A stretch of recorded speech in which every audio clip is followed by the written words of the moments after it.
Phew, that should be everything. You two, stop by my lodge if you have the time. I'll put the kettle on, and we can have some tea. You don't need me to show you the way again, do you? Whoa! It's Nicole's voice! Did she redecorate her home or something? Let's go take a look.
Heaven's will, made mine.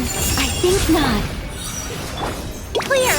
Animal test 63 away! A turning point in...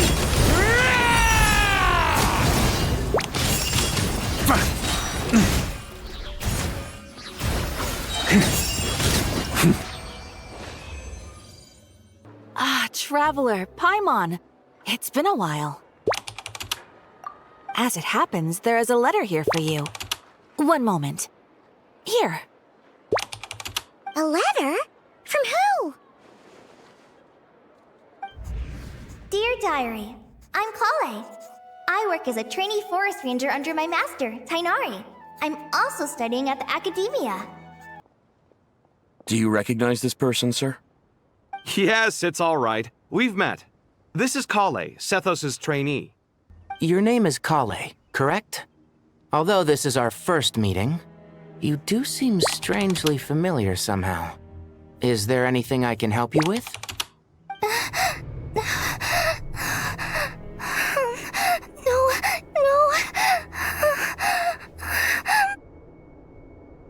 Master!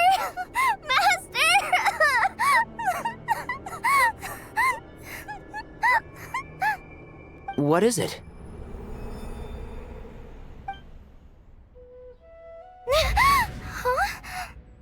Did you have another nightmare?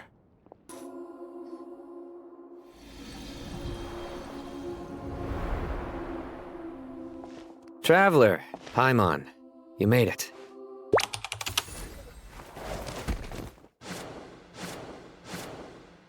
Archon.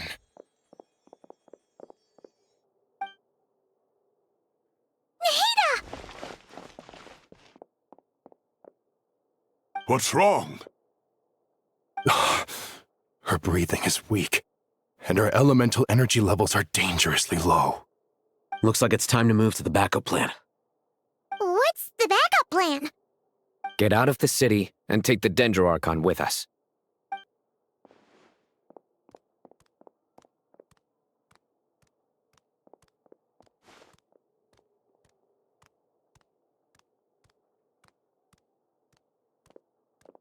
Let's go. No sense grieving when there's nothing more we can do. Agreed. We'll be back as soon as this is over.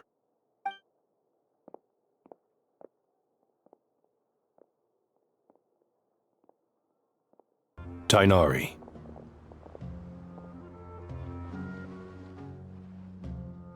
Master Nephis? Sages? These gentlemen and I are the 6 current sages of the Academia. Balduri and I are part of the Old Guard, while the other 4 took office after Azar and his clique fell from power. We have Sage Alkindi of the Spontamad Darshan, Sage Farnas of Kasharawar, Rataoist Sage Shakir, and finally Haravatat Sage Rusht. Nice to meet you all!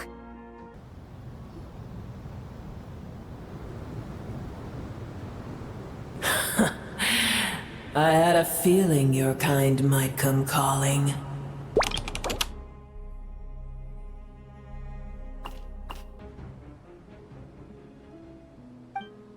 If things continue like this, it won't be long before Aru village is overrun by Jinn. Here goes nothing! I am a spirit, created at the beginning.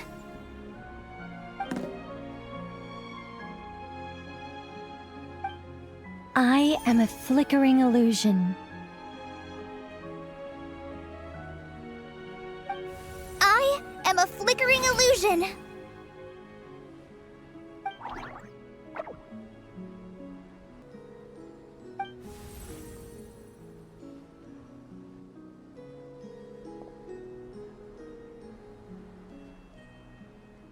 I am the shimmering light that flows from the eyes of the Creator.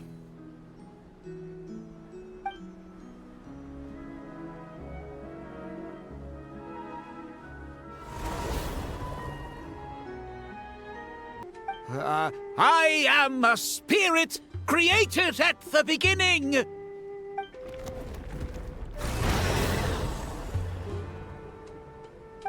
Don't stay away!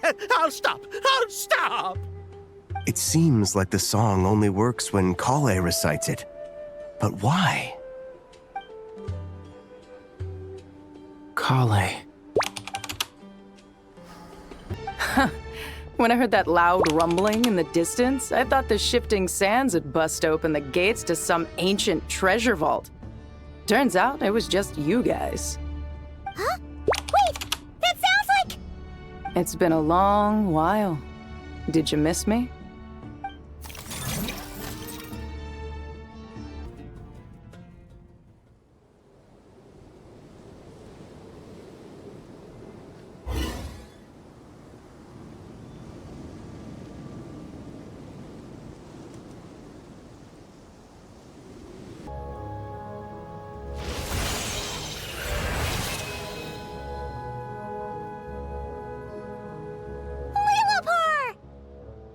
a long dream that was.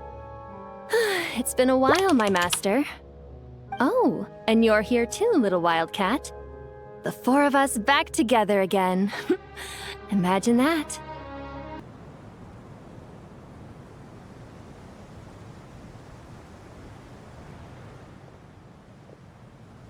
The sandstorm's gone. The sun shines bright again. When I said that we'd meet again under a lovelier sun, this was exactly how I imagined it.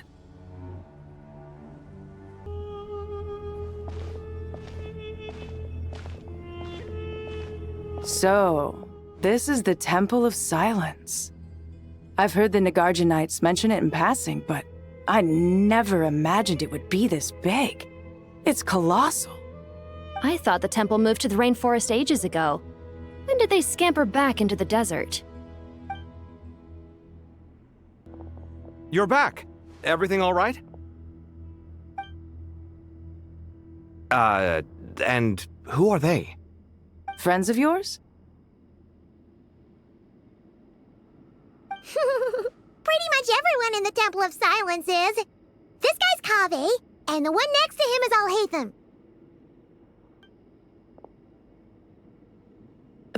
JEHT? Aren't you with the Blazing Beasts? What a coincidence. Didn't expect to run into you here. We're mercs. You can run into us anywhere. Who's this with you? Do you guys still remember that? The Ibis King told us they were trapped in Aru, and that they had to answer 3 questions to get out. I think I remember. What causes our rise and fall? What obliterates love and hate? And what determines truth and falsehood? Those were the 3 questions, right? Yeah. If only Nefer were here. She's dealt with the Ibis King before, so she might know more. Oh, Nefer's a friend we met in Nagcry. Not cry. Funny. She showed up here earlier. Looks like betting on Aru was the right choice. See? They're right over there. Nicole! Nefer! Why, hello! We're here to help.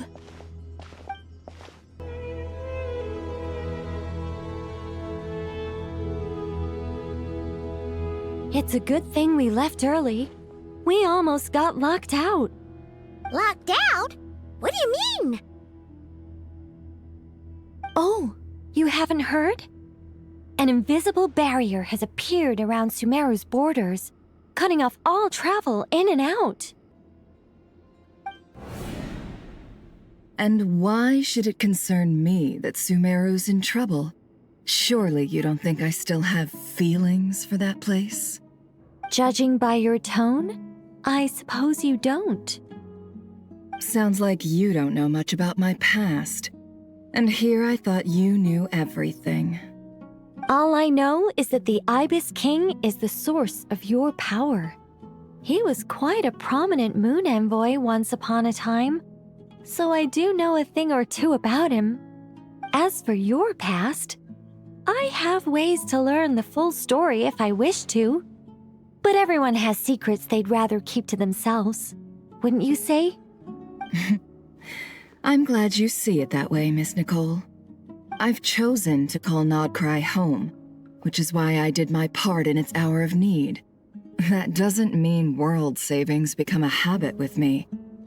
I have no particular desire to play hero in Sumeru, thank you.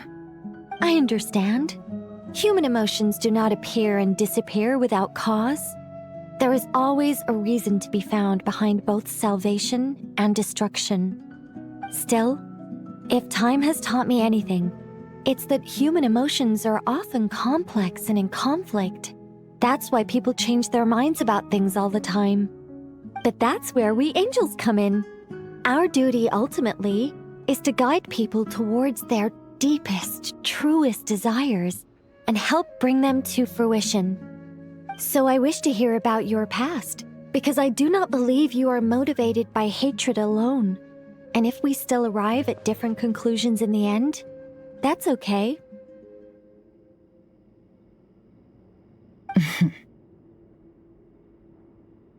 I refuse. Wait, what? But I set the atmosphere and everything. Isn't this supposed to be the moment when we finally open up to one another? Is it? Maybe I'm not so good at reading the atmosphere. You're right, Nicole. There's more to me than just hatred. Had it consumed me, I'd be left stuck in the past forever, never living in the present. But I don't think that your guidance can change my mind. The all-consuming sands, the bloodshed, both deserved and undeserved.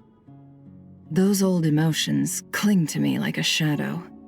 Do you wish to shake them off? No. I hope to remember them forever. Those emotions and memories shaped me into the person I am today. They'll always be a part of me. In that case, would you like to hear my perspective, at least? Sure. It's not every day you get to hear an angel's opinion.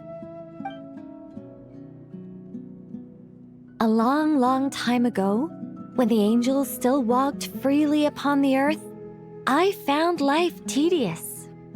Monotonous work, lukewarm relationships. Things weren't nearly as interesting as they are now. And yet, since the angels' demise, I have found myself missing those days on more than one occasion. Human emotions are often attached to a person, a place, or an object. When those things are gone, the memories quickly fade, and the emotions slip away along with them. If Sumeru were destroyed, both rainforest and desert would be no more.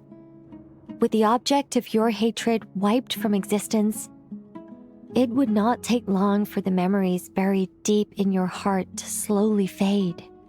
Both love and hate are intense emotions, but they are nothing compared to the void left behind when they disappear. Most sophisticated, Miss Nicole. But anyone focused on the future could only ever applaud the destruction of the things they hate. Still, I'm a special case. Someone once told me that human memory is more selective than a Mora-hungry merchant choosing between customers. We all need a reality check once in a while, so we don't forget the truth. As much as I dislike Sumeru, this is no way for it to perish. All right, you win. I'll help you out a little, but I won't work for free. How much will you need? You're not gonna milk this for all it's worth, are you? What do you think? I'll be upfront with you. I don't have much more on me. If that's what you need, I could borrow some from Alice. Or perhaps I could pay in sculptures. The ones I carve are actually worth quite a lot. Just cover my travel expenses. Huh? Is that all? That's all. Given all the people I owe favors to, I can just about justify a trip to Sumeru. Yehoda! Here, boss! What do you need? I'm going back to Sumeru for a while. While I'm away, you'll be in charge of the curatorium. Me? I'm in charge? Whoa!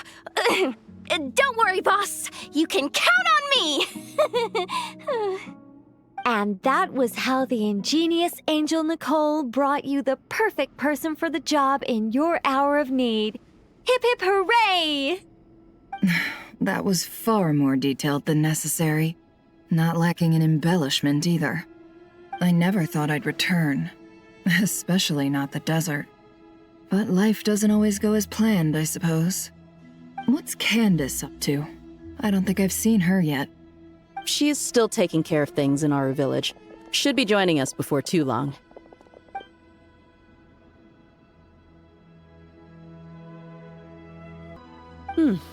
Miss Nefer, are you from the desert by any chance? Why do you ask? I don't know. There's a familiar air about you. Plus, you mentioned Candace. Sorry, I don't mean to pry. It was just a random thought. I'm Dehya, an eremite mercenary. My work usually keeps me out in the desert. I'm on good terms with Dori, and she's mentioned you all before. It's nice to finally put faces to the names. However, my associate here is probably less well acquainted with you. Why don't you all introduce yourselves? Actually, I'm a little better acquainted than you might think.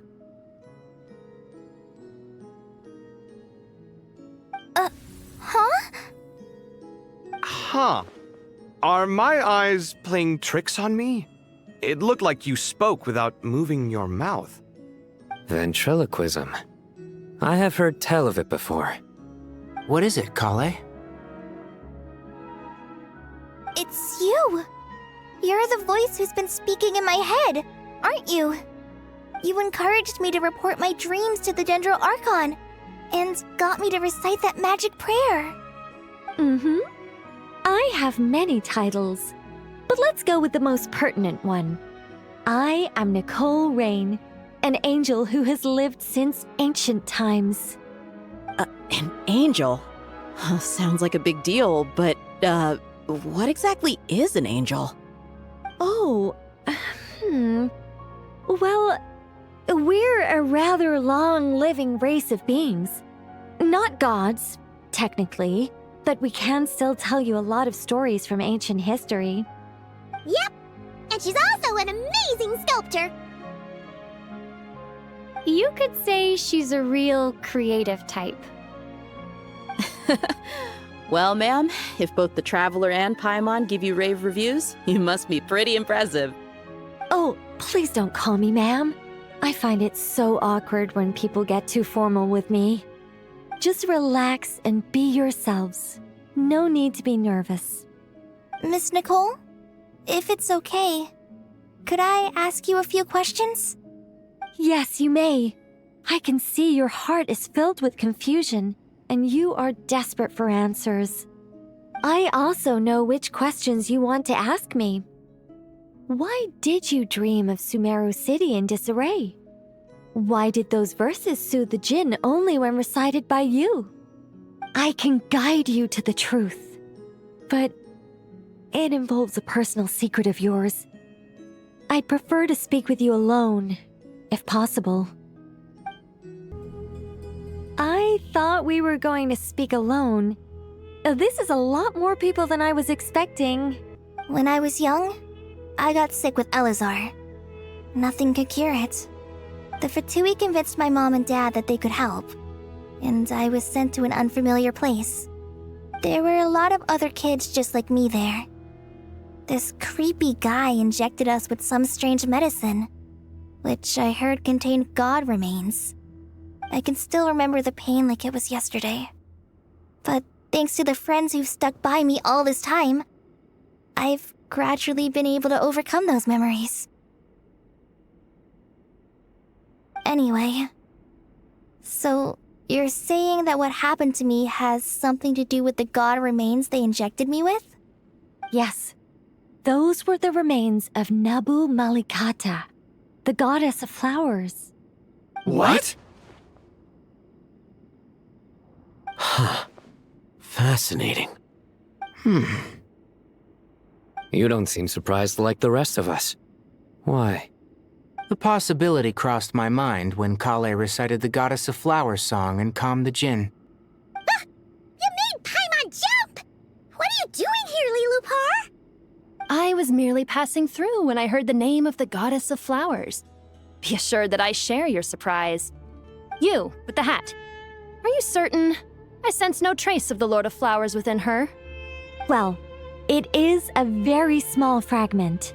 Unless special methods are used to manifest its power, even her closest acquaintances would find it near impossible to detect. After the goddess passed away, her remains were scattered across the desert. King Deshret gathered all the pieces he could find and buried them in the eternal oasis. But some fragments remained unaccounted for. Eventually, the Fatui must have found a way to track some of them down. Presumably for use in some experiment. It's not an uncommon occurrence.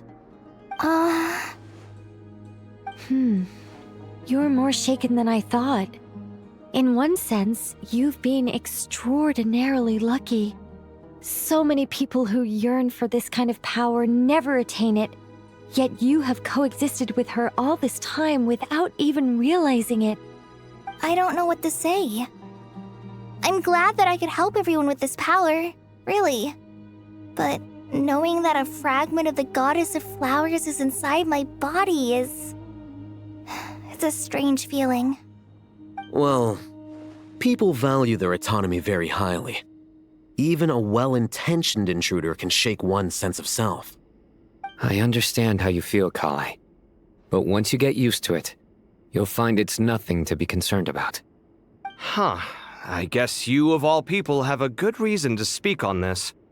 2 good reasons, in fact. Incidentally, 3 is the maximum number of Hermanubis's Ba fragments that I could bear. Let me guess. Because 2's company, but 3's a crowd? Thanks for helping to explain the joke, Tighnari. Not my intention. Goddess preserve me. I should take my leave. This boy in his wolf's head hat speaks much too differently from the Hermanubis I remember.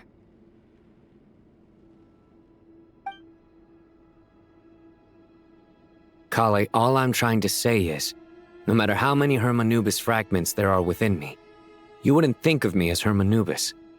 In the same way, you are simply you.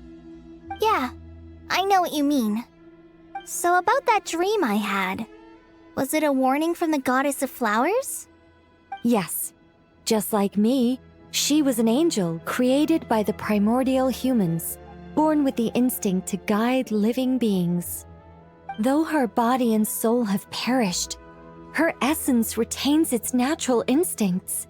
Even her smallest remaining fragments would do their utmost to send you that warning. The mother of dreams? Lord of flowers and oases? She must have had a premonition. That is why she gave that dream to you. We won't let our efforts go to waste. But I still don't understand. Why me? Yes. Why indeed? You weren't the only one injected with god remains, but only in you have her fragments persisted. I suspect it may be because of the firm will you showed in the face of suffering. She was likely assimilated by that will. Of course, this doesn't mean you have to shoulder any extra responsibility. As this young man said, you are who you are, and that will not change. All right, any further questions from the family members of the patient? If not, we should head to the mausoleum of King Deshret. Let's move out. Time to put our plan into action. We all hope it'll work. But will we really be able to open Aru? And even if all 7 pillars of King Deshret agree to let us proceed, the scale of the work to follow is daunting, to say the least. Haven't you handled other big projects before? I mean, the biggest project I've worked on to date is probably the Palace of Alcazarzaray, I guess? But this is orders of magnitude beyond that. It's a total nightmare. Look on the bright side. At least this time you're actually here when Sumeru needs you most. You won't have to come asking me for details after the fact. Mock me all you want. But now that I'm here, things will be resolved far more quickly and smoothly than last time. Kaveh's self-doubt disappeared in an instant. Like magic. Well, this confidence is most gladdening. Now, go and pack your things. We'll head to the mausoleum as soon as you're ready.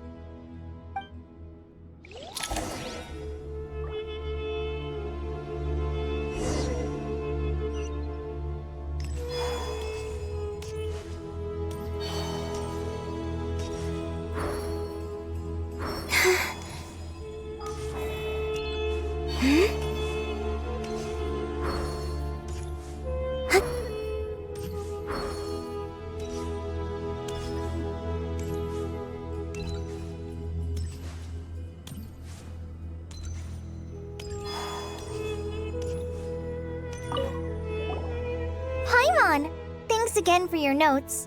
I'm done copying them, so here you go. You're welcome. Just let Paimon know if you ever need help again.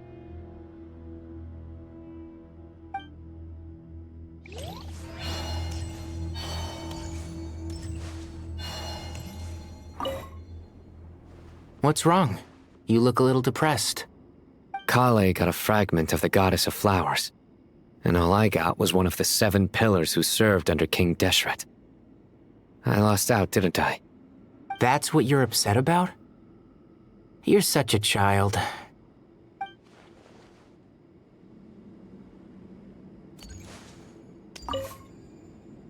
Oh, so many books. More than I could ever read in my life. But I've learned a lot that the textbooks could never teach me. I never realized that people in the distant past thought about some of the same questions we ponder today.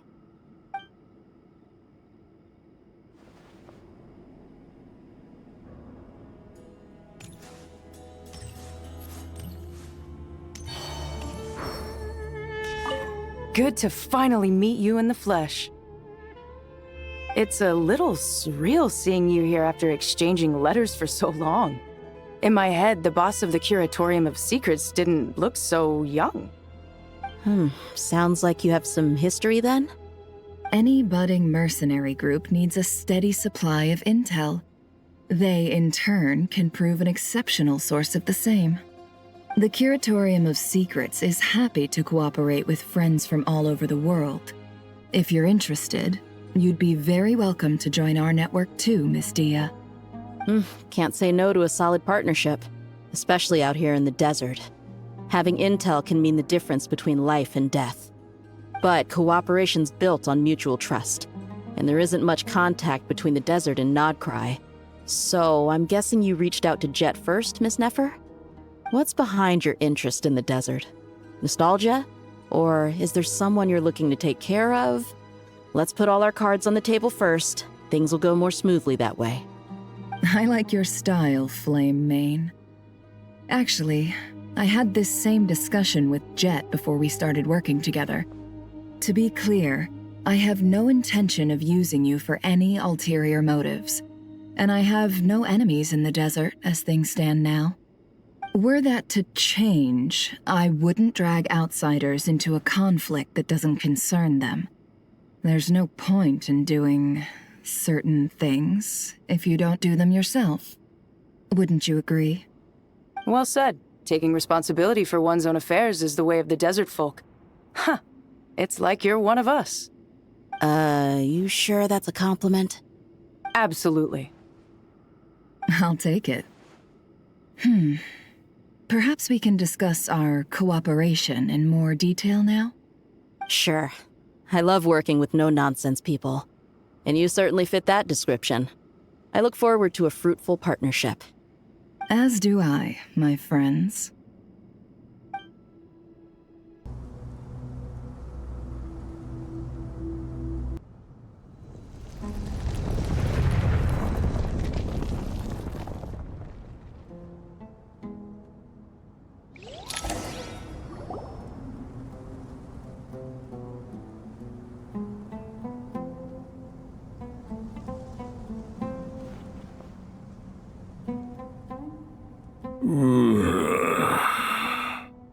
This is the most eventful day I have experienced in a long, long time. You have my sincere gratitude. Are those 3 of the 7 pillars? Turns out the statues were quite faithful to the source. Saint Binu, responding to your call. 3 kings detected. Initiating autonomous will.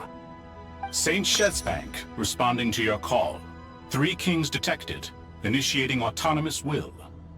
By the grace of His Majesty, guided by His wisdom and will, let the gates of Aru be reopened.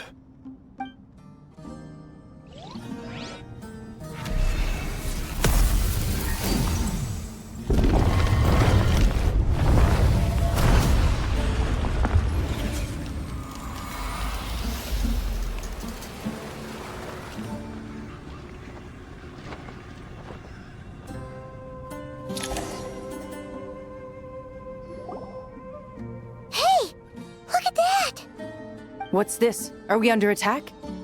No. Wait, it's...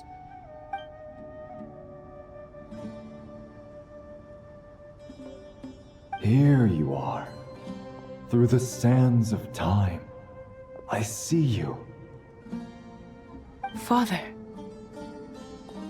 Father, is it really you? It's Jet's father, Jibril! That's right! He entered the golden slumber, didn't he? I smell blood and sand on you. You've grown. Strong as a wild beast, and without shedding a tear. You have to leave, don't you? Please, just answer me this. What should I do for you? This meeting is a blessing from the gods. My soul, once imprisoned along with that of Samael, is finally free. I am truly grateful for the chance to see you again. That the dead should meet the living is itself a miracle. One brief, precious moment is enough. Enough to set my heart at ease. Do not weep for me, Jet. I know you will accomplish many great things in your life. You will go further and climb higher than I ever did. All I ask is that you take good care of yourself.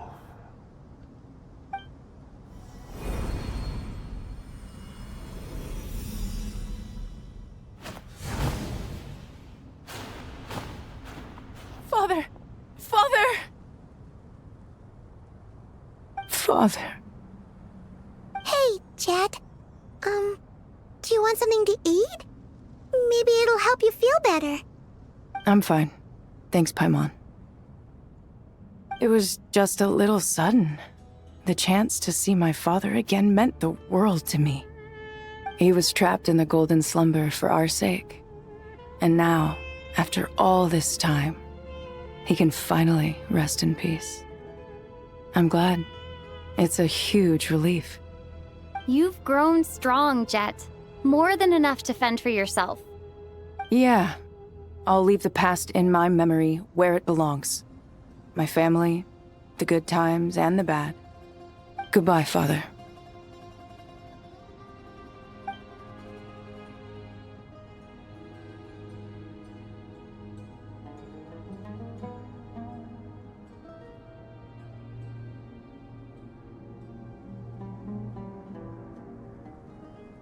Ah, me, what a touching reunion that was.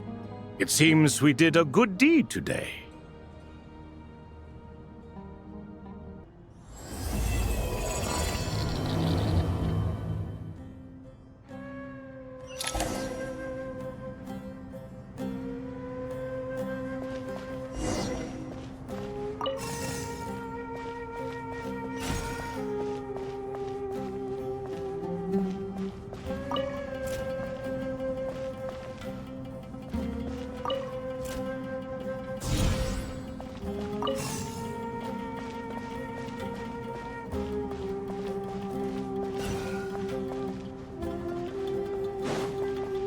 Look for her. I'm alright, Paimon. Huh? Was that Nahida's voice? It seems the treatment was effective. Since when do my deeds require your evaluation? Ah! Here will do just fine. I had no intention of taking you any further. One ought not expect greater generosity than they have earned. You always hide your kindness away like an oasis within a sandstorm. Only those who make it through the swirling winds can know just how beautiful that oasis is, and how much hope it brings. You dare appraise my being? No, I'm expressing my gratitude. I want to thank you for sharing your precious life force with me.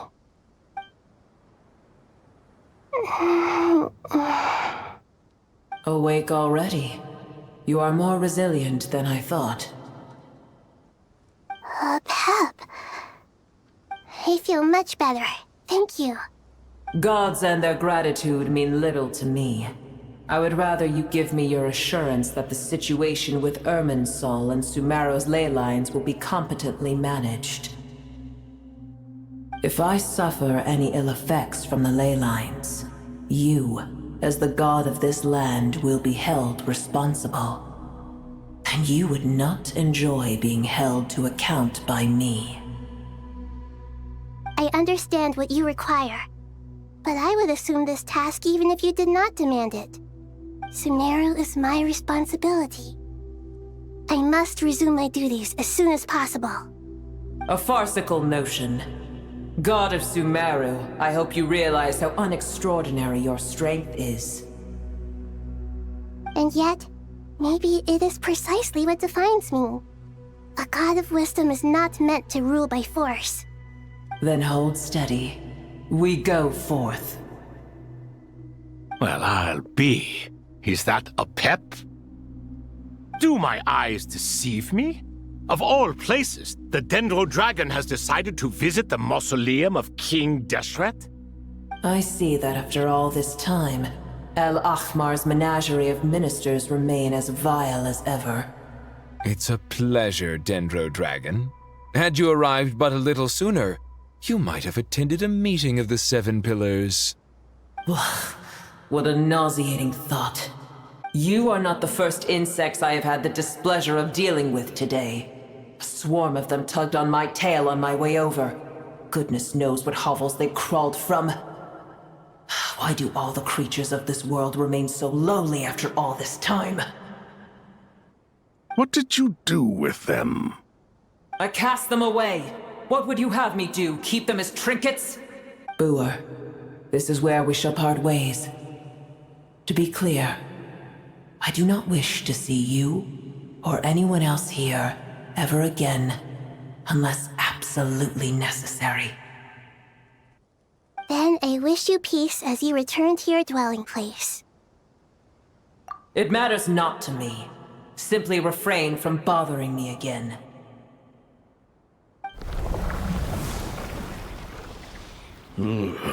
A force to be reckoned with. At times like this, I feel glad that she has no interest in any of this. Hold on, just hold on, okay? We're almost there. We made it. Huh? Wait, that voice! It's... Uh-oh, I'm gonna fall!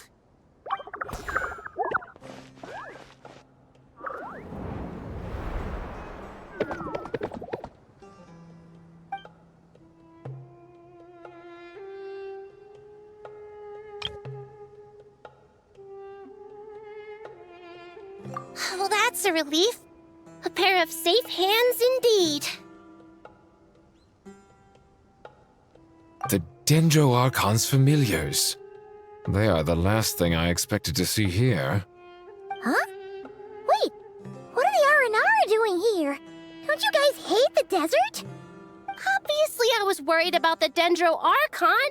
I've been supporting them with my pari powers the whole way here. Oh, you seem pretty nervous. Is it because there are too many people around? Not just people. It's all these non-human beings, too. It's hard on them. I can't believe you made such a long and dangerous journey just for my sake.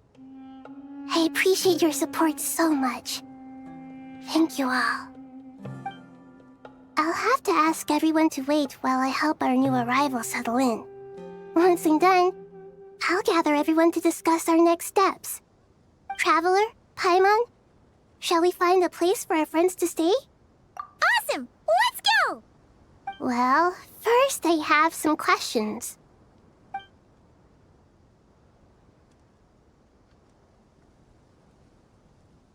Okay, I think that covers everything. Thank you. We can get going now.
Hello, everyone. It's only us.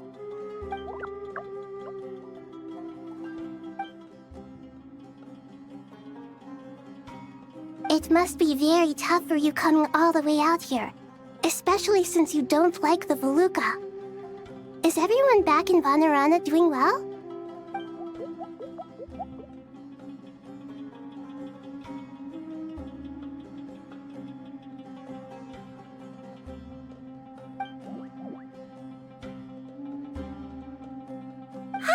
Everyone's here. Good. Are you okay? You look like you were about to pass out back there. Then you're forgetting who I am. Don't underestimate me.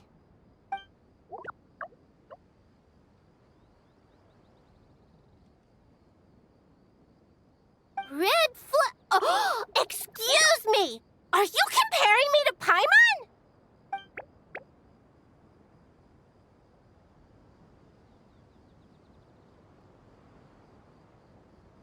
I suppose everyone is gathered here because of me.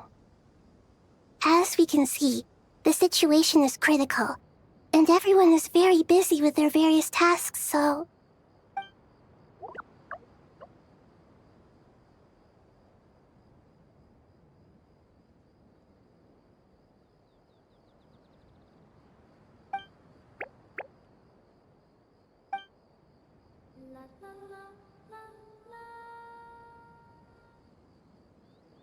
I can't thank you enough. Right now, we're focused on restructuring Aru, processing excess information, and helping restore everyone's confidence. I'm sure you'll find it all very straightforward. I can help too! Just let me know where I'm needed.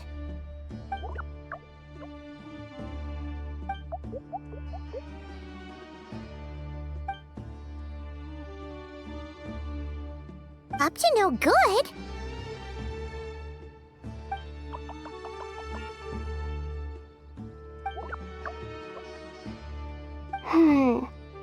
That definitely sounds suspicious. Traveler, Paimon, I have other work to attend to here that needs to take priority. Could I trouble you to investigate the situation Arabalika spoke of? No problem. Leave it to us. Thank you. I'm counting on you.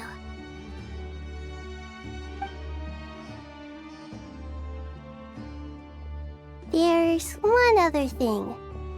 If you are to work alongside the people of Sumeru, you will need to make yourselves visible to them. Is that acceptable to everyone?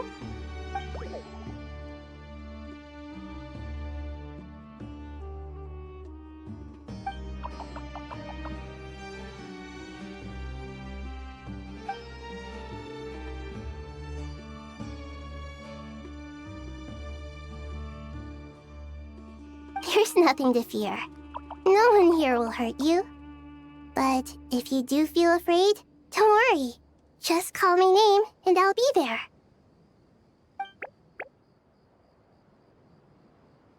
Very well. Now, I shall bestow a small blessing upon you all. Whenever people see you and interact with you, from the moment their gaze meets yours, they will experience the most beautiful of dreams.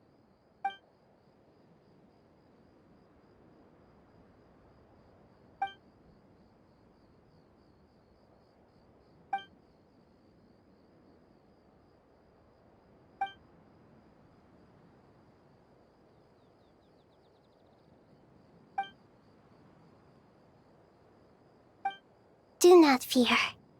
We will face it together. This too shall pass. Together, we will do everything in our power to save Irminsul. By the way, when you spoke earlier of an intruder, it almost sounded as if you knew who you were dealing with and what they were capable of. Well, since you ask.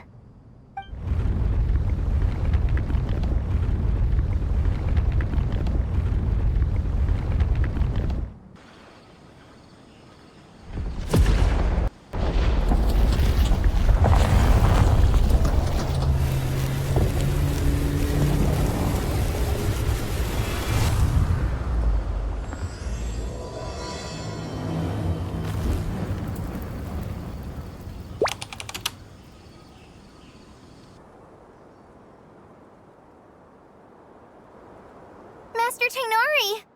What is that? Is this Irminsul? How did this happen? What's going on inside? Luckily, we managed to evacuate everyone. What in the world was that? That was terrifying!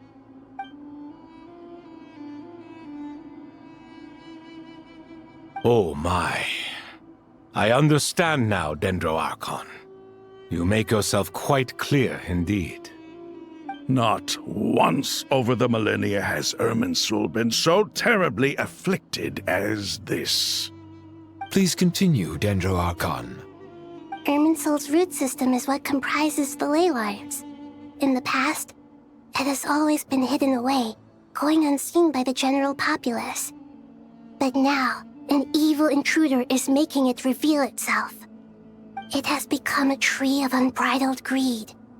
A clear sign that a deranged experiment has advanced to a new stage.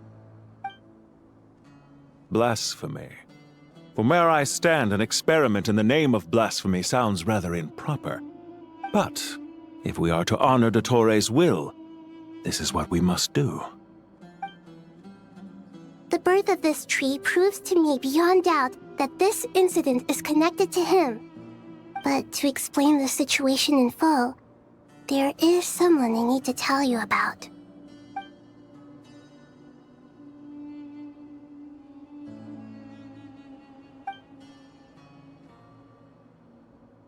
Zandik. So it was him. I saw him in the desert once. A man of supreme arrogance. So this is where it has taken him. But didn't Dottore die and not cry? How is he still able to do all this? He must still have loyal followers amongst the Fatui. Even so, I'm still unclear as to how he has been able to wield such a profound influence over Irminsul. I can confirm that Fatui forces have arrived in Sumeru City.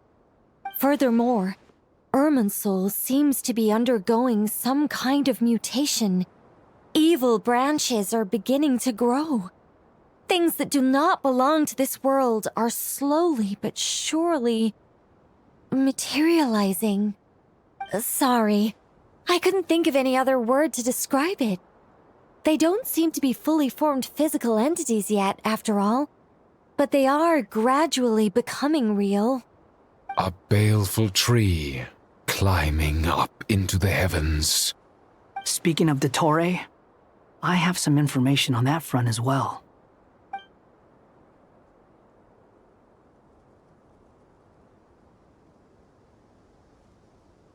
I didn't think it was wise to state this out in the open. But my theory is, the mole wasn't cut off after he was caught. They wrote him off from the beginning. You mean, the Fatui never intended to follow through with him? Then why plant a mole at all? It's hardly a conventional strategy, and the rationale behind it is pretty twisted. But as it happens, I know someone who works exactly this way. And when it comes down to it, his goals are very simple. He just wants to confuse people, so they can't figure out what he's up to. He's been a collaborator of Dottore's from the outset. That fact alone confirms that Dottore is involved with this somehow.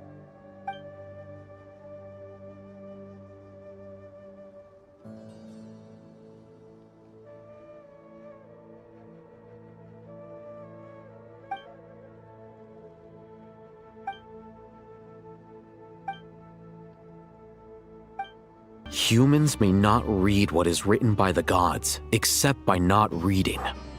Victory should not be easy to attain, for it symbolizes divine wisdom. Knowledge must not waver, for it has external borders. Is this a clue to solving a puzzle? Or is it being symbolic? You can't read it unless you don't read it. Victory is wisdom. Knowledge is confined by borders. Wait, I think I've got it. It's a metaphor, isn't it? It's talking about... a chessboard.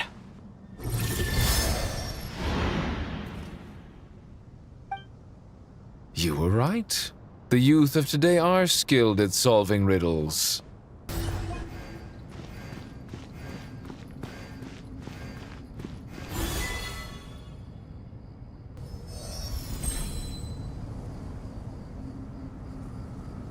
Done.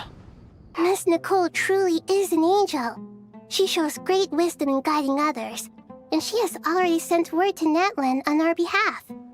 She said that while the other members of the Hexen Circle are busy with important work, she is quite free, and she is more than willing to accompany the people of Sumeru for the entire journey. Oh, there's Nicole, all right. Always super patient and loves to help everyone out. She's the best. She is. So kind and enthusiastic.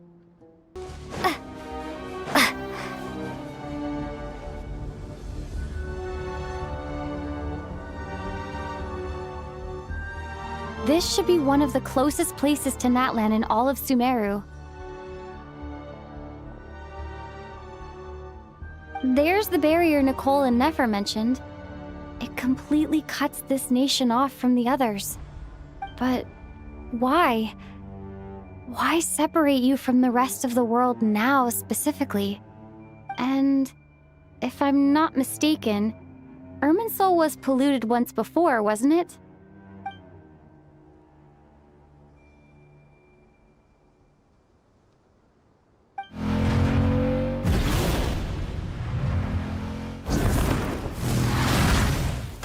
Good question. I'm wondering the same thing myself. That voice. Mavuika, you got here pretty quickly. Hello, traveler. It's been a while. Hello there. Hello, Dendro Archon. Mavuika, I apologize for asking you to meet at the border on such short notice. I also apologize for not being able to greet you in person. The form in which you see me now is one carried by the traveler. The real me is inside the mausoleum of King Deshret, and I am reaching out to you with my mind from here. Irminsul has been infiltrated by the Doctor. We must be on our guard, as he can spy on information in the world from within the tree. Fortunately, there is no record of the traveler in Irminsul, and you are still within Natlan's borders. My records will be preserved in the Night Kingdom, rather than the ley lines. As long as the Night Kingdom remains disconnected from the ley line cycle, the Doctor has no way of knowing my movements. Exactly.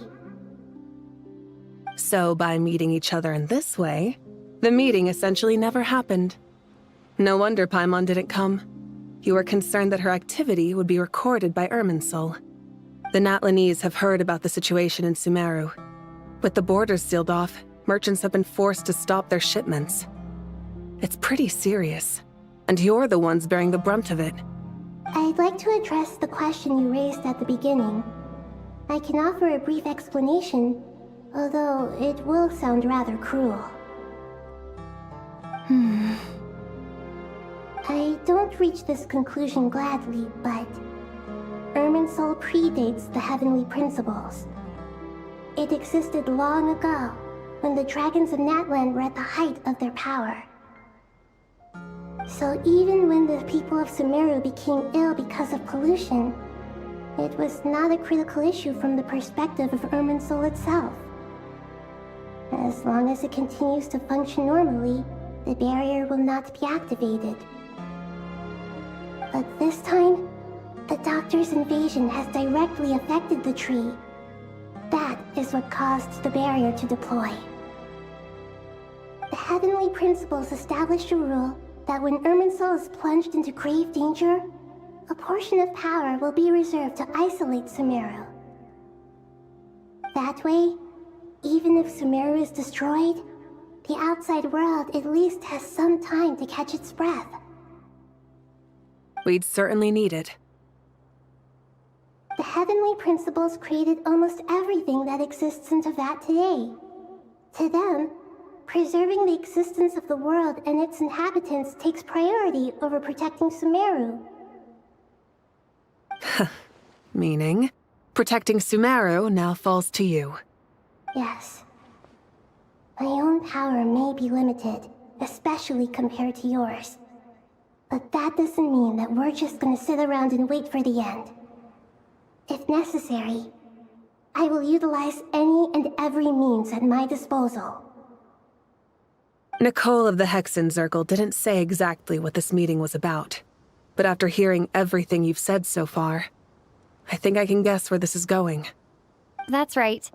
Nahida and I discussed it at length. We both know how presumptuous this is, but... You need the pyronosis, don't you? Yes, you guessed correctly. Originally, I only intended to borrow it, but the situation is far graver than I foresaw. So instead, what I ask of you is to please give the pyronosis to Sumeru. Why do you sound so nervous? There's no need to be shy. Surely a gnosis is pretty important to a god. I guess, but it's not as if losing it would suddenly render us powerless. But I'm sure you don't need me to tell you that. With all the nations you've traveled to, and all the gods you've met, you must have realized that by now. As far as I'm concerned, a gnosis is basically an elemental energy enhancer. But I don't usually use it. You know me. I like to think I'm pretty strong without it. Yeah. Not about to dispute that. So you see, you don't need to sweat it. Here, take the pyronosis. Uh-huh. Just like that? Uh-huh, just like that. To tell the truth, I've always toyed with the idea of giving it to someone who needs it more than I do. I know you accompanied Nahida here to try and increase the chance of success. It's a good thing you did, because your involvement is one of the main reasons you've managed to persuade me. Are you sure about this? Handing over your gnosis just because of me? I won't try to quantify it, but trust me. Handing over the gnosis to Tumaini is far from the craziest idea I could think of. Besides, even if you hadn't come here personally, I think I still would have agreed to Nahida's request. Irminsul doesn't just affect Sumeru. It impacts all of Teyvat. I know all too well how difficult it can be to protect the things you care about. So logically, morally, or however you want to cut it, helping you is the right thing to do. You don't need to tell me the specifics of your plan. Where the gnosis is involved, the tighter the secrecy, the higher your chances of success. Mavuika. My heartfelt thanks go to you and the people of Naplan.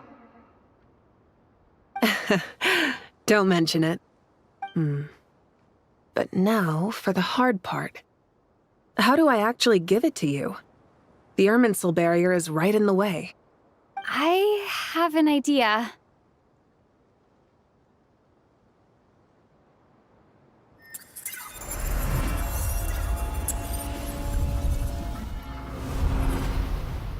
Just as I thought. Incredible. What did you do? Just made a lucky guess. This seems to happen quite a lot. Things that apply to everyone else don't seem to apply to me. I figured the same might be true here. Irminsul usually produces effects based on the records it holds. Since the Traveler is a descender, Irminsul contains no records of her, and thus has no way to impede her. Is that right? You really are full of surprises. Catch. Whoa! Thank you, Mavuika. Thank you for trusting us with something so important. All right. No need to get so formal. It's not like we're strangers. Besides, there's still one problem. You might be able to pass through the barrier, but I don't know about the gnosis.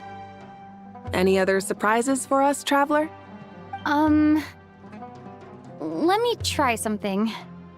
I have the pyro gnosis in my hand. It feels strangely ordinary, not particularly heavy. And yet, this tiny thing symbolizes the mighty authority of a god. I need to think hard about my memories of pyro. My memories of journeying through Natlan. All those important experiences I've had. The gnosis disappeared. Traveler, are you alright? I'm fine. The pyro gnosis disappeared into my body, just like phlogiston. Maybe it resonates with you because you've mastered the power of phlogiston. You might not be recorded in the ley lines, but you're still our tighnari. Whew.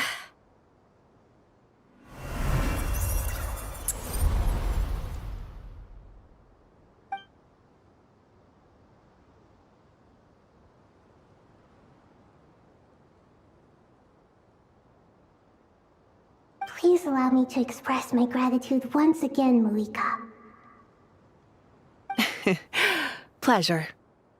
Well, I've given you all the help I can. The rest is up to you. Good luck. We won't let you down. Yeah, we aren't about to lose. Traveler, Paimon, how are you feeling? Paimon's a teensy bit nervous, but only a teeny tiny bit. Seems like she's gotten way braver over the last few years, huh? Of course.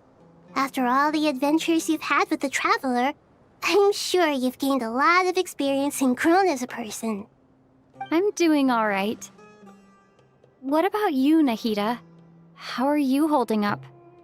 With the negative effects of Irminsul, I'm a bit like a piece of fruit that's been burrowed into by hungry insects and left to rot. I'd be lying if I said it was nothing. But please don't worry. We all know what we're getting into, and we've prepared as well as we can. I believe in everyone. I believe in you. And I believe in myself. Stoking the fire inside oneself is certainly one way to live, but knowing when to rely on one's companions is also a form of great wisdom. I've been quietly learning little things from everyone, like plucking tufts of fur from a sumpter beast. Me too. With the constant traveling, I'm always learning and growing. That's the journey of life. I think there's someone else here who would share that sentiment. Don't worry about what I think. I was just passing by and happened to overhear your conversation. What are you talking about, hat guy? This is the top floor. No one passes by the top floor. Says who? You can fly just like I can. I would have thought it makes sense to you of all people. I don't know why, but I feel a little more relaxed now. It shows that you feel comfortable laying down your burdens in our presence. It means that Sumeru is a place you can trust, where you know we have your back. And we feel exactly the same way around you. That's what it means to be friends.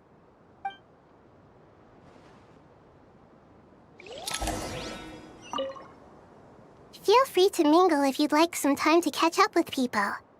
Just remember to get a good night's sleep when you're done. Tomorrow is a very important day. Ah, it's finally done. Ugh, but I have a nagging feeling that there's something I've forgotten. Oh, there you are. Everything wrapped up on your end?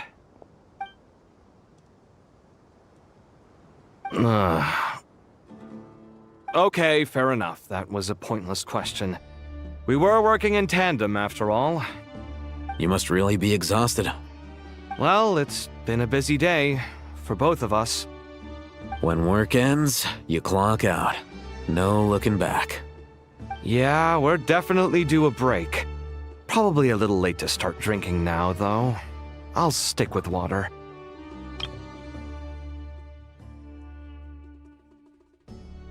Paimon coming in! Here, this one's for you. Thanks.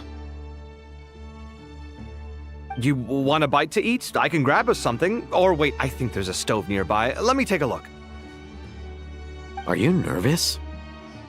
A little, yeah. Unlike you, it seems. How are you not feeling at all nervous? Because everything that happens next is beyond my individual control.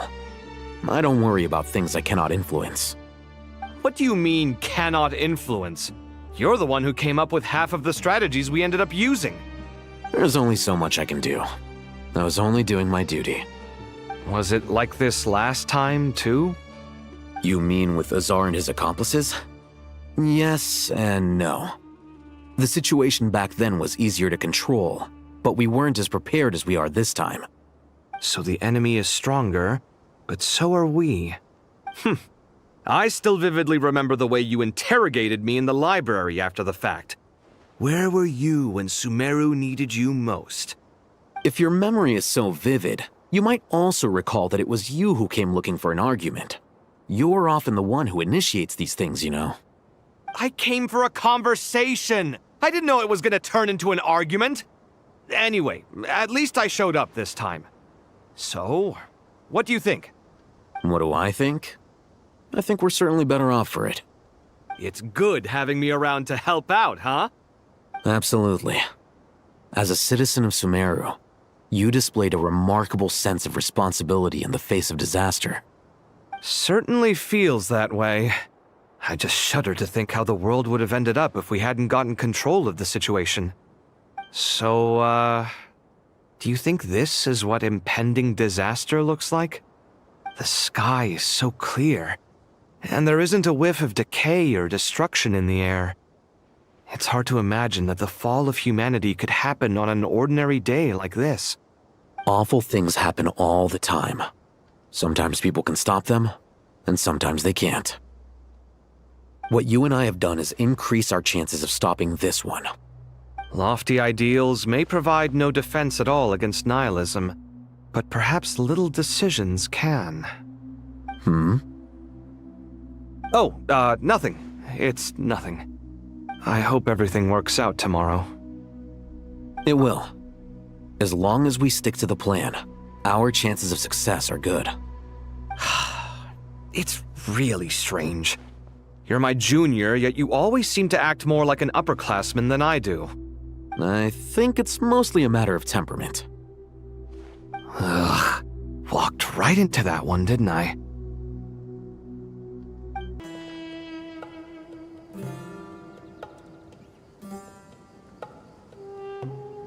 Look at the time. I should head back. I'm so sorry. I was in a hurry and didn't look where I was going. Are you all right? I'm fine. Wait, you're... Have we met? Not exactly. I think we may have crossed paths by the house of Dana before. Oh. You're Hat Guy! From Vahumana, right? You recognize me? The clue's in the name, Mr. Hat Guy. Fair point. It's getting pretty late. What's keeping you up? I could ask you the same question. If I'm not mistaken, all the workload for the Ratawa Histarshan wrapped up a good while ago. Well, I have something of a background in Satyavada life, so I was helping the Dendro Archon make some preparations. But I must have lost track of time. Did you find the experience enlightening at all? Honestly, it was tedious and uneventful at first. But eventually, I think I did sense some profound truths. But they also brought a lot of suffering with them. I was told that I even shed tears while I was meditating, though I have no idea why. Sorry. I hope I'm not scaring you. Not at all. It just proves you're very accomplished in your research. Good night. I wish you all the best for tomorrow. Thank you, sir. You too.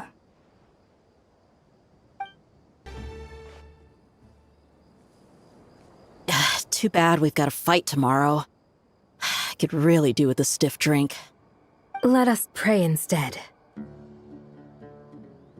Prayer. How nostalgic. Lord Sangama Bay. Came to get some fresh air too, did ya? That's right. Actually, I was hoping I might run into you, Dehya. I wanted to let you know that I've stocked up on that perfume you said you were so fond of. No, really? I'll take 2. Any chance of a friends and family discount?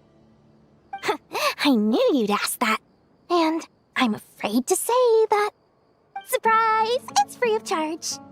That's very generous of you, Lord Sangama Bay. Does this mean you've made a fortune in Nodcry? Nope. Turns out, it's not that easy to turn a profit there. I even ran some assorted losses. But anyway, that has nothing to do with why I wanted to give you and Dehya a small gift. Remember that merchant caravan you two rescued in the desert last month? That was transporting my goods! No way! I had no idea that was your shipment. Explains the, eclectic mix of goods, though.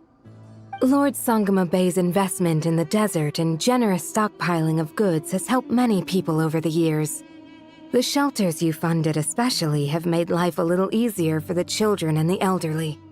Wait, how did you know about that? Oh, I see. Nefer told you, didn't she? Ugh, that pesky lady. Aren't intel brokers at least supposed to charge for divulging people's secrets? She and Candace go way back. It's normal for close friends to share things you wouldn't tell to everyone else. Sure, but why did they have to be things about me? That's how Nefer shows that she cares. She wishes for all of us to know what a generous person you truly are. It must be hard trying to make a living far away from home. Just because we can tell what kind of person you are doesn't mean everyone else can.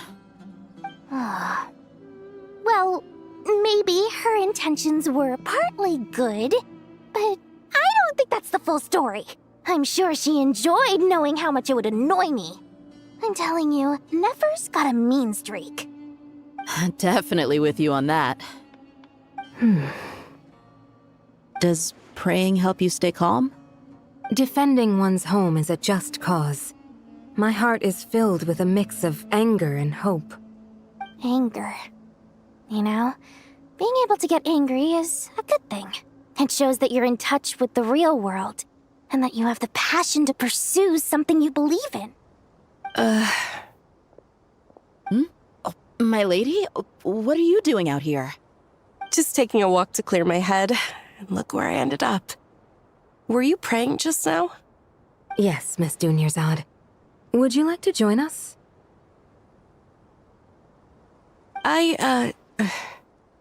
Come on, it's fine. She won't mind who you pray to. Oh, then sure. I remember you, Miss Dunyarzad. You visited my shop before. If I recall correctly, the god you worship is the Dendro-Archon, correct? That's right. She is such a gentle and kind god. But to me, she is more than just a god I worship. I see her more as a friend. And so do many others.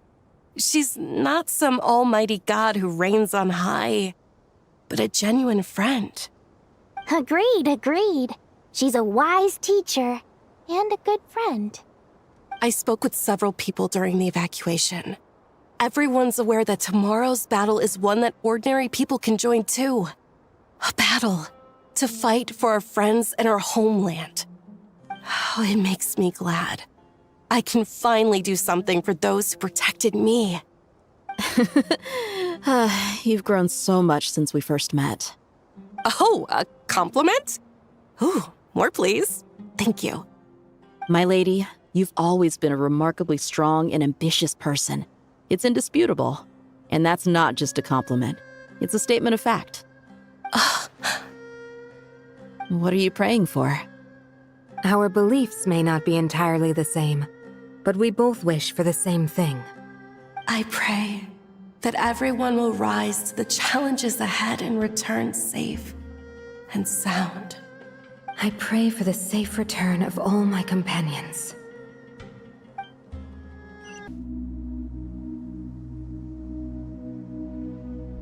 Something on your mind, Miss Nefer? Nothing in particular. It's just, right now the future feels strange and unfamiliar. But the future has not yet arrived. How can you say how it feels? Some people know that there's an impending disaster. Others remain blissfully unaware. Each group is imagining an entirely different future while walking towards the same one. But when they get there, they'll still find they feel differently about it. People are shaped by their circumstances. Different circumstances create people with different perspectives. I've always found the perspective of the Vahumana Darshan to be a particularly incisive one. Even at the height of the crisis in Nodcry, people held diverging opinions. But things are different this time. Indeed. Regardless of faith, gender, wealth, skin color, or eye color, everyone in Sumeru knows what will happen tomorrow. The world has never been an especially fair place. Yet now, against all odds, a moment of unprecedented unity and equality is about to take place. It's fascinating. If only my father could have lived to see this era. Era. To me, that term represents a much greater span of time. It can be an unsettling word. I would even say I'm afraid of it. Do angels even feel fear? Yes, at least I do. I fear the gap that grows wider with each passing day and the never-ending flow of time. Time renders all memories insignificant and reduces all splendor to nothing. But those memories are the one thing I do not want to lose. You're very human in that regard. If angels draw too close to humanity, our wings burn away in the bright flame of awareness, and we fall to the earth. After spending so long among humans, I have lost much of my former glory. Maybe that's a good thing. You're more human than some humans are. I've been talking to Collei a lot in recent days. We seem to be in completely opposite situations. I suppose that makes us good case studies for comparison. Case studies for who? Myself, I suppose. After comparing the two of us, I suddenly discovered that I desired more than before. It was a gentle, pleasant sensation. Just as most people pursue glory and miracles, I too am pursuing miracles of my own. Guiding humans to make the miracles in their hearts a reality. That is my miracle. It doesn't sound so bad, does it? We'll make our move after sunrise tomorrow. Good. Is everything ready? As much as possible. That'll be enough. Don't let the pressure get to you. We'll take things one step at a time. That's how we've always done it. Master Tighnari! Mr. Cyno! So this is where you were. I brought some juice and some water. Would you like some? I know how easily you get dehydrated in the desert, so you should definitely have some water. In which case, I'll have the juice. I gotta ask, though. Who's on juice-making duty at a time like this? Madam Faruzan said she was feeling a little nervous, so I told her about the automatic juicer my friend invented.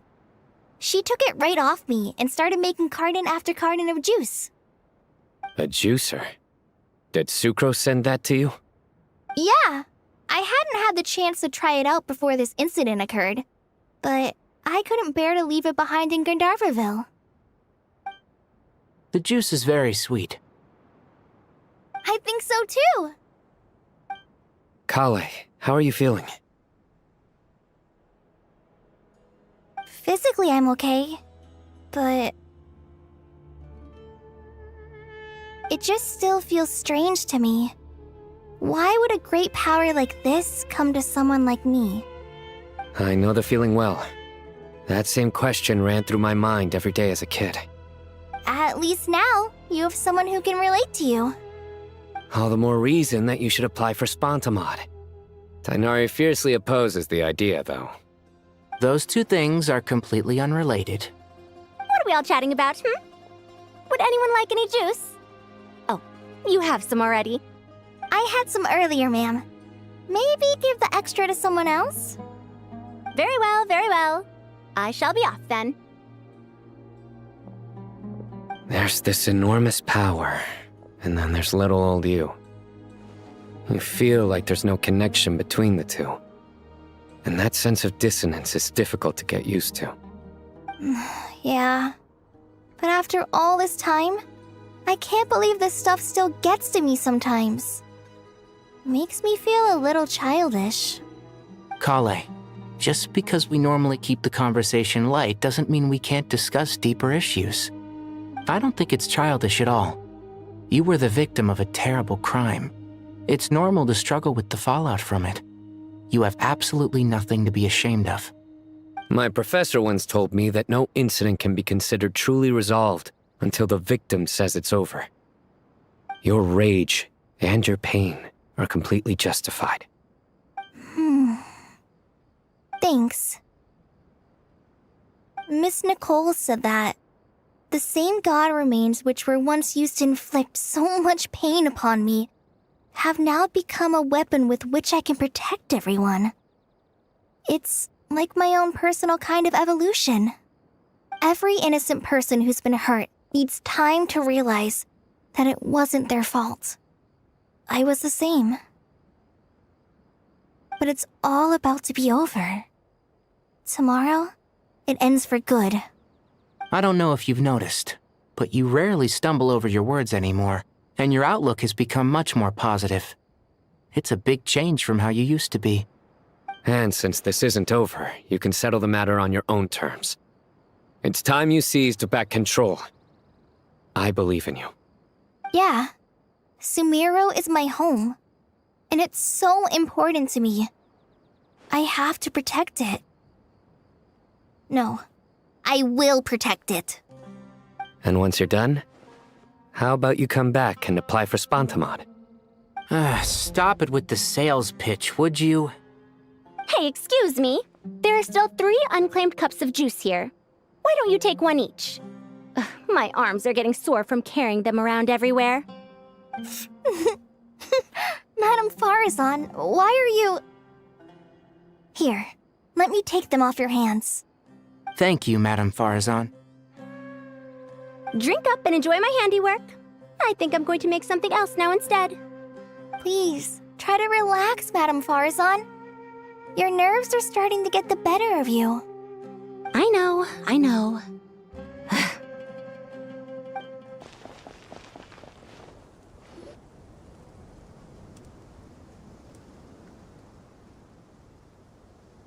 I have not felt this way in a long time.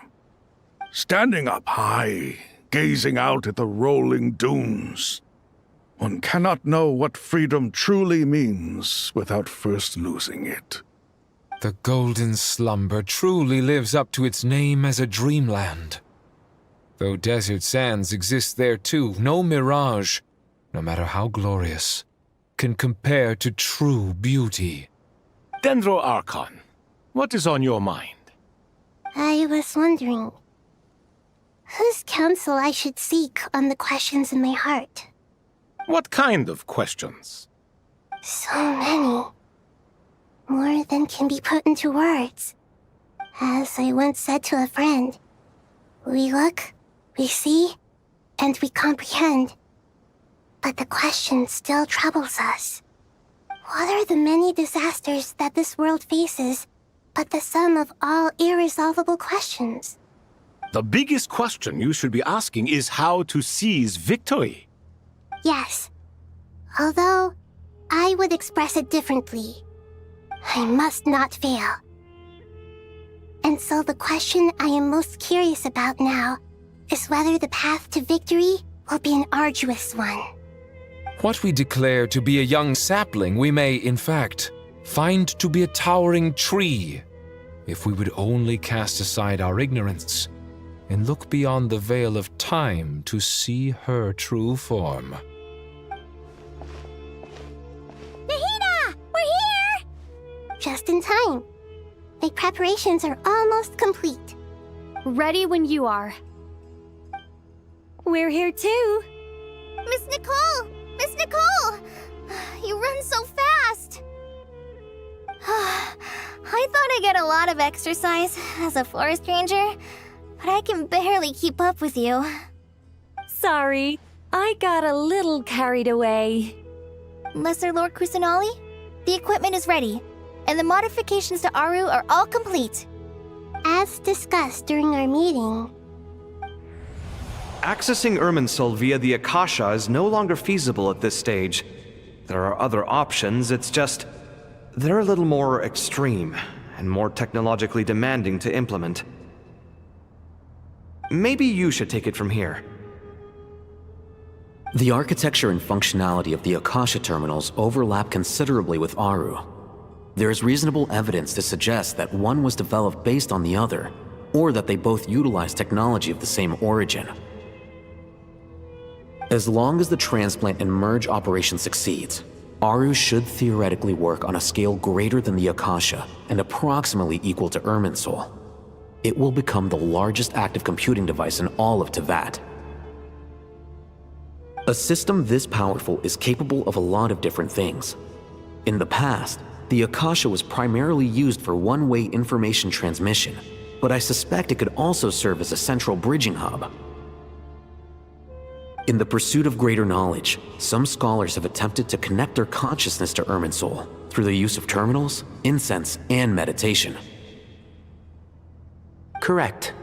In academic language, scholars who reach that stage are said to have entered Satyavada life. Hypatia has performed this practice many times in the past, and she was once under my care for a period of time. Right.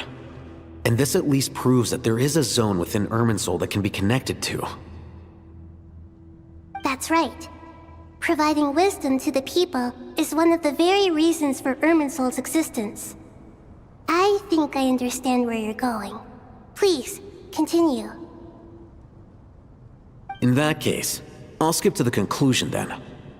We need to further modify Aru, merge it with the Akasha, manufacture terminals, and distribute them to every single person we can reach.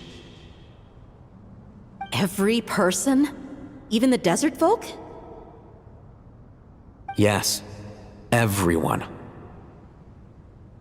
I've already calculated the amount of raw materials we need. So you mean we're going to get new Akasha terminals? Yes, but this time the people of Sumeru won't be using them to acquire knowledge, just to connect to Irminsul. That's the key. When we evacuated the city, we brought all the important assets from the House of Dana, in case we ended up needing them. Fortunately, this included the Akasha system's main terminal. We've checked all the relevant records, and one thing is certain. Nothing like this has ever been done on this scale before, so... Everyone in Sumeru is part of the plan. Whoever controls the people controls the situation. Since this function of Irminsul was introduced, it has only ever been made available to scholars, who don't constitute a particularly large group of people.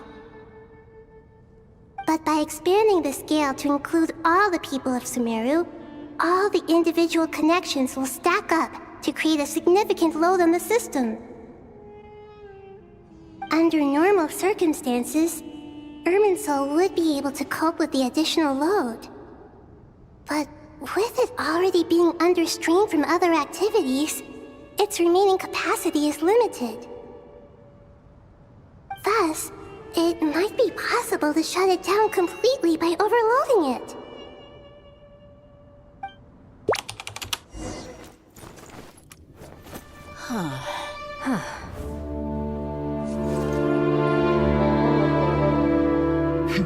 Counting down.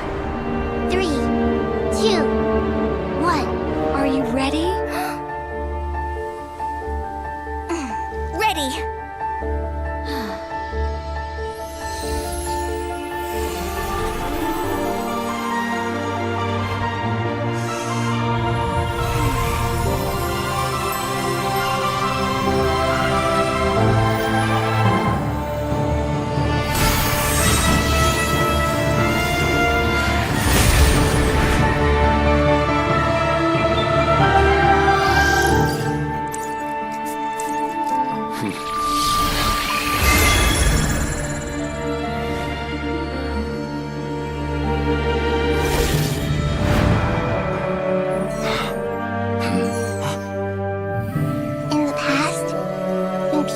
Knowledge, they turn to the Tree of Wisdom.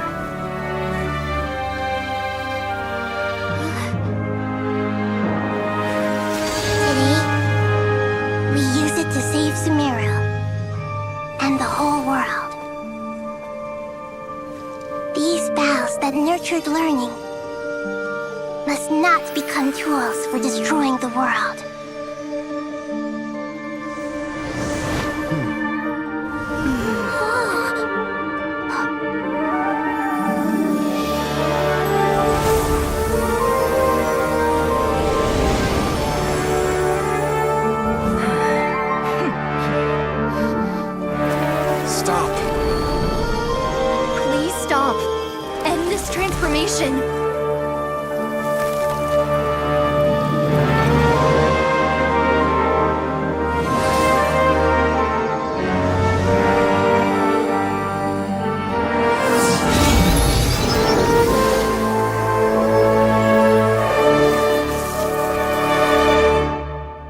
Shut down Irminsul just to stop me? You fools.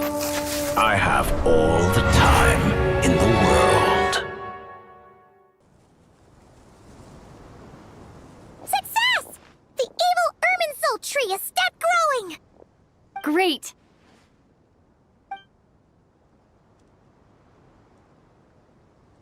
What a display of true courage!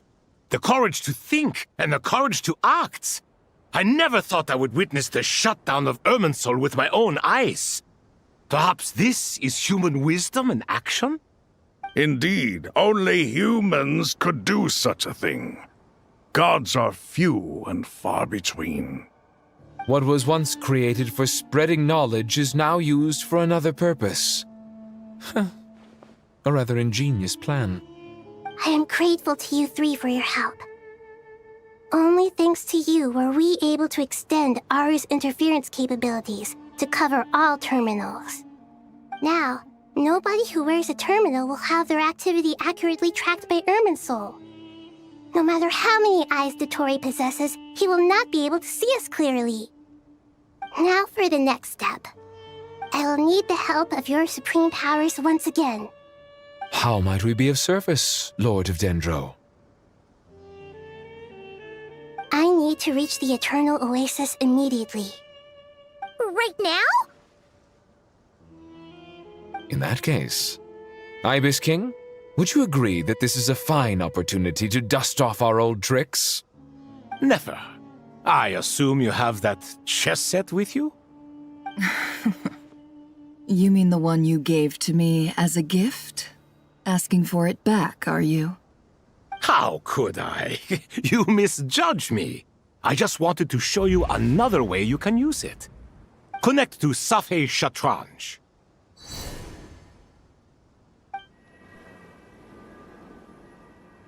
Safhe Shatranj? You mean that place in the desert? Thoth's chess set gains its power from the chessboard laid out in the desert by King Deshret and ourselves. All ceremonies conducted using the chess set must be activated via Safhe Shatranj. In other words, the chess set is an extension of the chessboard. In the past, moving a chess piece was a sacred and momentous act. Transfer initiated. Entering live combat mode.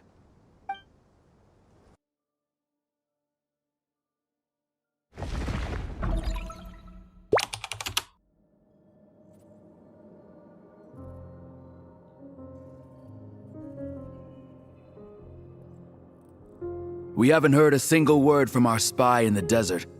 I'm afraid he might have been captured. Never mind. But we spent years turning him. And a lot of Mora. Nothing comes for free in this world, but the loss is not without its purpose. For a small price, we have wasted a precious amount of the limited time they have. Quite a bargain, if you ask me.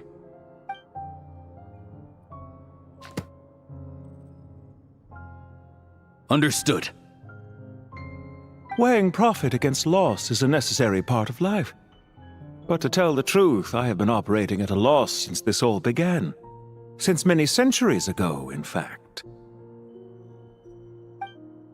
For instance, why would a banker act as the executor of a will? If you hadn't deposited your personal belongings at Northland Bank, I would have no reason to be here right now.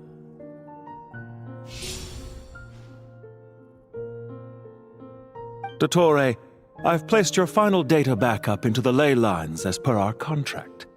I trust we are now square for the safe deposit fees you paid. Is it not a little petty to split hairs like this, given our amicable relationship? I consider sound bookkeeping a matter of principle. Do not forget that you only live to see this day thanks to me.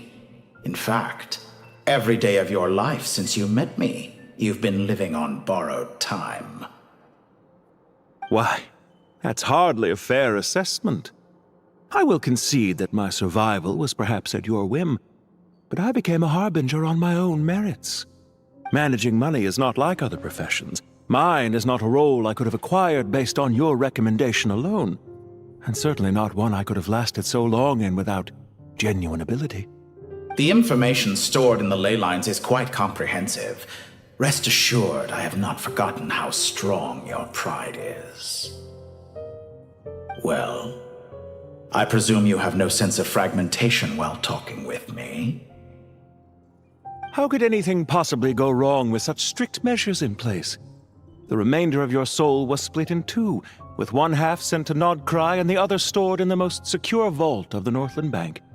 Though I must say, your disdain for the other segments is quite amusing. Zandik is you, and you are Zandik. Zandik created the segments, yet you, a segment yourself, reject him. That is, Zandik, created segments of various ages in his later years. To achieve this, he had to freeze time and part with a portion of his soul. But as constructive as it sounds, it erases my uniqueness. If each segment is equally me, then by the same token, none of them are truly me. A soul living forever in the past inevitably holds different views than he did in his later years. The same thing that completes me also restricts me. You too might ask yourself which stage of your life you want to be preserved at. The day your business failed? Or the day you were framed by a gang and sold off to a medical lab as a test subject? We needn't dredge up the past. This undesirable plan was eventually scrapped. Lesser Lord Kusanali was quite right. I needed an opportunity to eliminate myself. And after that, I concluded that there was no more effective plan than directly splitting the soul. Once the soul is transferred out, you will find that creating a physical body is far simpler than creating a puppet. The other half of your soul suffered a crushing defeat in Nodcry, you know. And yet in the process, I obtained the information I always wanted, did I not? Because now we finally know where the best testing ground truly lies. I once thought your ultimate goal was to ascend to godhood. But as it turns out, that was merely one of your experiments. Experiments take many forms. Most people are too eager for success, too fixated on the end goal. They forget that the experimental process itself is just as important. A suspiciously vacant seat, a new face. I trust you can put two and two together. The reason it doesn't exist is because someone tampered with the record. What can I say? After all your efforts, you really did uncover the world's secrets. So, is the new world you promised a lie? No, it never was. I am glad to be able to control Irmin's soul from within. Now I shall attempt to create a new world inside the existing one. Almost everyone faces the prospect of death. But not a single person has ever been able to experiment unrestrained in the afterlife through sheer force of will. I am the only one to have overcome this enormous challenge. Would I not be letting the world down if I didn't make the most of the opportunity to experiment? Clearly, the dividing of your soul did not affect the magnitude of your ego. Out of all the versions of you that have ever existed, this you is the most insane and the most radical. Is that why you chose to work with me? Which was it then? My insanity? Or my radicalism? Could I call myself a venture capitalist without a suitably ambitious plan to invest in? Yours happened to fit the bill quite perfectly. Well then, I must say, while I am surprised enough that you showed up at all, what surprises me more is that you chose to present yourself as my former subordinate and not as the banker Pantalone. Why make things harder than they need to be? Exposing my true identity in a situation like this would only serve to destroy diplomatic relations between Snezhnaya and Sumeru. I daren't imagine the consequences. Showing up in the name of the original antagonist gives you the recognition you rightly deserve, while also being sensitive to Snezhnaya's predicament. It was an easy win. As for why I'm here, if you're suggesting that your credit is in the negative, I won't argue with that. Many people say that about you. I'd argue that a significant factor in your willingness to cooperate is the fact that you have but a few years of life left after my death. Living and dying together has a way of binding two parties together rather closely. Is it not true that a relationship should be judged by both the positive and negative returns it yields? So some of what I said actually made it into your head after all. It's true that I hope you don't die too soon, but don't you find that a strange thing for me to say? After all, you've already had quite a long life, especially for a human being. Let's not pretend that you're any more innocent than I am. Are we not the same in this regard? We both despise the existing laws of this world, and neither of us enjoy being under anyone else's control. Is it really so greedy to want the world to operate by a new set of rules? Of course not, my dear friend. And as I've said before, mutual interest is the foundation for the most reliable of relationships. You can attest to that. I just hope there never comes a day when I have to work too hard to prove that. Regrator, sir. People have been spotted approaching Sumeru City. How strange. Despite your access to Irminsol's data, it appears the soldiers noticed before you did. They must have found a workaround. Well, dottore, I trust you know what this means. The fact is... They're coming. They'll breach the city gates any moment now. But even so, I would say Ermin's soul is a wonderfully convenient thing on the whole. If you do manage to create a new world, perhaps you could plant one outside my office, too. I'll consider it. What do you need me to do? Stall them? The experiment will take time. Stall them for as long as possible. Very well. But you're really asking for the moon here. Have you heard this story? There was once a guilty man, kneeling in the center of a church while an angry mob outside waited to bring him to justice. He pleaded with the gods, begging them to grant him one final request, the chance to finish confessing his sins before he was sentenced. Many suns and moons passed, seasons changed, and still his confession continued, as if he intended to speak until the end of time. Are you suggesting I worship you as a god? Or were you hoping that I might confess my sins to you? Certainly not the latter. That would make my life miserable indeed. For someone who despises them so, you never seem to have any objections to me creating or becoming one. At first, I thought you'd be furious. Concerned I would terminate our partnership, were you? Not at all. You had reasons why our partnership must continue. Don't you find people's attitudes toward gods amusing? A god descends from the heavens and people worship it unreservedly, blindly following whatever rules are given to them. And yet, when they see an ordinary person gain godlike levels of power by virtue of their own hard work, they treat him with nothing but suspicion, even if he is a compatriot. Is that supposed to be a compliment? No.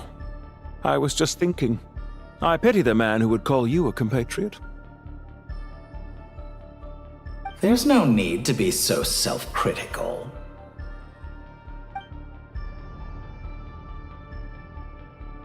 I know it's a little late in the day to be asking this, but how have you been keeping? I'm flattered that you would take the time out of your busy schedule to consider my well-being, Doctor. The part of your soul that went to Nodcry caused quite a stir, sending our organization back to the drawing board on numerous fronts. It was quite a headache for everyone involved. Dear me, I must have caused you no end of trouble. You certainly did. I had the rare honor of being summoned before the Tsaritsa with Pulcinella to answer for myself. A terrifying ordeal. Don't worry, I pulled through. At most, it's a public relations nightmare. I made sure of that. Now I'm curious. How did you explain yourself? Oh, it was quite simple. I just pinned the blame on someone who wasn't there to defend himself. I could hardly be expected to defy the demands of someone as insistent as the Second Harbinger, now could I? How you slander me. You know full well that I am perfectly amenable to reason. There's no question that you are partly to blame for the ruin of my reputation over the years.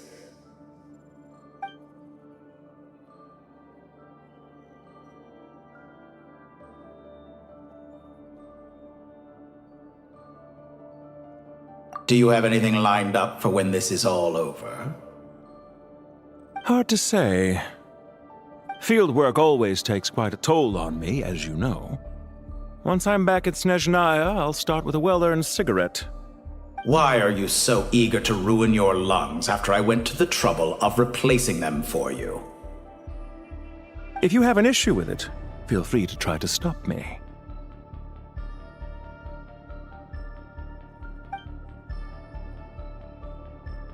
What's on your mind? The limits of humanity. It's a pity. Despite running countless calculations, I find there is simply no way to reduce any further the amount of one's soul required to sustain an individual. It's rare to hear you admit to being unable to achieve something. I beg to differ. For instance, as I've told you before, the original me was prone to motion sickness and couldn't make long train rides. Ah, yes, of course. One of the reasons you often sent yourself out on errands. What are you thinking about now? A new experiment. In the event that my soul was depleted, say we extracted my data from someone else's memories, yours for instance, and then combined it with your intact soul as the base material, what would we create? Such a scenario would be impossible. Oh? As long as your current soul survives, there will be no need to create a new individual. Don't forget, you were the one who approved of the present situation wherein only one dottore remains.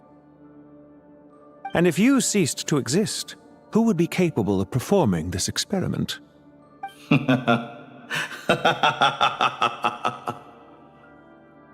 Since the day I met you, you've always excelled at talking your way out of a quandary. Isn't it a little too early to be saying goodbye? Not that I wish to keep you from your business, of course. Very well. Let's leave the conversation there for now.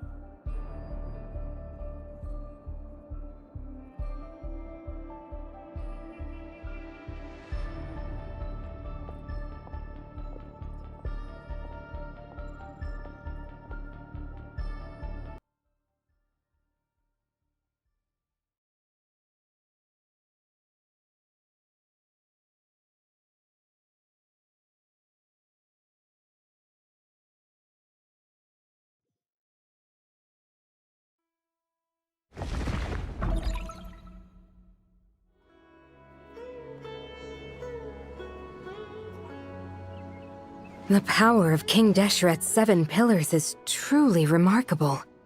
With just a chessboard, you can move an entire unit across the material plane. Yeah, sets us up for a much easier fight. Really makes my day. The last time we stormed the city, it involved a lot more running around. I wonder how many people can say they stormed a city twice in their lifetime. I was just thinking that. I've definitely had more than my fair share of unusual experiences in my life. This is my first time here, actually. We never usually leave Gandharvaville. I hope this will be my last time. Does everyone have to chime in? Can't we just fight? What an amusing comment, my dear lady.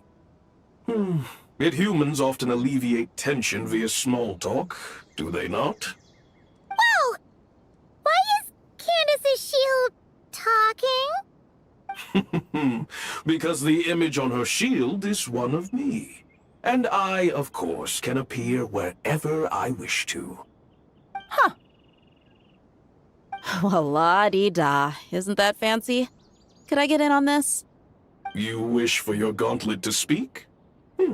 Why, certainly. Ahem.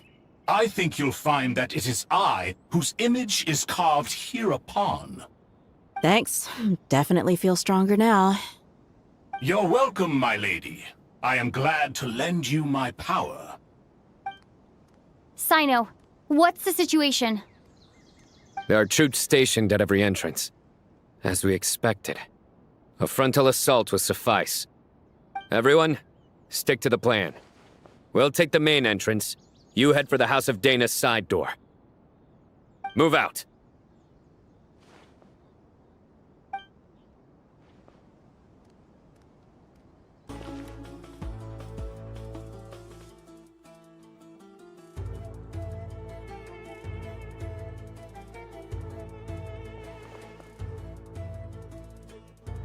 Look out! It's an ambush! Finally. We need to hurry. Take the middle road now. Mahamacha Cyno, area clear. Don't relax just yet. More Fatui approaching from the right.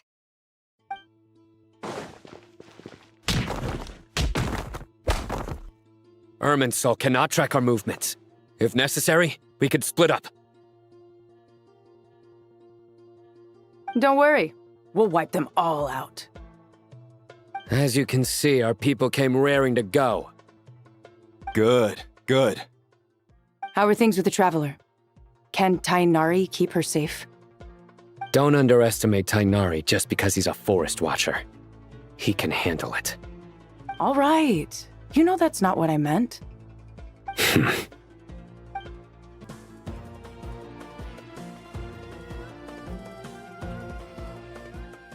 Fatui soldiers up ahead.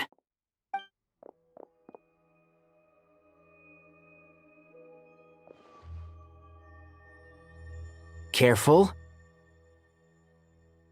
Prepare for battle. Hey! There's people over there! You have some nerve showing your faces here in the center of Sumeru City.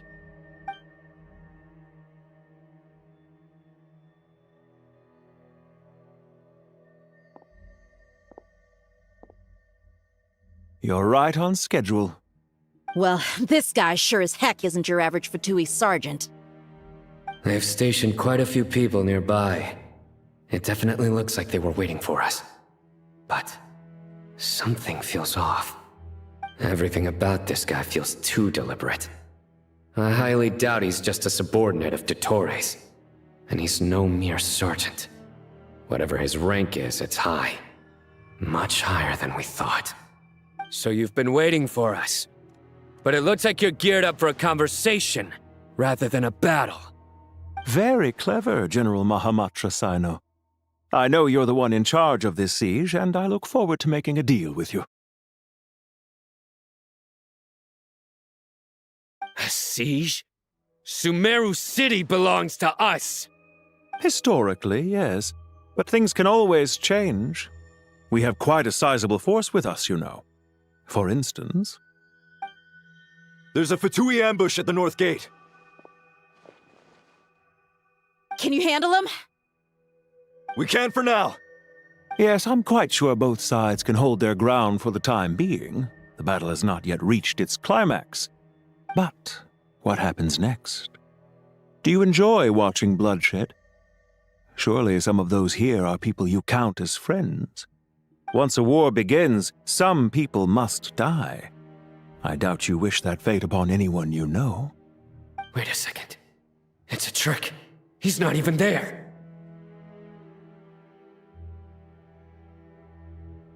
Silence! He disappeared. What was that? A ghost? Curses! He was never there to begin with. That was just a shadow projected there to lure us in. Enough talk! Attack! I apologize for being unable to accompany you at this crucial moment, but I am compelled to leave for reasons beyond my control. Please excuse me. Sumeru's General Mahamatra is quite ruthless. It's a good thing I wasn't there in person. Your illusion held them up for a time just fine. But now that they have seen through it, they will realize you were just a decoy. Decoy or not, what matters now is that they will be heading your way imminently. Not imminently. They are already here.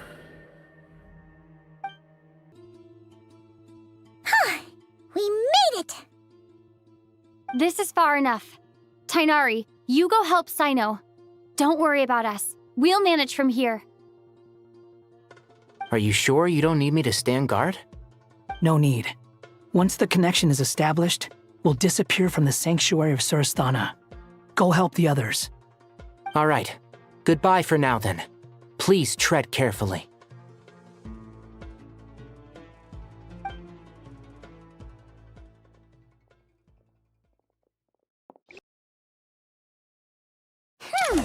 Now where's the interface Nahida mentioned? Come on, where's it hiding? Found it. It's over here.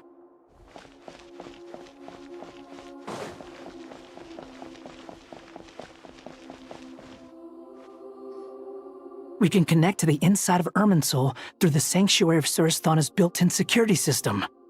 You should be pretty familiar with the process. Is it the same route as last time? For the most part, we don't need to adjust any of the parameters. Then I should be fine. And Paimon?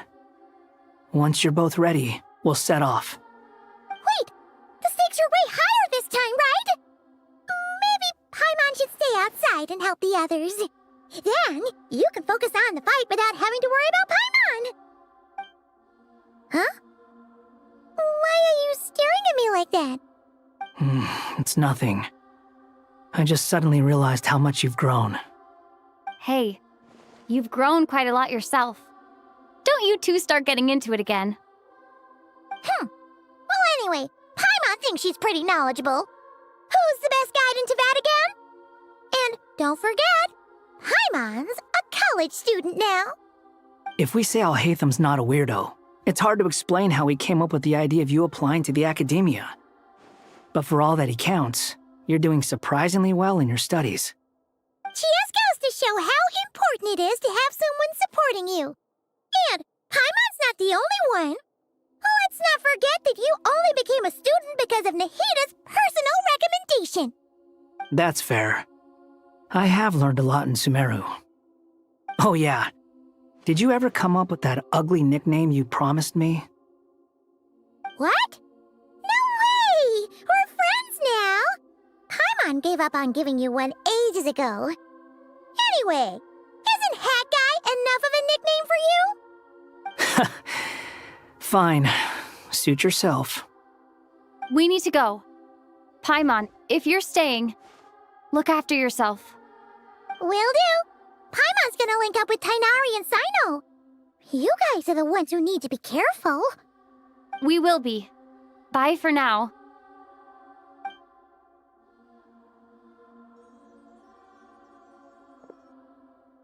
Initiating connection.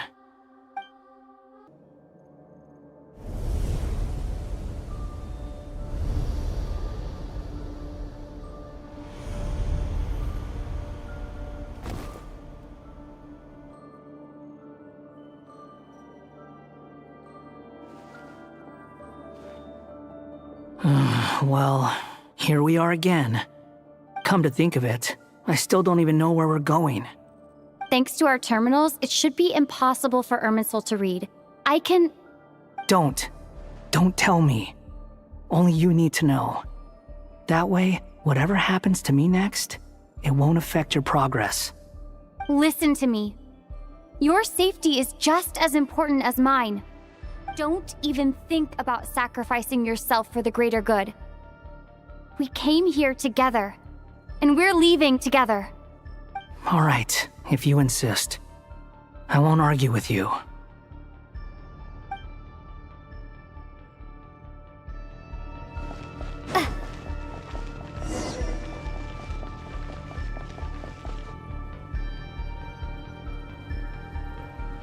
This place looks so different from how I remember. It's unrecognizable. It's a complete mess, like someone's turned the place upside down. Must be Dottore's doing. Either he's searching for some information he needs, or... It's still changing. He has to know we've entered Irminsul. But luckily for us, he can't pinpoint our location. Be on your guard. Don't let him find us. The red parts have probably been corrupted by Dottore's power. Don't touch them, or you might alert him.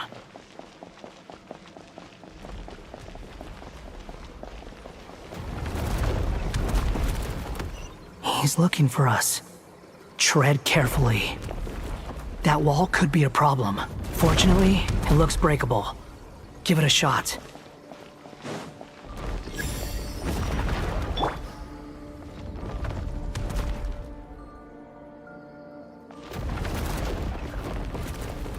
Squall Fury!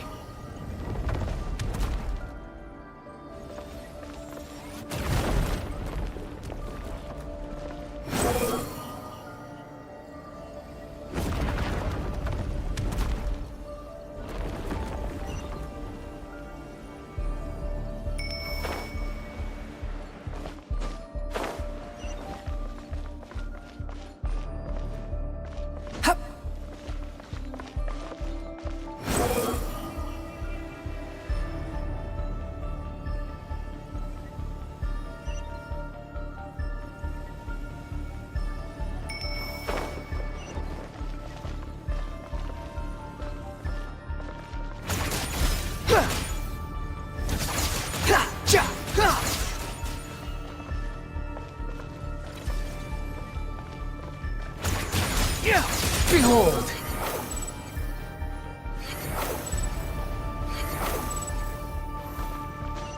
The same old trick again? Are you kidding me? Let's handle it just like we did before. This cheap trick isn't gonna stop us. Oh no! It's... A trap!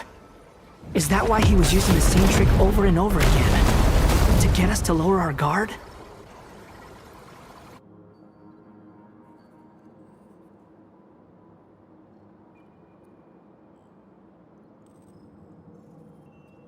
I'm trapped!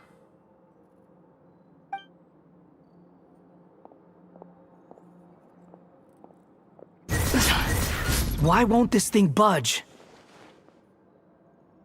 Hello? Hello? Can you hear me? Nicole? Is that you? Yes, it's me. I'm monitoring your progress from inside the Eternal Oasis, and I have to say, this terminal is simply marvelous. It makes tracking you so much easier. I couldn't see anything at first, but now that you two are inside, I can use your location with support from the terminals to get a partial view of the situation inside Irminsul. It's not the clearest image, but it's better than not being able to help at all. So, here I am. I can't intervene directly, but I can help to guide you out of the jam you're currently in. So please, just follow my lead. Dottore in his current form is a blight upon both Irminsul and the ley lines. Pay attention to your surroundings. There must be sources of his contamination nearby. The corrupted information is his— Is that one of them? Precisely. Take it out. Good work. But we're not done yet. Stay close, and let's see if we can find any others like it nearby. Quit following me.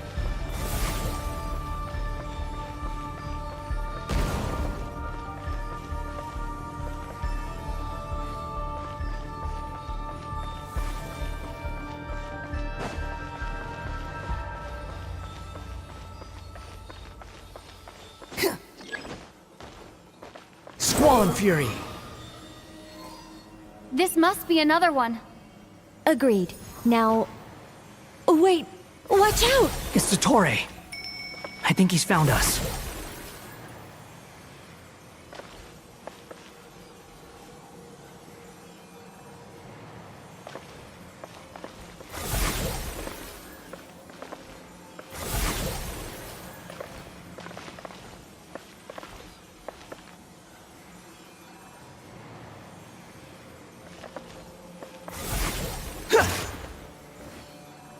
Behold!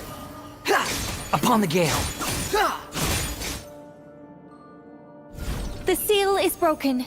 Quick! Get out of there!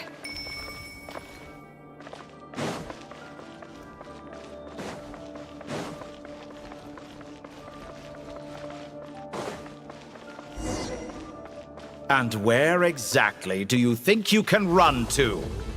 Wait! What is that? Pursuers! That's gotta be it! Run! Don't let that thing touch you! Dodge that attack!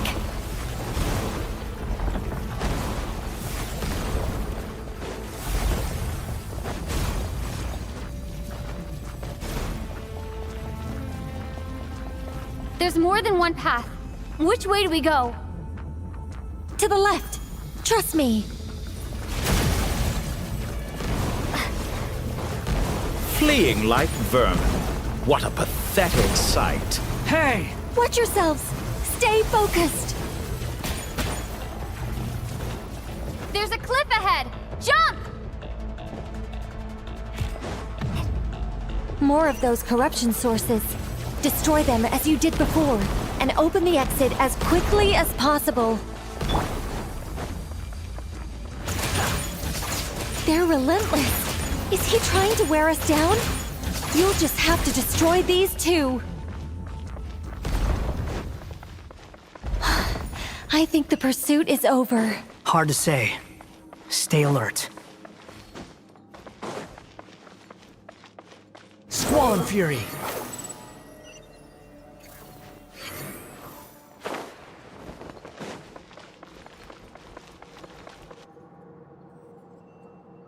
Whew! I think we've made it to relative safety. Phew, goodness. That was tough. You doing okay? I'll be fine. Don't worry. Take a short rest, and then... Nicole? Nicole! The connection's been cut. But that means... Look at you supporting one another. How very touching.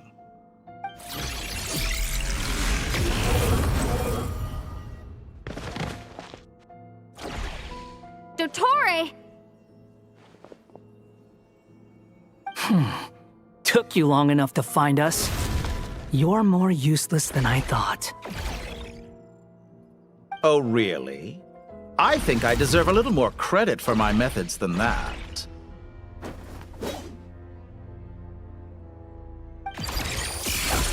Rather than hunting you down, I chose to let you roam free. I indulged your presumption that I was unable to track your movements, played along with your clever little plan. Fleeing is for animals, but I rather enjoy watching you flee. Some things lose the will to run altogether as soon as you put them in a cage. If that's true, then why did you come looking for us? Because I wanted to observe you up close, of course. Don't misunderstand me, I'm not here for a fight. Is it so unusual that I wish to greet my old acquaintances in person? After all, it's been a while. Scaramouche.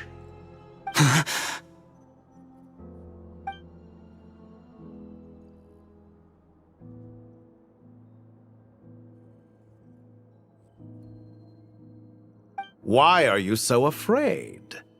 I have done nothing unprecedented in discovering the truth. Nor did I go to any great lengths to uncover your story. You made a bold series of moves in deciding to erase yourself. And with the power of this great chronicling device called Irmin's Soul, you were able to achieve something quite remarkable. Once most people form an opinion about someone, it tends to imprison their mind. Yet you managed to erase every trace of your existence. A novel take on death indeed. However, this meant that you stood out to me all the more when I saw you in Nodcry. I didn't even have to go looking for you. Just the sight of you was enough for me to intuit the truth. For someone in my position, connecting the dots was a trivial affair. It would have been more surprising if I hadn't managed to piece it together. You seem very pleased with yourself for figuring it out. I'm sure you'd even be more delighted to learn the full extent of your crimes. That would hardly be necessary. Besides, isn't there something that concerns you more right now? Something that fills you with dread? Let me put your mind at ease. I have no intention whatsoever of restoring any of the records you deleted. For one thing, it would be exceptionally difficult. But more to the point, I doubt that the prospect of losing your current life is all that frightening to you. Because in your case, the cruelest twist of fate is that you'll never again have the chance to make up for any of your mistakes. Isn't it? Dottore?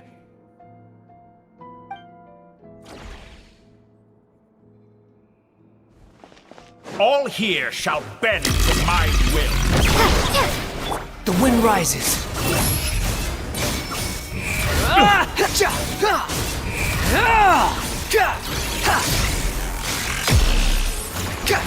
I'm afraid you'll need to do better than that to take me down. I expected you to have grown stronger. Ah, how foolish of me. I forgot that you lack any means to increase your power. You will pay for everything you've done. Oh, will I now?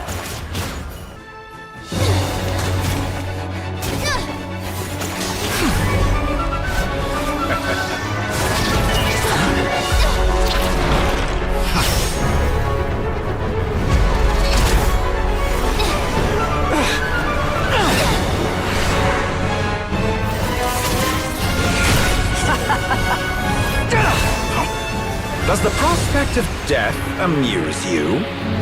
I could ask you the same question! I'll distract dottore. You focus on the mission. Got it.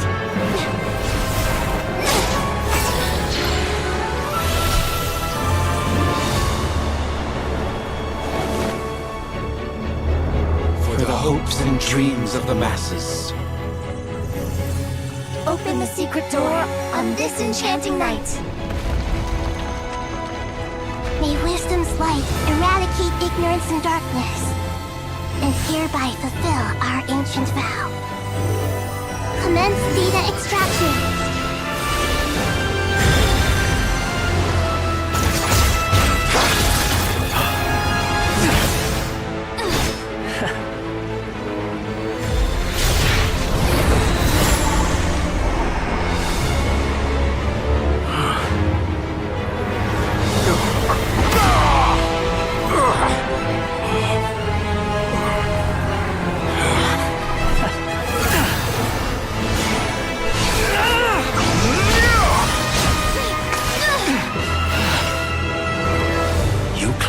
Outdated ideals and stand in the way of progress. You will pay for interfering with the grandest experiment of all time.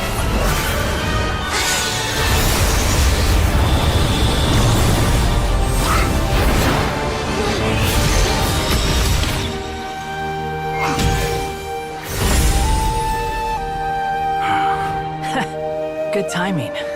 Dottore, as clever as you are, you fail to understand wisdom. Wisdom takes many forms, but the path you have chosen eschews them all. Huh.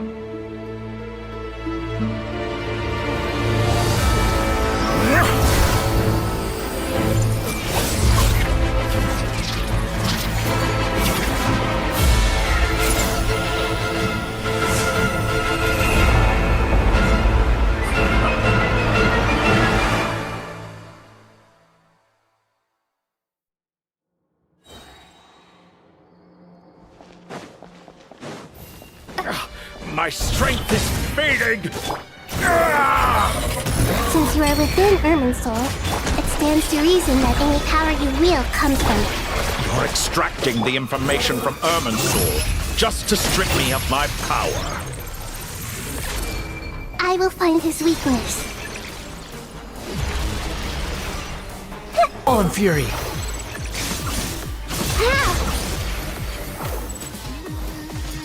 I admire your attempt to introduce a new variable, but it's nowhere near enough! You won't distract— You're so close! Just hold on a little longer! I'll hold him off. Traveler, hat guy, the rest is up to you! We certainly have a knack for surprising each other, don't we? I'm just getting started. It's time! Say your prayers! Stay on the offensive, but watch your back. Say your prayers! Finally, time for you to die. Excited? Time for me to die? How could I have reached this place if death were something I feared? The last gasp struggle of a dying man is a pretty pathetic sight. It's time! Say your prayers! That's enough!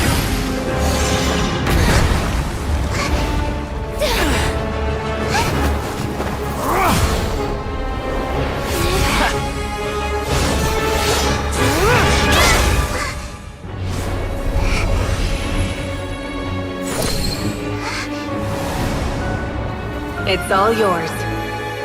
Do with it as you see fit.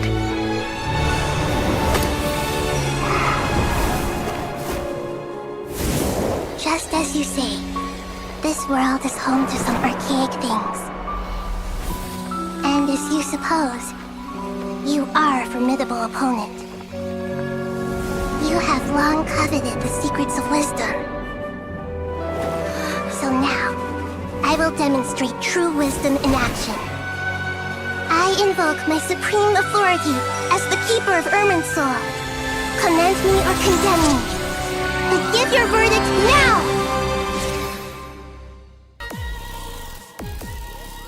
Blessed One of Wisdom, Mahakusaladhama, are you certain that you wish to exercise your authority to destroy Irminsul? It represents both your roots and your finest accomplishments. You truly intend to abandon the very thing you have always fought for? This is my decision. Irminsul has been corrupted beyond redemption. Irminsul is the original tree of Teyvat. It is the means by which the heavenly principles maintains fate itself. The 7 Archons should honor and revere it, for their authority was bestowed upon them by the heavenly principles. It is precisely because I honor and revere it that I fight for the humanity it exists to protect. Wisdom is knowing how to weigh the options and make the right decision. If you truly care about the fortunes of this world, then it is me you should seek to preserve. Planting a seed begins the chain of cause and effect. Since you have become a great tree yourself, why should the loss of another tree be anything to fear? Till we meet again, Lord of Dendro.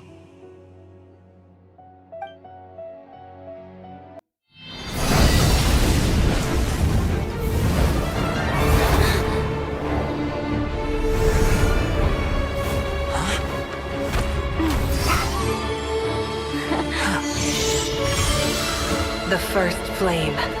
The pure, cleansing fire.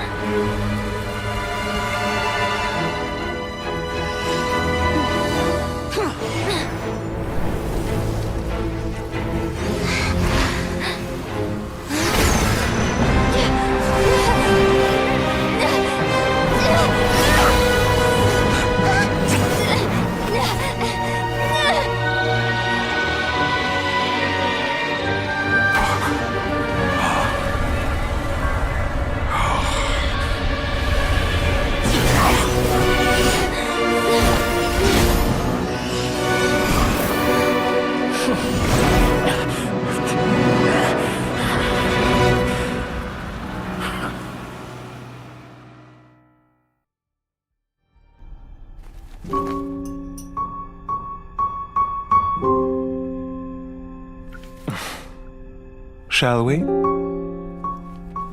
Where were we? I was suggesting that you needn't perform when signing a contract. You're only sitting here because your bank demanded an evaluation of the trustee. So you told a story about a young scholar from a merchant family in Sumeru? I told a compelling tale, didn't I?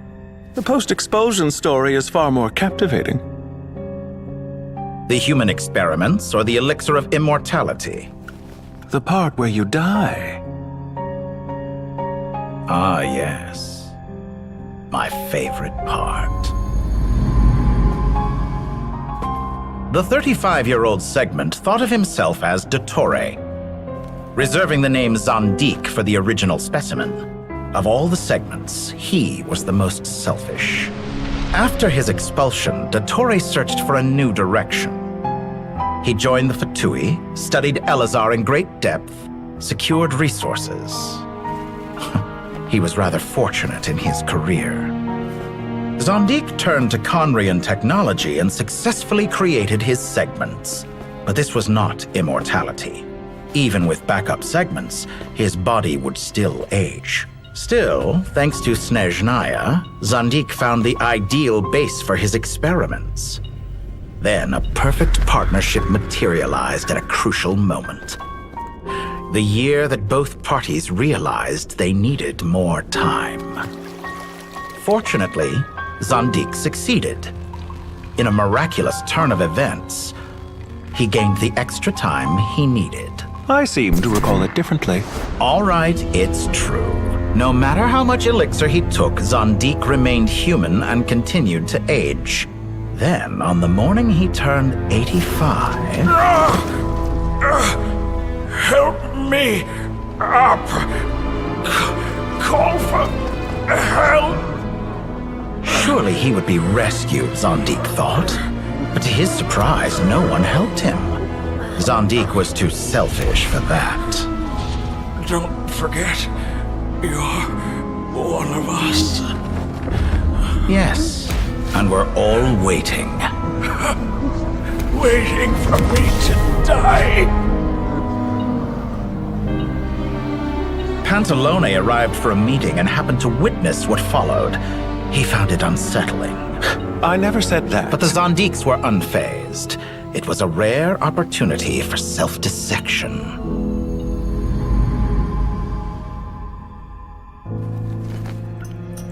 What does all that have to do with you depositing your data at Northland Bank? It has made me cherish my time in this world all the more. Fair enough. So you do have a sense of self-preservation.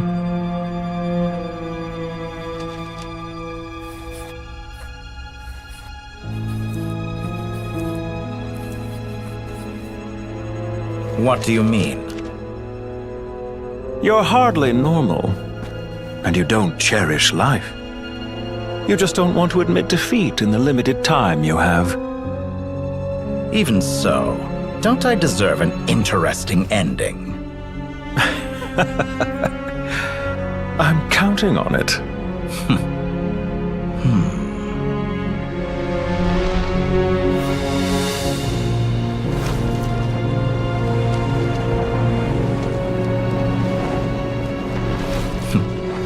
If nothing else, I expect my funeral will be a grand affair indeed.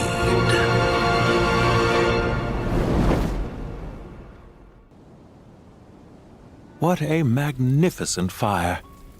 In Snezhnaya, we light fires to ward off the cold. Fire, it seems, is antithetical to ideas such as cold, frozen, and unchanging. Perhaps it has always been that way. From the beginning, fire has been used to drive away wild beasts and warm the body and mind. You could say it's a form of treatment. One that cures the human heart of mortal fear.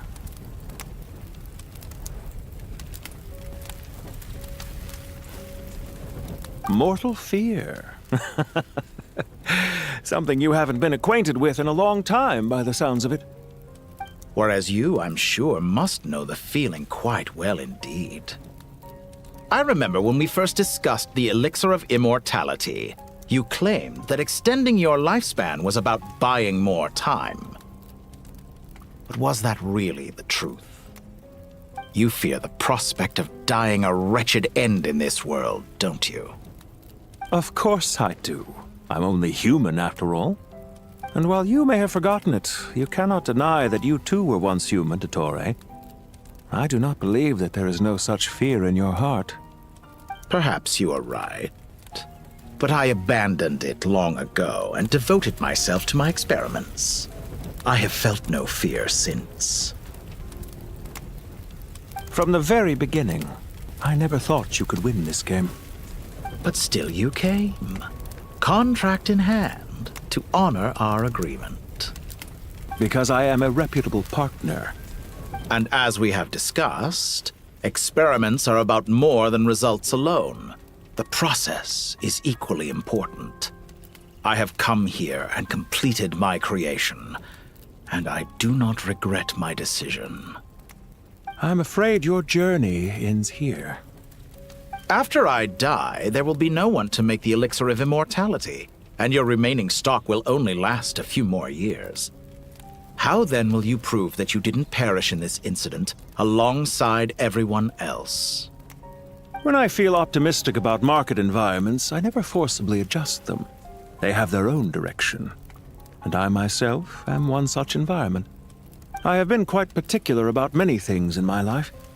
But where the manner of my death is concerned, I choose not to be. You make yourself sound so magnanimous. Oh, but I am. And I hope you will be too.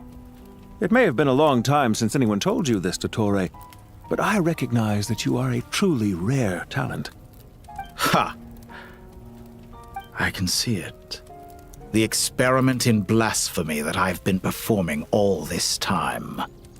It has been a long process, and I do not care about the results as much as people might imagine. If the very goal of your experiment was to explore infinite possibilities, then there was never any reason for it to end. Indeed. Yet now, the experiment has officially drawn to a close. What should I call you? Zandik? Or do you prefer dottore? Suit yourself. Goodbye, Feofan. This time, that's what it truly is. And don't I know it? Goodbye, Zandik.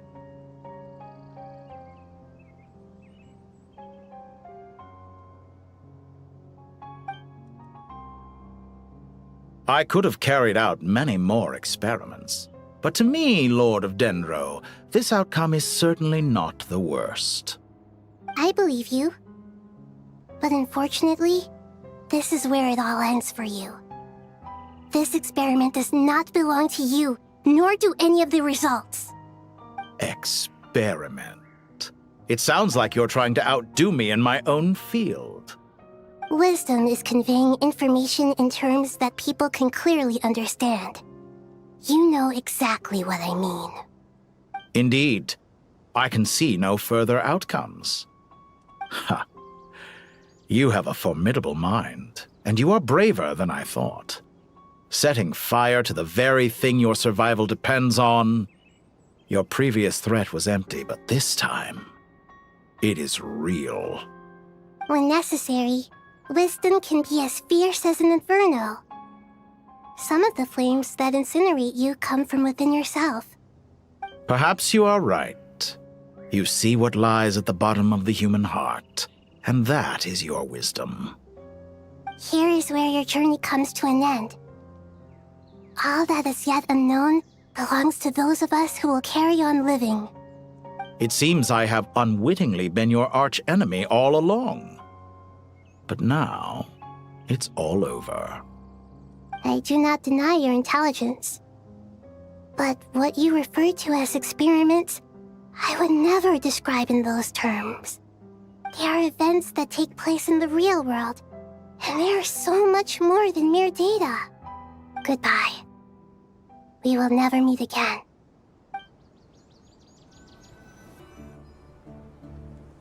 Well, that's the last of them. Everyone on the list is already back where they should be.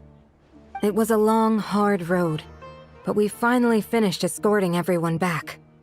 I just pray that we'll never need to leave again. I hope we can stay here forever in this peaceful paradise of our own choosing. Paradise. In the annals of the Temple of Silence, that word carries great significance. It represents the hopes and desires of the gods. Their longing for a place to rest. I wouldn't think gods need such a place. People always think they're the only ones who can lose their homes.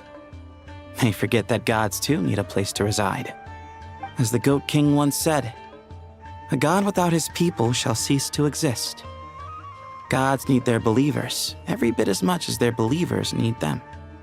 Only we can truly understand how much the desert faith has faded over the centuries.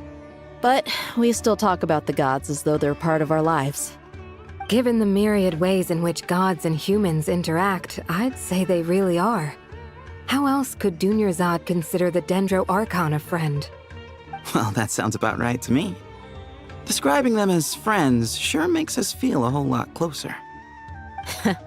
If you told me a few years back that I'd have this many friends, I'd have called you a liar. Belief is a choice, just like friendship. We've made our choices through battle. The right ones, wouldn't you say? I'll be heading back to the Temple of Silence. I heard the Goat King and the Ibis King decided to pay us a visit. How about you?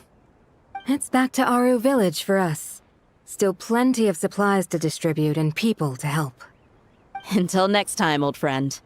As long as you can find the time, you're always welcome to visit us in Aru Village. Right back at you. Make sure to drop by the Temple of Silence the next time you're free. Or it is that 2 of the other 7 pillars, Shezapang and Bennu, might also be dropping by. Since you're wearing the symbols of their power, it'd only be fitting if you came to see them for yourselves. Dropping by? That makes it sound like they're visiting a neighbor's home. Well, the temple was founded by Hermanubis, so I guess to them, that's exactly what it is. Guess that's true. All right. We'll make sure to find time to stop by. Stay safe on your journey home. I will.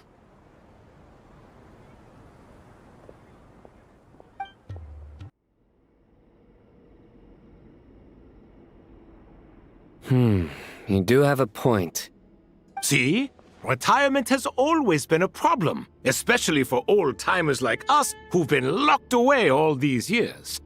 You finally step out into the light, and bam!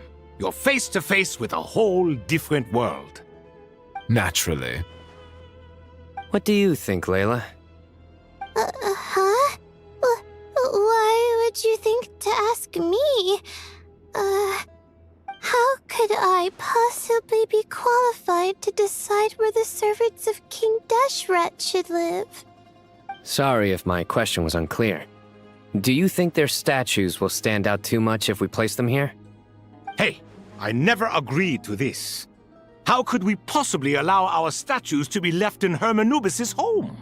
That would be like breaking into someone's house, then pretending it belonged to you in the first place. Different beliefs can coexist. We still need to respect one another. By which you mean, you two plan to stay at the Temple of Silence, for a while at least, but you have no intention of relocating your statues here. So, you see this as sort of a family visit? Is that correct? Family. Huh. You could say that.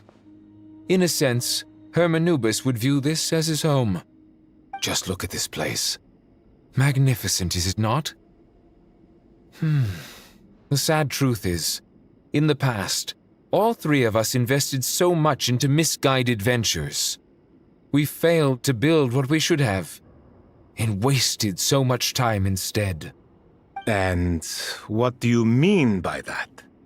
I mean that for the most part, time spent associating with the likes of Sobek, and, let's say, Thoth, might reasonably be considered wasted.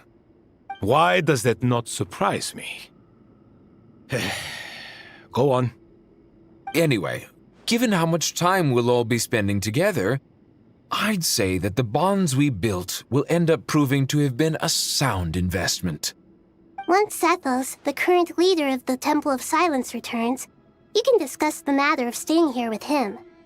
But judging by the expressions of everyone here, I imagine you'll receive a very warm welcome.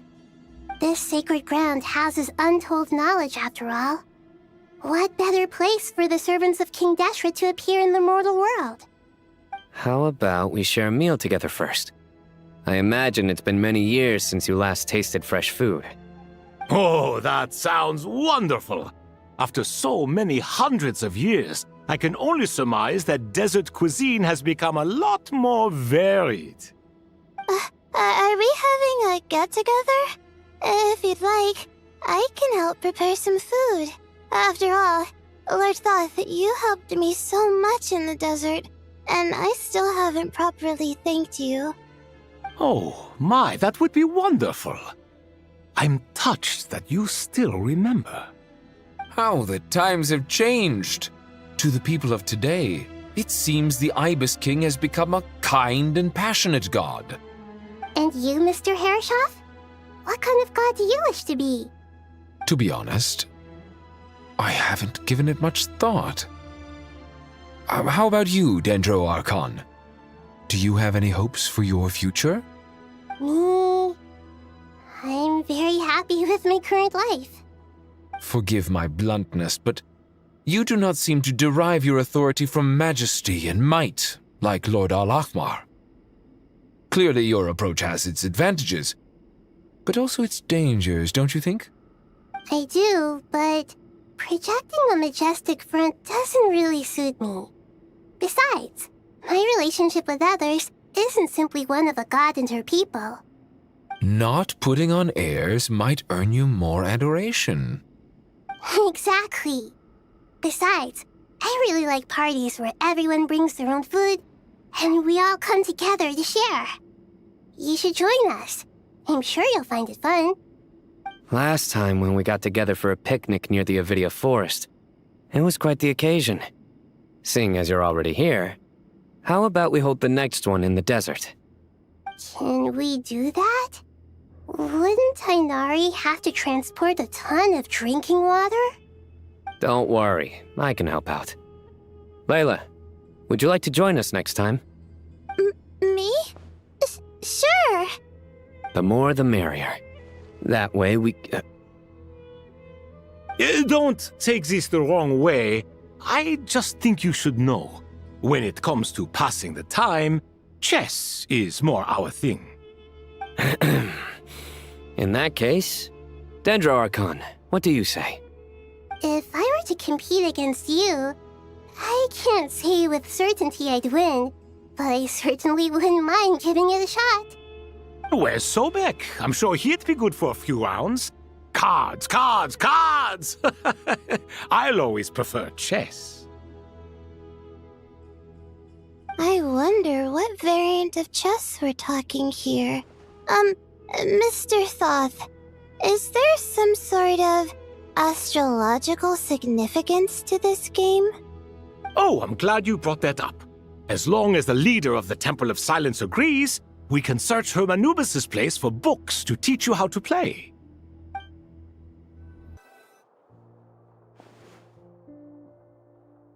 Such devastation visited on Sumeru City. So many houses destroyed or damaged in the fighting. Who could have foreseen this? Look at all of this. It's going to take me forever to tidy up. I suppose living below the academia doesn't always work out to your advantage. I would have thought a little appreciation of my sincerity and effort in helping to clean up this mess might be in order. Helping? Effort? This is your house! Of course you should be putting in the effort! If anything, I'm the one who's helping! So you see yourself as just a helper in this situation. I must admit, I'm rather shocked. If you're trying to say that since I live here too, I have an obligation to tidy up, fine, I suppose I do. Wait a second, stop changing the subject! Nevertheless... In the wake of a great storm, a missing roof is a predictable inconvenience. Can you stop making it seem like I care more about this house than you do? Doesn't it upset you at all to see your home in this state? I won't pretend it's ideal, but that's no reason to be upset. This is the roof over your head, your shelter from the cold. The furniture is scattered, the paintings have fallen off the walls, the windows are shattered. Don't you feel even a little disheartened? The way I see it, these problems are easily solved. Ugh, this is precisely why I hate talking to you about sentimental things. It's like banging my head against a wall. You simply don't understand just how much work goes into making a proper home. It sounds like this is causing you a lot of anguish. You mean the house or the paintings? I mean your sentimentality. Oh, well, yes. But I'd rather not dwell on such things right now. Generally speaking, when anguish becomes the norm, people usually make an attempt to improve their situation. But there are so many people and things in life that are difficult to change. It's not like you can force them. Besides, anguish can be a source of inspiration, and I'm not sure I could break my reliance on it. I'm glad you're able to make yourself think like that. What kind of a response is that? I was stating a profound truth about the very nature of art. Suffering is the cradle of all creation. Even you can't deny that. And I wasn't trying to. I'm just happy for you. Pure and simple. Can't you tell? Happy about what? Happy that you can always find an answer that backs up your views. You... More often than not, life is a process of running into problems and then searching for answers. Yours more than most. Not everyone's so good at justifying things to themselves. It's something that you've been steadily mastering. Huh. What about you, then? What skills have you been mastering lately? Pass me that box.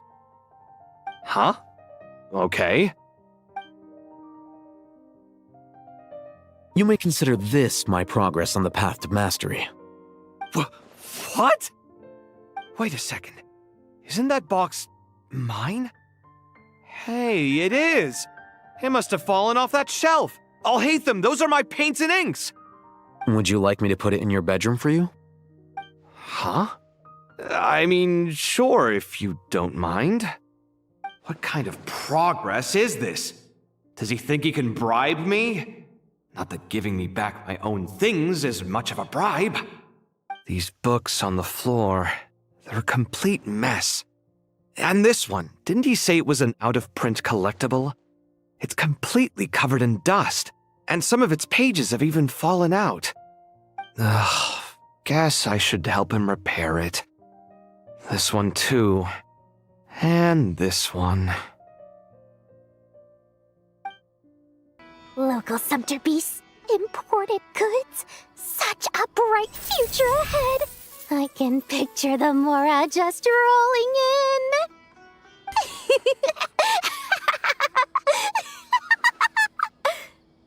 You do realize you sound like a choking cow? It's called being imposing. Can't you feel it? Are you not intimidated? Oh, I'm positively shaking in my sandals. What commands do you have for me, oh mighty Lord Sangamabe? You've got a lot of nerve, Nefer. You went and told Candace and the others everything, didn't you? Seriously, do you have any idea how differently they see me now? Surely that's a good thing. I presume they're more disposed to actually like you now, maybe even view you as a friend. You traded my secret for sympathy! Thanks to you, I've lost every last shred of my mercantile majesty. How am I supposed to make anyone think I'm a big, scary investor now? The dark days of Lord Sangamabe are behind you. Why not take this chance to make a few honest friends?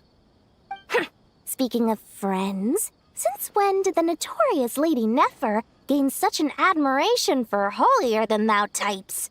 A moon chanter here, an angel there? Who'd have thought it? A coming together of fates, nothing more. No need to throw around accusations of admiration. Forget it. You're right about one thing at least. Making friends is never a bad thing for a merchant.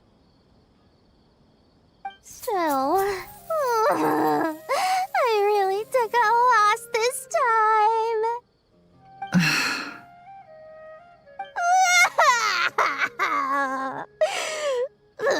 What are you looking at? I'm trying to see if you're really crying or if those are just crocodile tears. A little birdie told me that when Lord Sangamabe makes money, the tears flow from the center of her eyes, but when she loses it, they flow from the corners. Which is it this time? Ugh, you are so annoying. I'm not talking to you anymore. Nefer, thank goodness you're here. I've been looking everywhere for you. Huh? Well. If it isn't the House of Dana's very own librarian. What can I offer you today, Miss Katayun? Oh, no, I'm not here to buy. I'm here to bring Lady Nefer a book, and a fascinating one at that. We agreed to meet at the entrance to the mausoleum of King Deshret. One more thing, I bought this copy with my own money. It's not borrowed. Reasoning knows not time of day, but suspense always follows a blizzard. That's quite the mouthful. Huh? Isn't that the one that... It was all the rage for a while. People throughout the city were clamoring to get their hands on a copy. The names inside were all circled. Everyone thought it was a riddle. Don't bring up that book in my presence. I don't even want to hear its name. That thing was nothing but a scam! Surprisingly enough, I've actually heard of this book, though it doesn't seem of much consequence. So what truth lies behind it? You're from the Vahumana and you're asking me what the truth is? I'd say the actual truth was about the least important part of the whole episode. I brought you this book because it probably has the most interesting backstory of any in the House of Dana's collection, at least in recent years. As for its quality, well, you can judge that for yourself. Don't tell me it's actually any good. You may not know this, Lord Sangamabe, but Lady Nefer has a fondness for books with... how should I put this? Mixed reviews? No eye for good literature, huh? Perhaps she feels that bad books hide interesting secrets? But I shouldn't put words in her mouth. It's probably fair to say she prefers the conversations that books can spark over the substance of the books themselves. Suits my style as an intel broker, wouldn't you say? Very interesting, thank you. I'll return it to you once I'm done reading. And as it happens, I have something for you, too. Incense? I imagine you've already used up the incense I gave you last time. Here's some more.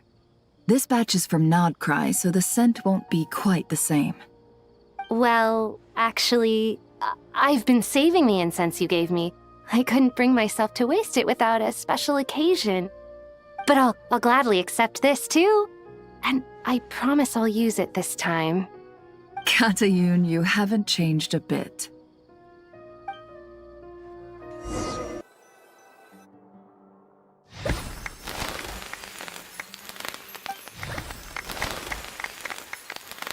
Congratulations, Collei.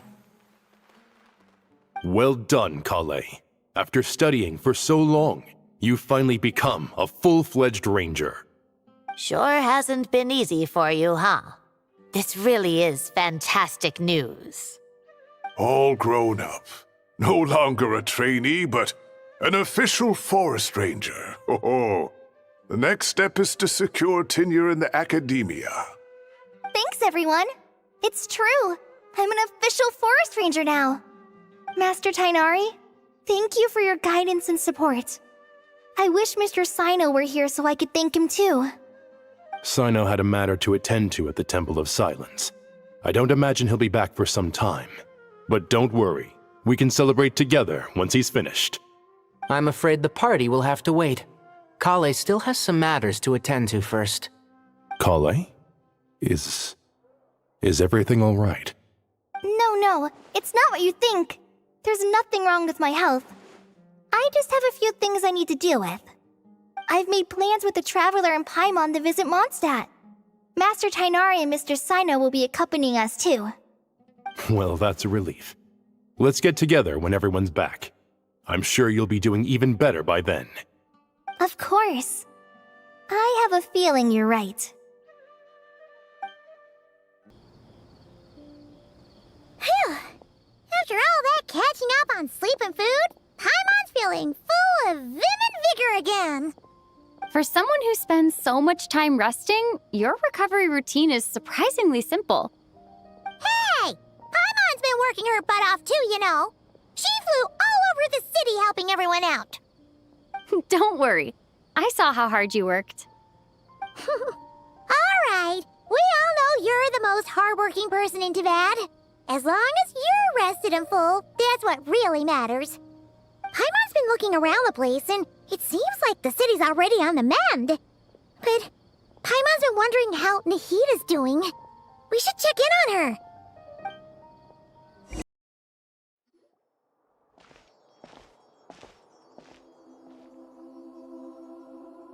Hey, Nahida! And Hat Guy's here too! Traveler, Paimon! what's going on here? Nothing much. Nahida was just expressing concern for my physical and mental well-being. Oh, the Traveler told Paimon all about that. We've both been very worried about you. Are you feeling alright? You make it sound like I'm on the brink of some kind of breakdown. Truth is, I'm doing much better than you might imagine. If we can just get to the bottom of Dottore's intentions, we can minimize his negative influence. That's the sort of thing I excel at.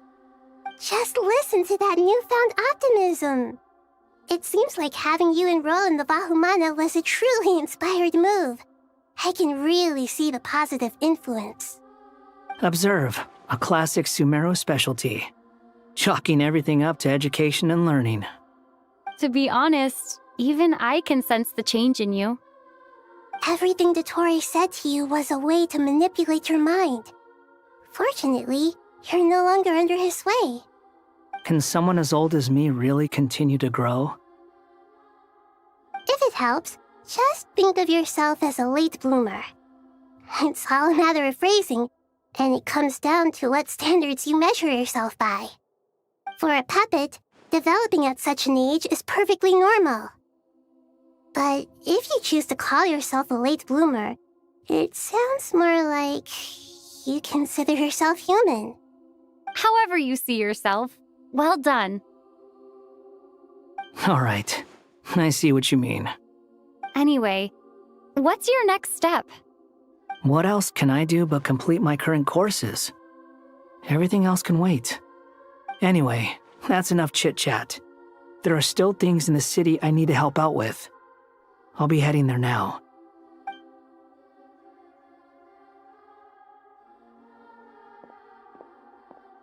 I'm so happy that Hat Guy is doing better than we thought.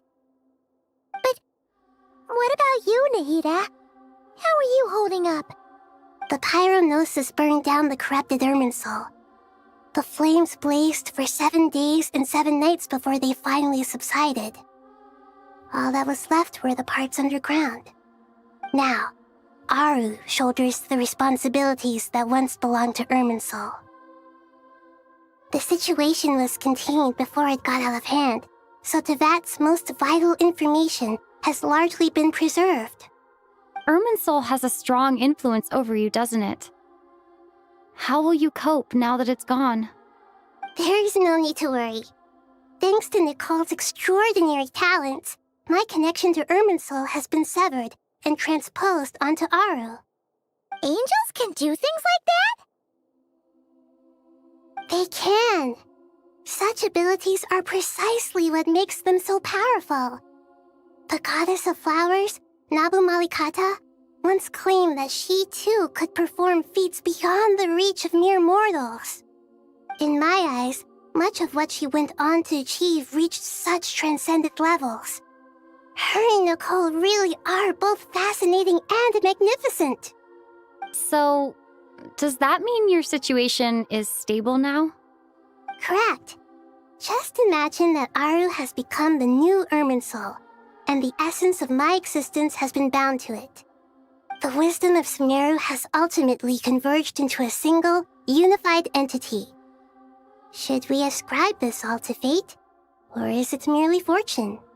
Whatever it is, the important thing is that you're okay, Nahida. Dendro Archon, Lesser Lord Kusanali. Oh, thank goodness you're here. Greetings, Traveler and Paimon. Sir Nevis, do you have something urgent to say? Yes, there's something I need to report. We've received a message from Snezhnaya.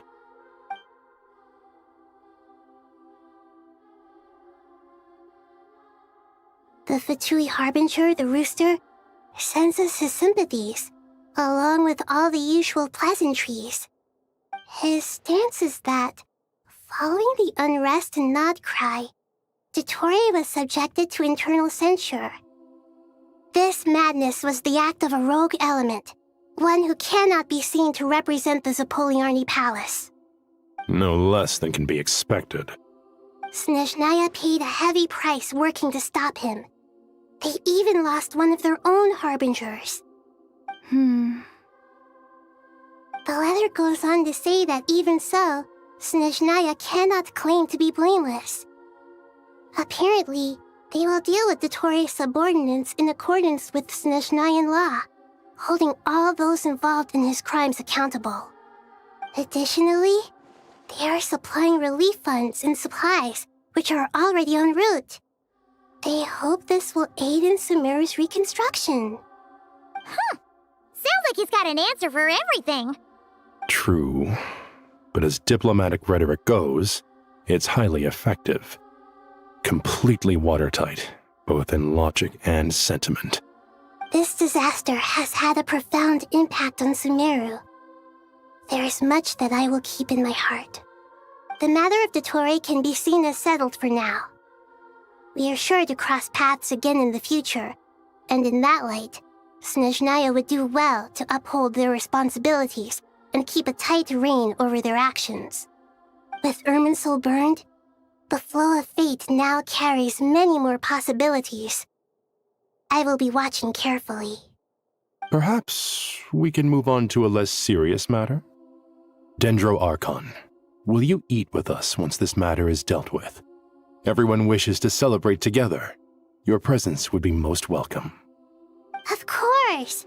Dunyarzad, Cyno, and Hypatia all told me the same thing. If there isn't enough room for everyone, we can arrange back-to-back feasts. What a wonderful idea. That just leaves the question of what we should eat. Not more tomatoes, surely. More? Dendro Archon, what do you mean by more tomatoes? Those good friends of yours are always talking about tomatoes. Sometimes when I'm walking through the city, I can even hear them arguing in the fields. Since you see them so often, you must hear about tomatoes even more than I do. Tomatoes. Tomatoes. The word has a certain magic to it. Like the autumn fur of a sumpter beast swirling in the wind, sometimes flying up my nose. Tomatoes. What can we make with tomatoes? Wait, why tomatoes? Take your time, there's no need to rush. The traveler, Paimon, and I still have somewhere we need to visit. You'll have plenty of time to think it over before I return. Does this mean you're going to Natlan? Meeting them there in person. It will require a long journey. I know. But this is necessary. I must go myself. Traveler, Paimon, we'll set off as soon as you're ready. Is that all right? Sure. We'll be ready whenever you are. You'll hear no objections from Paimon. We should grab some snacks along the way, though. It'll be just like going on a long holiday. Wonderful. I'm looking forward to this so much.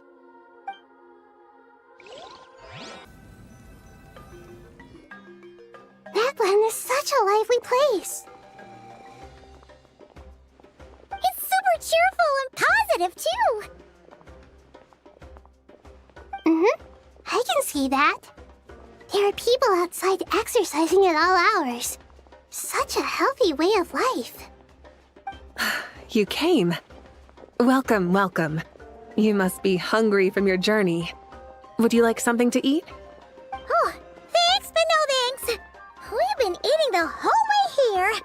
We had a mushroom platter, Sab's meat stew, butter braised chicken, hadasara pudding. Paimon's positively stuffed. All right, all right. No need for all that detail. I'm starting to get hungry myself. Maybe later then. We can wait till everyone's got an appetite, then I'll head out for a meal together. Sounds like a plan. Let's find somewhere to sit down. I should tell you, I already have some sense of why you've come. Why's that, mavuika? To say thank you. Your senses are spot on. But on top of that, we also feel guilty. Because the gnosis has vanished? I sensed its loss. Despite scouring through the remnants of Irminsul, we couldn't find any sign of the pyronosis. Not even any trace of it burning to ash. That's certainly unusual. Still, the potential fallout from Irminsul's loss is significant, to say the least. Perhaps the pyronosis's disappearance is simply a knock-on effect of the impact it's had on a certain strand of fate. There's no need to feel guilty. We were clear that this time, there was to be no returning, only giving. Pure and simple. Thank you really is a fascinating phrase. We use it to express gratitude for the smallest of things. Yet, when faced with a kindness too immense to describe, we use exactly the same words. It's not that we lack other means of expression. It's that when we truly need to express our feelings, the simplest and purest words are always the most powerful. You're right. In Natlan, we prefer simple expressions too. Companionship, friendship, support. They might not sound fancy, but the sentiment behind them is sincere. That's wonderful to hear. Sincere feelings are often a vehicle for the deepest wisdom of all. Irminsul's destruction doesn't seem to have done you much harm. I'm glad to see you're doing well. There's still a lot of work to do, but before we begin, we felt it was important to come here and speak with you. Partly to express our gratitude, but also because we felt that seeing you, in a sense, is like basking in warm sunlight. That's a nice way of putting it. I like that. To tell you the truth, though, I'm not a fan of somber meetings. So, since there's nothing more to say, why don't we go bask in some actual sunlight? The weather's beautiful today. What a great idea! Paimon's gonna lie back and soak up some rays.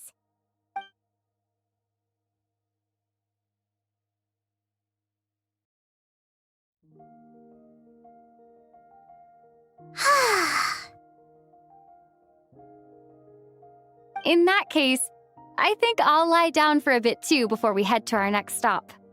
And where might that be? Mondstadt. Paimon and I are gonna head back there with Collei and the gang. Long ago, I sensed that the god remains inside Collei had come from the goddess of flowers, but I kept it a secret. Those remains weren't hurting Collei, not as she is now. They simply exist. Besides, I could sense a deep yearning within her. A yearning for an ordinary life. A yearning to hold on to the hard-won happiness she now enjoys. With someone like her, I have a responsibility to keep her secret. She should be ready to face the truth by now. Whenever people meet, there is always the potential to create warmth and kindness. Every child grows up, but even as adults, they are still children in the eyes of certain people. Oh, just like how Paimon sometimes sees Nahida as a little kid.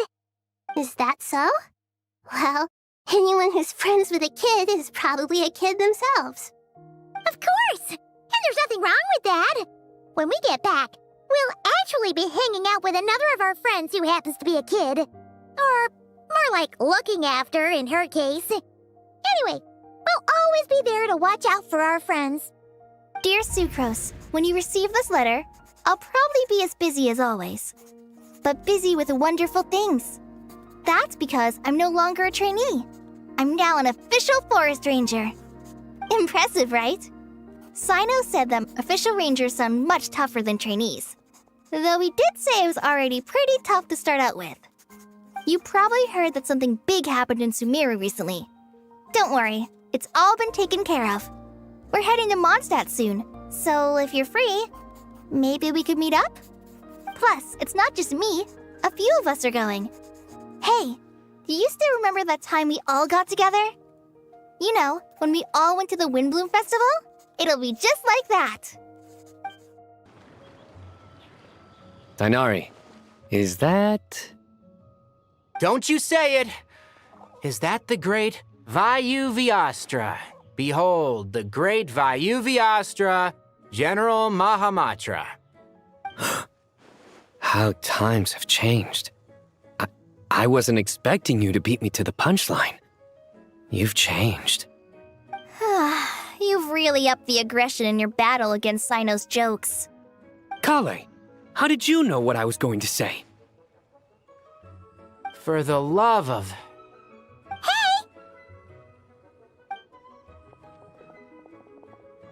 Traveler! Paimon! You're right on time! I hope we haven't kept you waiting. Collei! Sucrose! It's been so long! How have you been? I've been well. Everything's going great. What about you? Are you still busy? Not at the moment. Oh, right! That juicer you gave us works amazing! Faruzan loves it! Seriously? That's wonderful.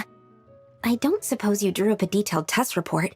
Oh, what fruits did you use? How's the texture of the final product? Sucrose, you might want to try asking your questions one at a time. Albedo! Paimon didn't see you there! It's been a while since all of us were together like this. How about we follow the same plan as last time? Good idea, my friend. You never disappoint. So, what are your identities this time? Don't remind him. First things first. Allow me to introduce our very own official forest ranger Collei. The rest of us are simply her humble travel companions. This sounds like one of those mushy stories that gets people hooked on some corny, heartwarming premise. Oh, is our story not heartwarming? If I recall correctly, there was even a scene like this in King of Invocations. Besides being heartwarming, our story's also about tough, impressive-sounding job titles. At least that's what I think.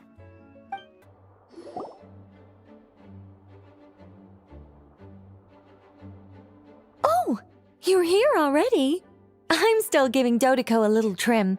I won't be a moment. A trim? Does Dottore need haircuts too? Of course. It's important to know how to take loving care of the apples of your eye. All of these trivial matters get left to me. It's because I'm an angel, and angels are, in a way, the guardians of ARCHONS. Oh, right! Well, that's definitely an impressive-sounding job title. What are you writing? I'm just brainstorming some cool-sounding lines.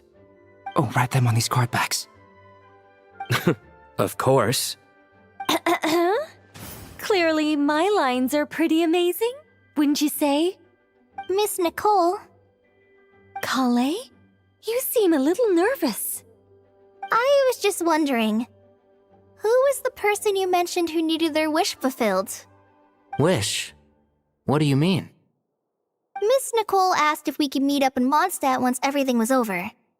She said a friend of hers had a wish that needed my help to come true. Well, you never mentioned that before. All we knew was that you'd arranged to meet in Mondstadt.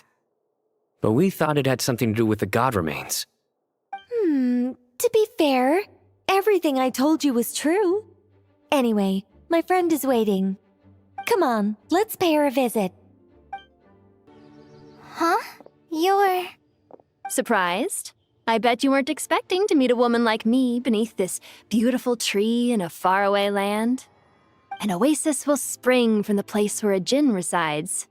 That saying falls somewhat flat here in Mondstadt, given that everywhere is already so lush and green. LILOUPAR, what are you doing here? I made friends with Miss NICOLE. I asked her to bring me here and then invite Collei to come. The prologue to this story is that I have a wish. It has stirred within my heart for centuries, millennia even. Originally, it was merely Al-Ahmar's lie, but now it has become reality. Could this be... related to the goddess of flowers? My dear young lady, my mistress left her final trace in this world upon you. I can't tell you how glad I am to see you here. And now I have seen you, and peered into your heart. You have experienced hardships and suffered setbacks.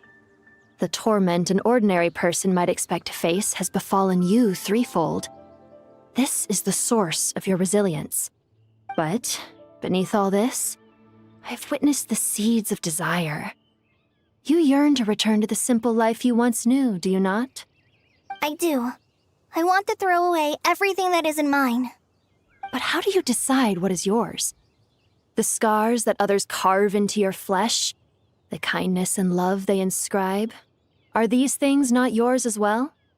They are. This is something I've talked about with Miss NICOLE. Miss NICOLE said I should learn how to adjust my standards. I just want to live as an ordinary human. Anything beyond that isn't mine. Don't you want anything from the remains of the goddess of flowers? She gave me a revelation once. I think that's already more than enough. In the past, you would not have possessed such a rich heart. Your brief life has taught you to hold on to everything good, to home in on kindness. How fascinating. You're nothing like Nabu Malikata, and you're certainly not her. Of course not. I'm not some great and powerful being, Miss LILOUPAR. Yet I am a djinn. We exist because of the Lord of Flowers. We revere and love her. My wish is to see her one last time, to give everything for her. Collei, can you do this for me? But her remains won't be easy to remove. Are you sure this is what you want? That's beside the point. First, I need to know. Are you willing to do something for the soul of this lonely, wandering woman? I'm willing. But look, you know nothing about me. Even if you have heard the stories about me, all you would know is that I was rightly punished for the many evil deeds I committed. Ah, so you do know. Your lips are quivering, your eyes trembling, and still you're willing to do something for me. Life has been cruel to you, and yet you've learned to be kind. My dear young lady, to repay your kindness, I too must play my part. Are you sure about this, LILOUPAR? I yearn to see my mistress.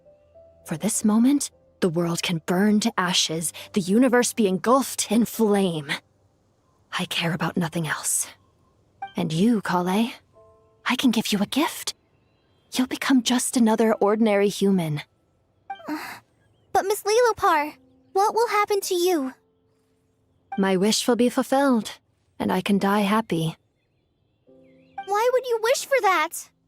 A long, unending life might seem desirable for one who has never possessed it, yet it brings torment to one who has. My remains are scattered across the yellow sands, but my soul can find no peace. Since you've promised to grant my wish, give me that release. Allow the dying to die, and let the dead rest in peace. You have my thanks. Collei, there's no pressure on you. What she said, it's all true. A wish is a genuine desire, after all. It's as if you want to use the last of your life to give me a better future. Nothing's so selfless. We'll be using our futures to fulfill each other's wishes. This is a noble act, a beautiful and secret transaction between two women. I understand. Miss LILOUPAR, I'm ready. Close your eyes, Collei. Then open your soul. From there, I will embrace my mistress. The downpour of flowers is your touch, like returning to the very beginning, like surrendering to your grace, my mistress. People say that devotion is beautiful, yet filled with pain. How foolish of them. For me, devotion is beautiful, pure and painless. Devotion is my love. Thank you.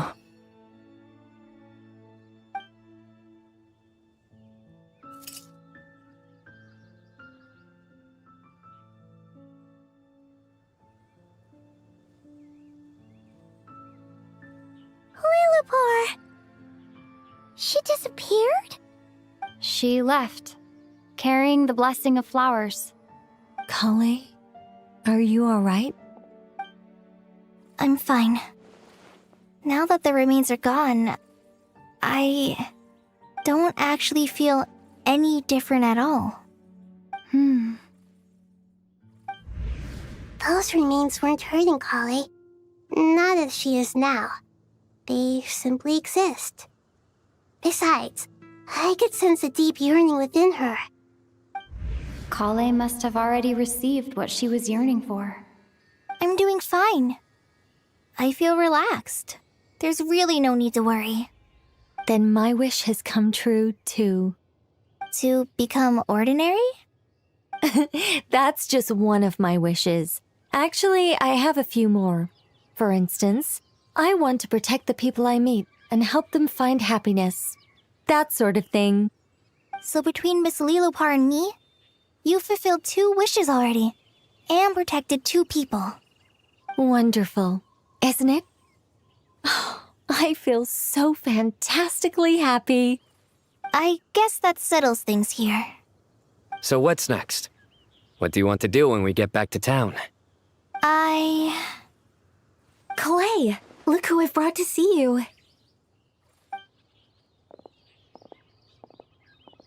Hey, Collei! I heard you guys were holding some kind of secret event. How come you started without me? Huh? Oh no, it's nothing like that. We were just saying goodbye to an old friend. Really? Who? Me.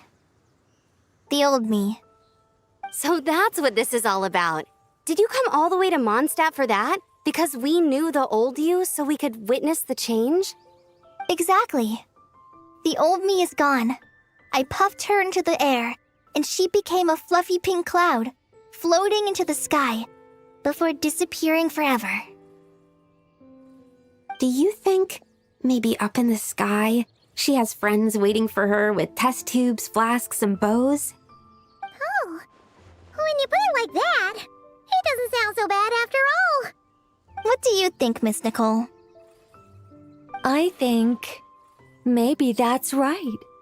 At least, if it were up to me, I'd consider that a happy ending.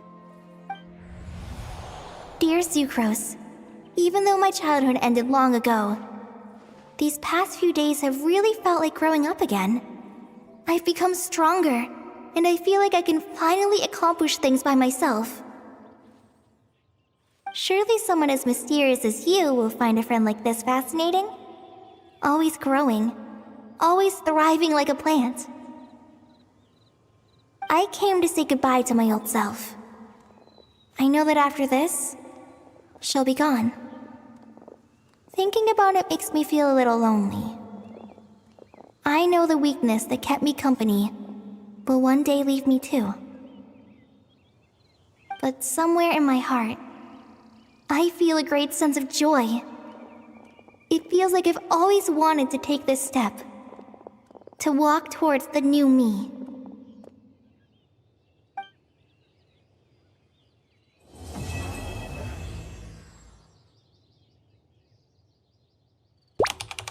My name's Prune, and I'm Alice's friend.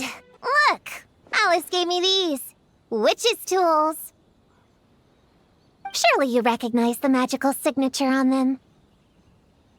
A bell, a hammer, and a tattered old book? But this Spondamad textbook really means nothing to you. The Traveler's Companion is supposed to be a well-read, high-level student at the academia. According to the rumors, at least. 80 years ago, this was the defining Spondamad text. It's a true classic.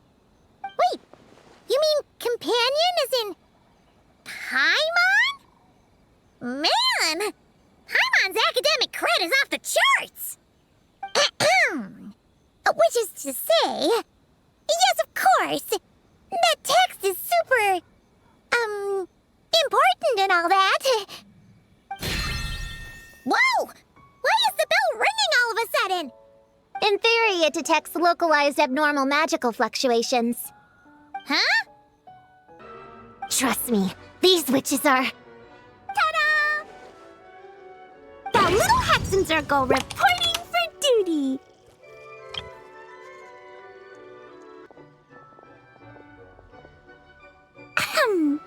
I'm Little Witch Klee.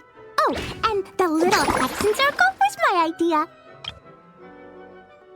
I'm Little Witch Yao Yao from Liyue. I just joined the Little Hexen Circle, and I'm looking forward to learning a lot. I am Little Witch Chi Chi. That's all.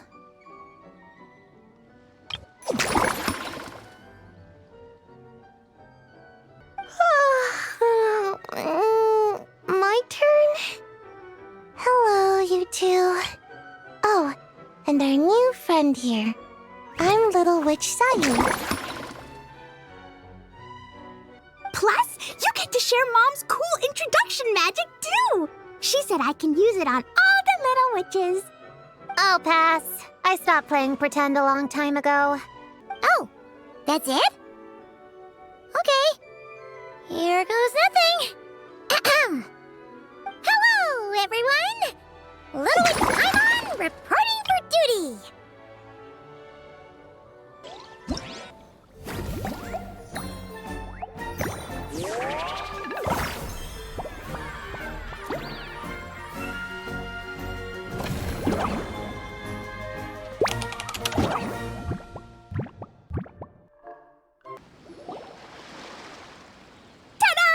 Welcome to the Little Witch's Tea Party!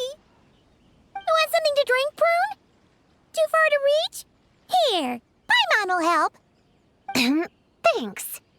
I'll have a hot tea then, no sugar. Oh, we actually don't have tea here. It's too bitter. None of us like it. I don't like hot things. Dango milk is cold.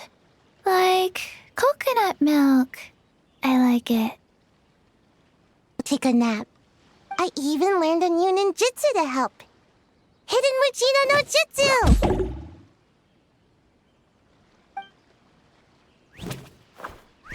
Ta-da! Ta-da!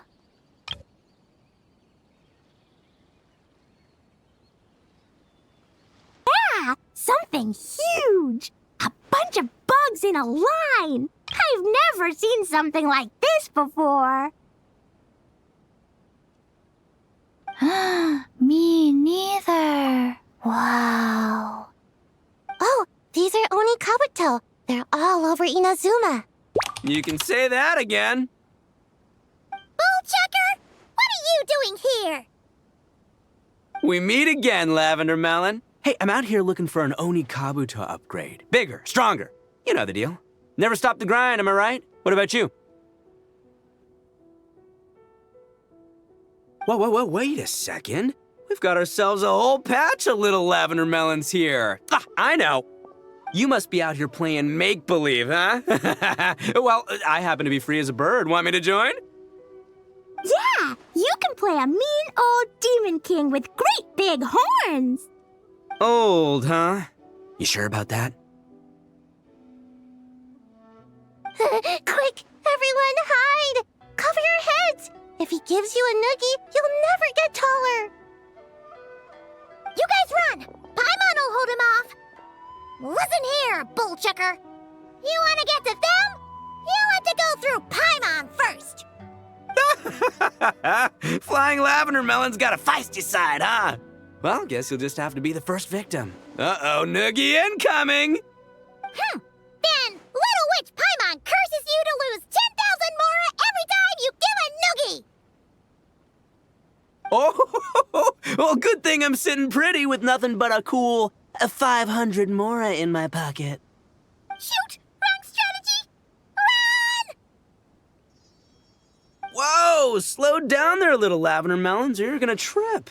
You know what? Because I'm cool like that, I'll give you a 10-second head start. 1, 2, 3, 4, 5, 6, 7, 8, 9, 10.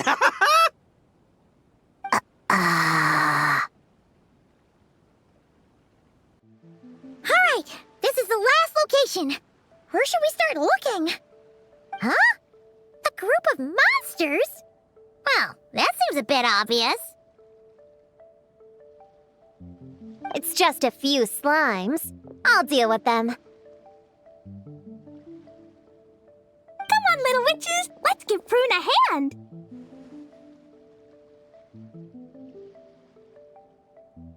Good luck!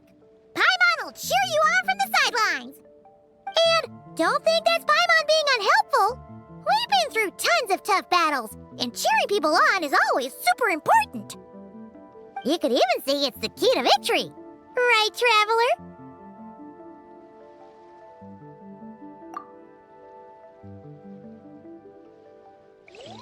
Alice's daughter. I'm kind of confused about the details, but I bet it's supposed to be a big fun game. 'Cause Mom always says I'm gonna beat her one day and become the bestest witch in the whole wide world. Catching the big witches sounds like a fun game to me. I want to play for sure. Sounds like a chance to get in some good training. Count me in. I'm trying to become an even stronger ninja than my sensei, too. That way, I can sleep as much as I want and nobody can say a thing. Master said that's called when the branch grows higher than the tree. We all want that, right, Chi-Chi? Chi-Chi likes trees. Plus, Paimon and the Traveler have been around the block with all this witch stuff. With us around, we can defeat whatever great, big, powerful, impressive mages we want! You guys are a really awesome group of kids. You know that? Just give me your hand, and you'll be an official member of the Little Hexen Circle.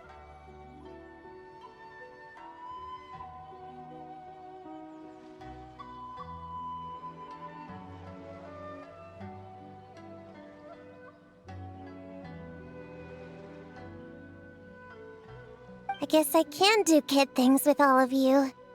To go along with the group, I mean. All right, I'll join. Come on, do the thing! No, I'm not that much of a kid.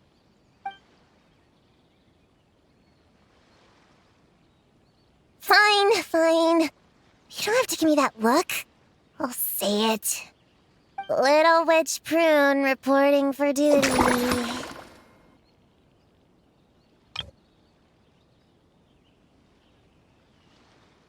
Ugh, so embarrassing. Wait, is this for real? But I haven't defeated the witches. Did you escape on your own? Are you hurt? Here, let me see. Wait, what's going on? Is it Descartes? Yeah, he's back. He's really back. What did he say? He said... It's a long story, and he'll explain later. Whoa! A weird-looking dog! What do you mean, weird? He's adorable! Hold on. You can see him? Wait, are these your imaginary friends? How come I can see them? Wow, look at all of them.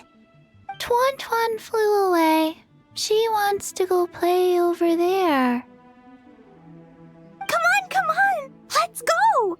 All the imaginary friends can play together! Wait, what? Wait for me! Did you see that? Everyone's imaginary friends are here! In the real world! Let's catch up and see what's happening!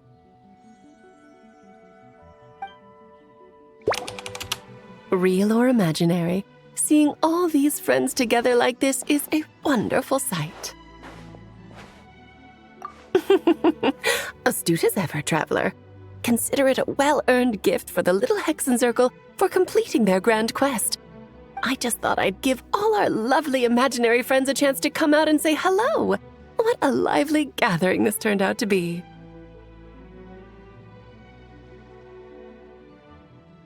Oh, right! After fixing the whole nightmare situation, Popcorn should have gone back to being a normal imaginary friend. You think I would deny my little witches the chance to witness their touching reunion? Klee would have been devastated if she'd missed it, and I certainly can't have that. So, you didn't take Prune's imaginary friend, did you? You don't go around bullying little kids. No, I did not take her imaginary friend. Paimon knew she was right to defend you earlier. In fact, when I met little Prune, her imaginary friend was on the verge of disappearing. What? You've spent quite a bit of time with her now. What's your impression? Well, even though she looks like a small, cute kid, she seems more like a grown-up. She's smart, mature, and super reliable. Precisely. Prune has always been a precocious child, ever so curious about the world. She studied things beyond her years and began to grow up rather quickly. I'm sure that all sounds well and good, but it's unfair to expect a child to step into the adult world so soon. With all that weight placed on such small shoulders, something is bound to break. In this case, her childlike innocence. You've witnessed how devastating the effects of that can be for yourselves not too long ago. Right, like what happened to Hamura. She'll stop dreaming and eventually, she won't even be able to remember her imaginary friend. That's why I made up the whole thing about capturing Descartes and sent her to Mondstadt to defeat all the witches. You tricked her! The mages don't even live in Mondstadt! Ugh, that's a mean thing to do to a kid, Alice! Paimon shouldn't have spoken up for you earlier! Why, thank you for the compliment, dear Paimon. I am the great, big, mean Dodo King, after all. Well, the seeds of spirit and imagination are best nurtured by the soil of freedom, of course. It was to give Klee someone else to play with, wasn't it? Sharp as a tack, Paimon. The witches of the little Hexen Circle do not disappoint. In any case, all's well that ends well, right? After spending time with the little witches, she regained her childlike innocence and was able to reunite with her imaginary friend. Quite the amazing feat the little witches pulled off, huh? The most amazing one of all is my cute little Klee, of course. Founding the little Hexen Circle at such a young age, making her own decisions, accomplishing things all by herself. Don't be shy on the compliments now, okay? Honorary Knight, Paimon, come here quick! Liquid's teaching Descartes how to do somersaults! No matter how precious the moment, it can never last forever. You should head over before the materialization spell wears off, or you might miss the chance to meet everyone's imaginary friends. Huh? Why didn't you say so sooner? Come on, let's go play!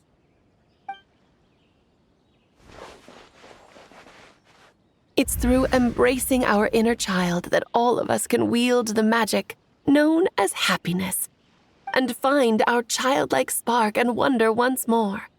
So whether you're a little kid or a kid at heart, set your worries aside for a moment, forget about what's coming next, and allow yourself to have fun, if only just for the here and now.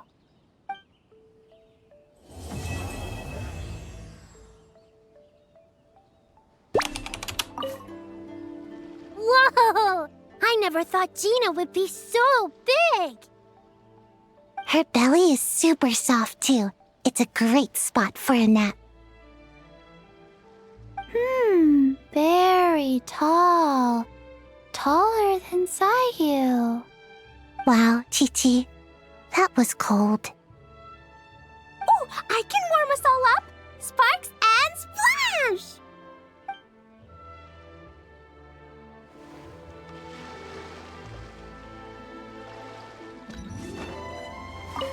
So, it was all a misunderstanding?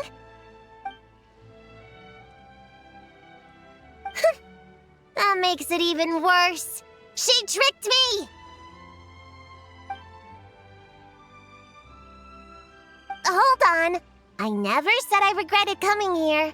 And no, I don't regret joining the little Hexen Circle either.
will be waiting for us inside. Isn't she home today? Oh, it looks like this door can be pushed open. Do you think she's inside one of her rooms? We should go in and take a look.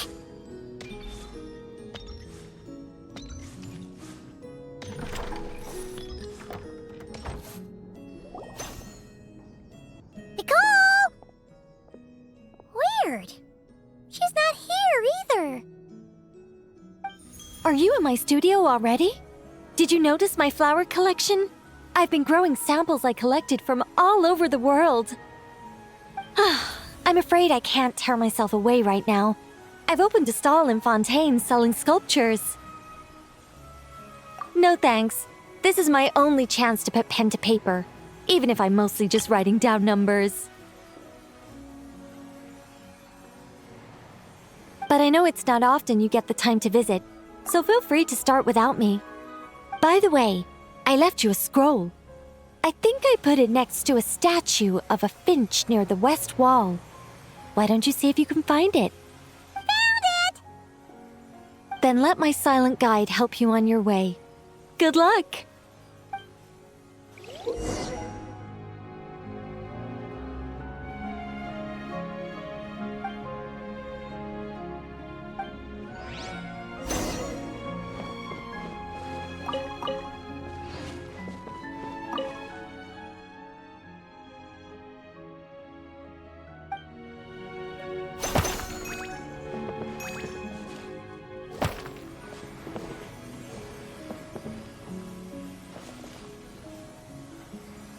Blazing light!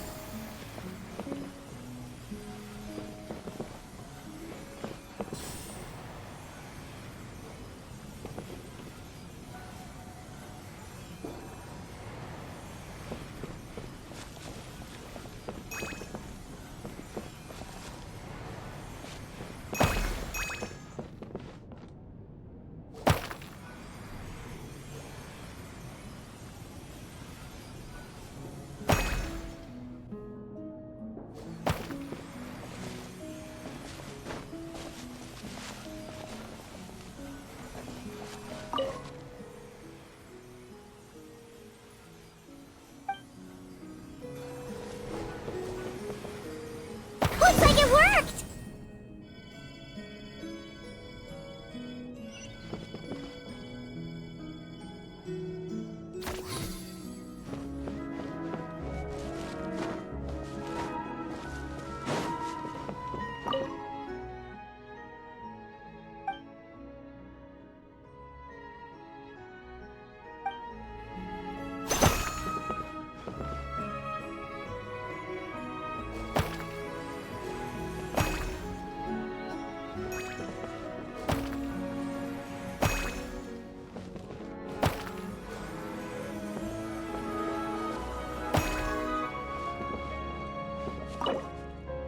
This one's in the right place too!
Do you need some help?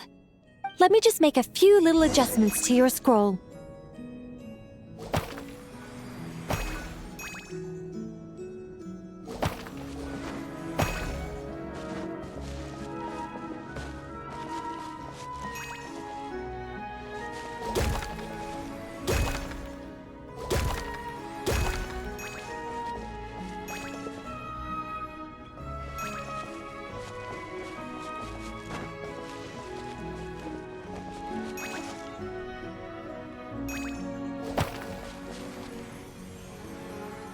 Looks like it worked!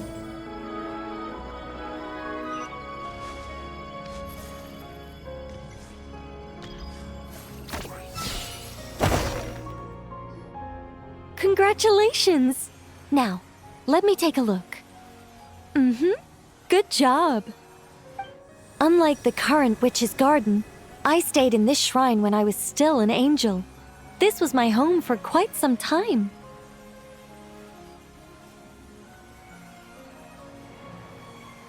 So many angels!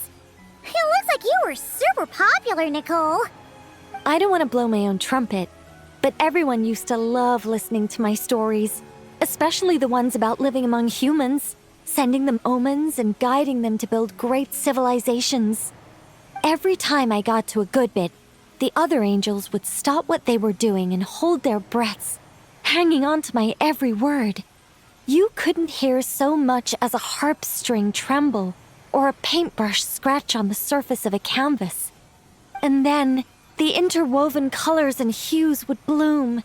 There would be music and light illuminating everything in its golden splendor, a rapture of jubilation and joy. Oh, that sounds wonderful.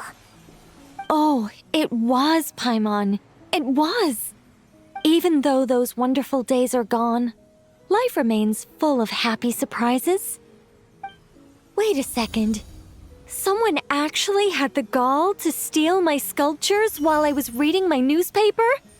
Oh, that's it for you, my foolish little friend. I'm going to guide you all the way to the fortress of Meripede.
Meow.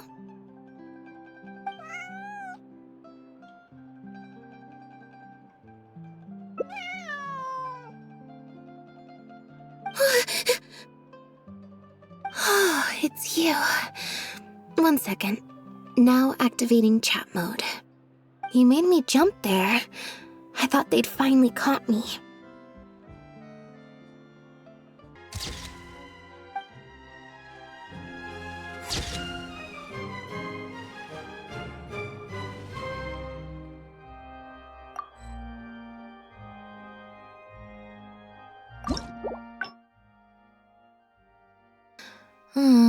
I'm so much more at home here in the audience.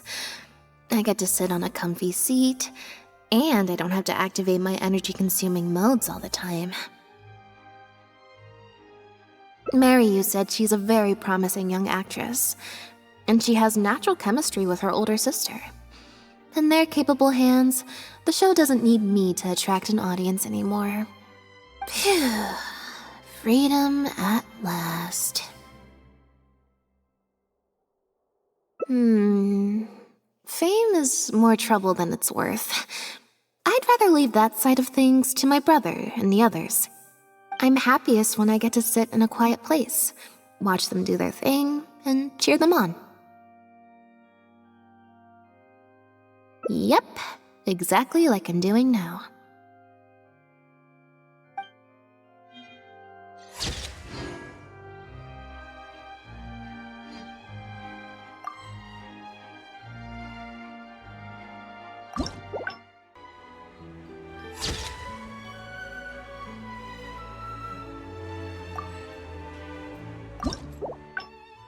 LOHEN!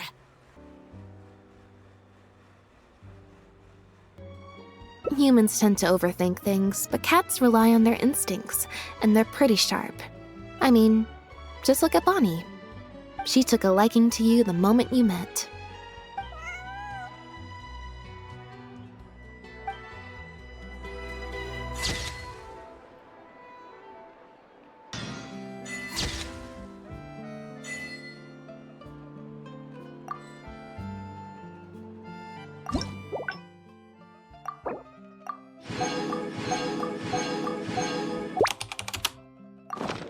Silver Moon Hall every day. So don't worry about me. I can keep up.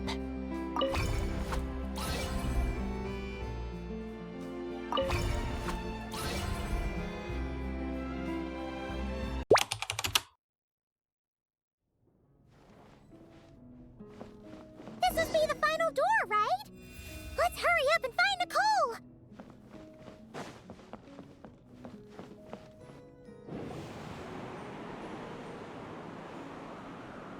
Look at the time!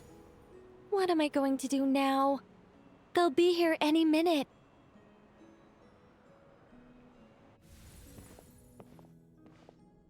Hello, Nicole! We're here! Hey! Why are you pushing us out? Oh dear, oh dear. I'm sorry about this.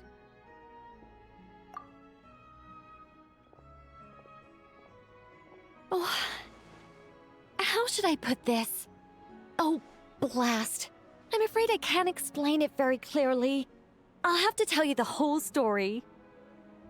It all started the first time the mages challenged the Animo Archon. Nicole, that's way too long ago! Oh, this isn't fair. It's so embarrassing that you'd end up having to hear this from my own mouth. No, it can't be helped. The facts are the facts. Just so long as Alice doesn't hear about this, there's no reason for anyone to laugh. Oh dear, her inner monologue's leaking out again. Besides, it's not really coming from her own mouth. I decided to hide the feathers at the top of the study. I figured if I made things harder, there'd be a greater sense of accomplishment. But I'm really not very good at controlling these carefree eddies. I can only fly so high before I seem to hit an invisible ceiling. Can't you use magic to bring the feathers back down? Where would be the fun in that? Oh, Paimon sees your point. Huh, that sure is a tricky one. What do you want me to say? Oh, I get what you're saying. All right, I'll give it a try.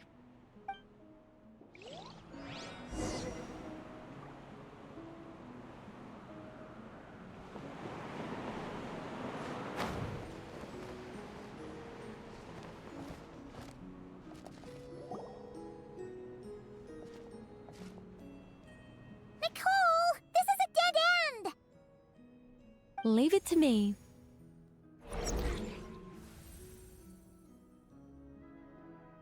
Whoa! It really worked! Say something else! Leave it to me, leave it to me, leave it to me.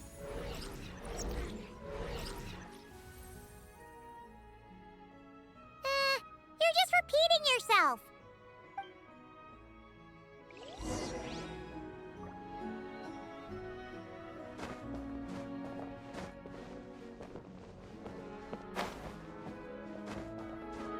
Let light shine the way ahead.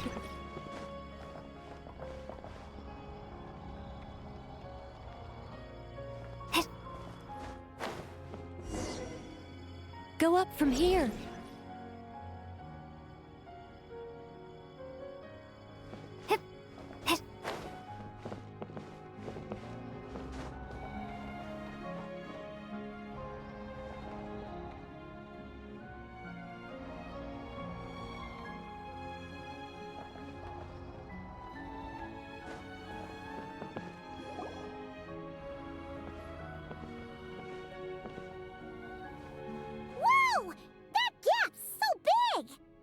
All things may serve as guides. The scriptures filled with names divine. The words and chapters intertwine, and angels act with deeds aligned. In this sacred place, let words forge the path ahead. See? All taken care of.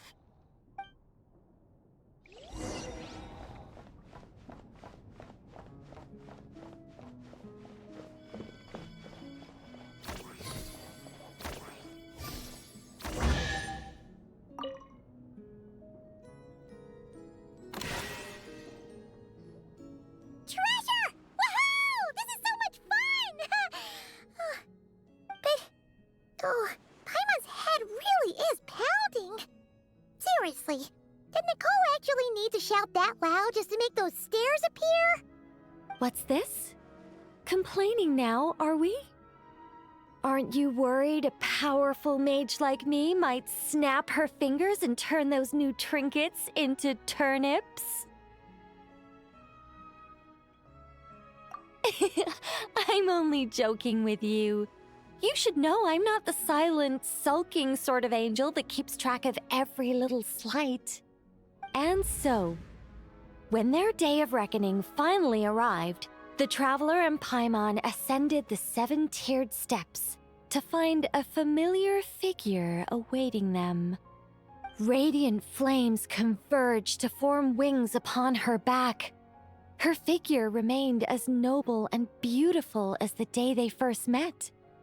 Yet her eyes now shone with a cruel light. But why? Asked the traveler and Paimon in unison. It all started the day Paimon complained that I shouted too loudly. Hey! Words are magic here, don't you know? Don't say such scary things!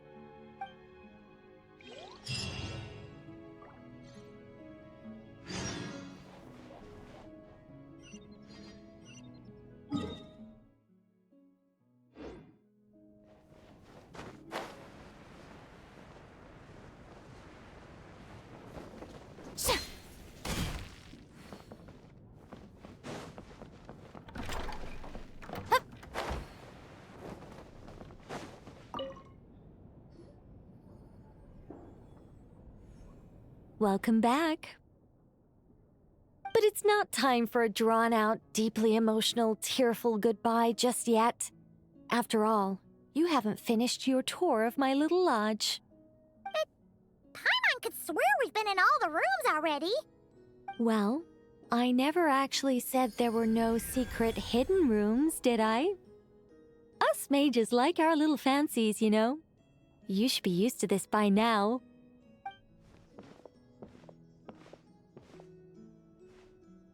This way, if you please.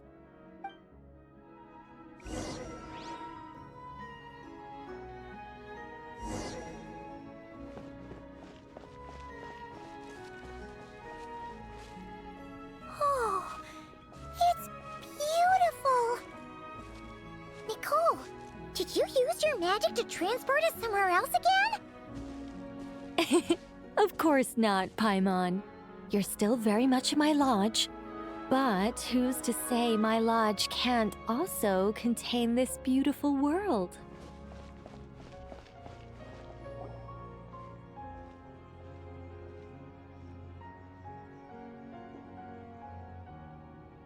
As one of the fixed observation points for changes in the world, I require it to have excellent visibility, just as a sculptor needs a chisel.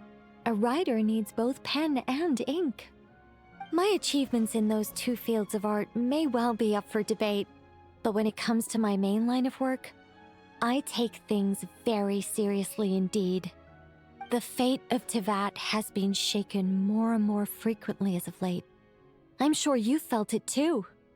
Sometimes I can't help but think, if I still had the form, power, and abilities I once possessed, I'd be able to do so much more than I can right now. But I soon shake those thoughts from my head. If things were how they were before, I'd have so many more restrictions placed on me by the heavens. The thought of having that many things I can't even talk about makes it seem like a terrible trade-off. I mean, how would I tell stories without the freedom to say what I want? That's why I've never once regretted the price I paid or any of the choices I've taken. I wanted to become human, to live like a regular person. But such a life is a luxury. I can't forget that I'm an angel. Even if I were stuck being an angel in silence, I'd still fulfill my duties. Defending civilization. Defending life. Oh dear, have I started talking too seriously again? Perhaps it's because of where we are. I'm actually quite happy with my angelic side. You could even say I'm proud of it. Huh, so you should be. You don't get involved much, but when you do, we all know we're in safe hands. You really feel that way? As long as you see me as someone to rely on, then I know I'm doing a fantastic job. It's getting late. Here, take my blessings and continue on your adventure. Never be afraid of losing your way, and never forget you have an angel watching over you.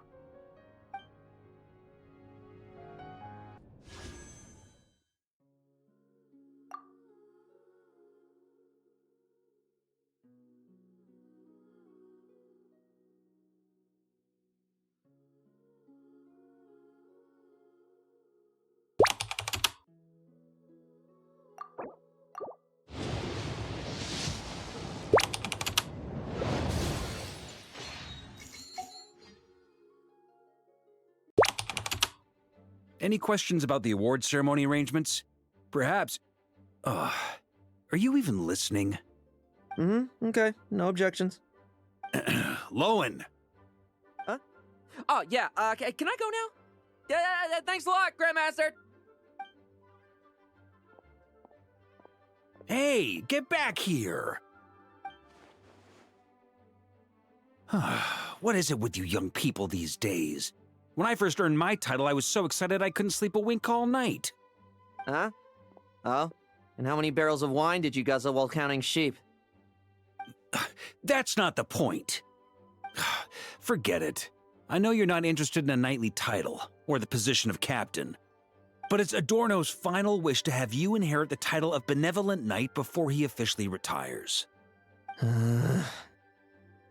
Hey, there have been too many reports to file since our return from the expedition. I haven't been able to find the time.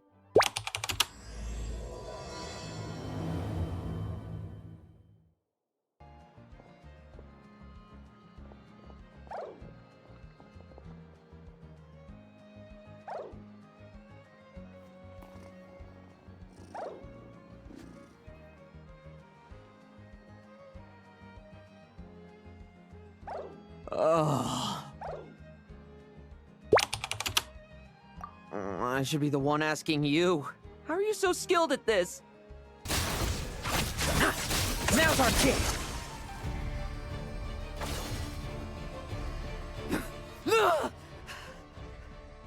Wake up! Lohen!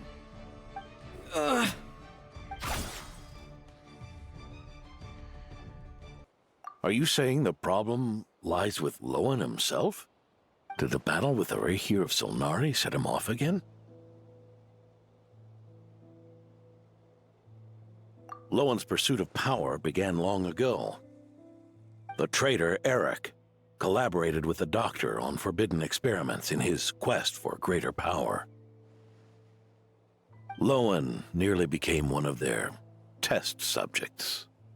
Experiments by the Doctor?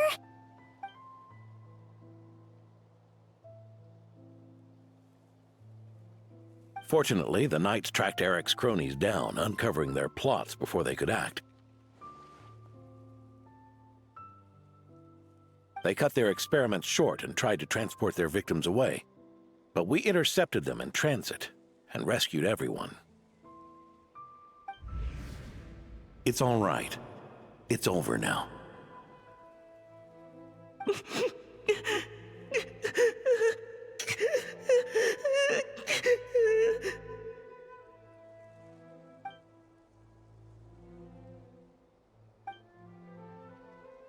I heard about that. That was the incident that saw you gain the title of Benevolent Knight, right? I'd never have guessed that Vice Captain Lohen was involved. I never deserved that title. We saved the kidnapped children, yes, but I failed to root Eric out. I couldn't find their experiment site, nor could I help Lohen fully shake off the trauma of that incident. He's always believed he needs power to stay free from others' control. I'd hoped the expedition might change his perspective, but...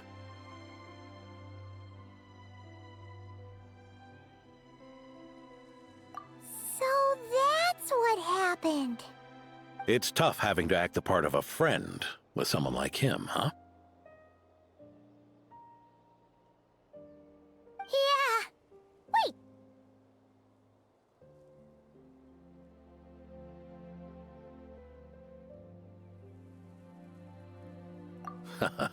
I may be getting old, but my eyes haven't failed me yet. Ignoring his methods, the fact that he's found companions willing to play along with his little charade shows he's made at least some progress. Even if you're just acting, maybe learning from you will finally help him figure it out. Fighting one last time to save others sure makes me feel more like a knight than lying in bed ever did.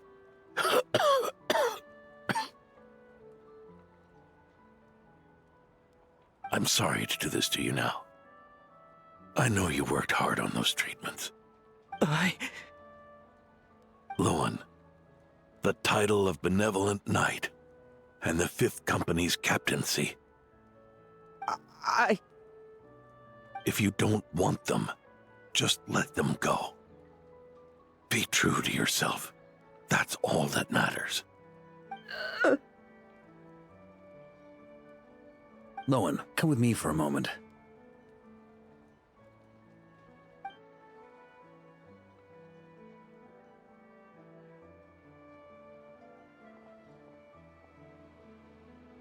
The investigative team's analysis shows that the monster that attacked Adorno bears Ursa's mark. Do you still intend to remain silent now that things have got this far? This isn't an interrogation. You can remain silent if you wish, but I hope you'll choose to come clean.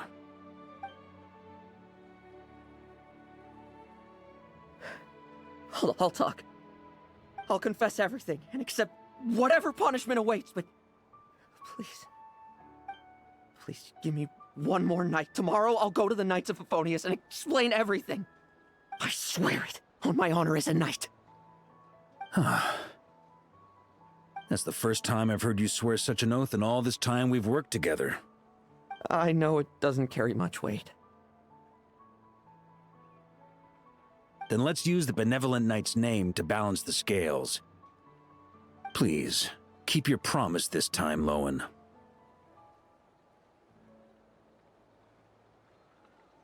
I'm sorry, Theodore. I'd intended to make Lohen captain and leave my title to you.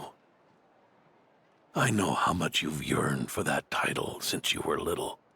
It's not your fault, Mr. Adorno. I don't possess the talent that helped Lohen pass the Knight's exam so easily.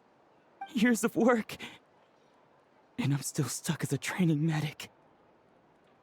How could I ever inherit your title? Medics, knights, we're all protecting people, aren't we? The way I see it, you earn that title every day. No. In truth, I've done so much wrong. And what I'm about to do is worse still.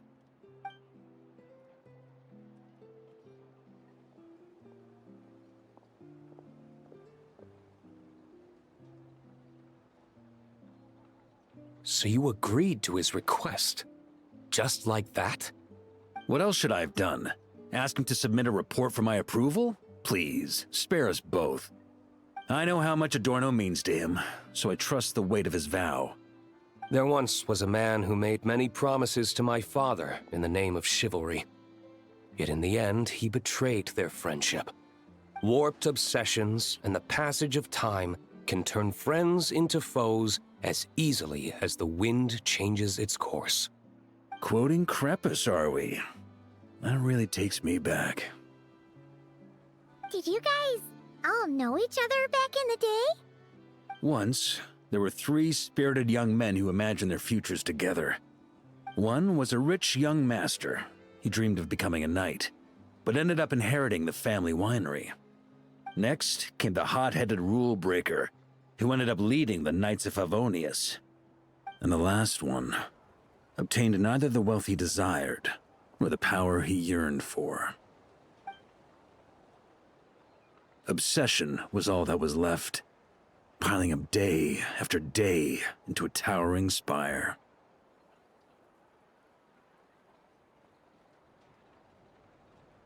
Is that how Eric let the doctor worm his way in?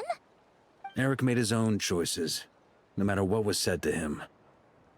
I understand his reasoning, but that doesn't mean I pity him. And it certainly doesn't mean I'll make the same mistakes again. I'm keeping a close eye on my subordinates this time. Bad news!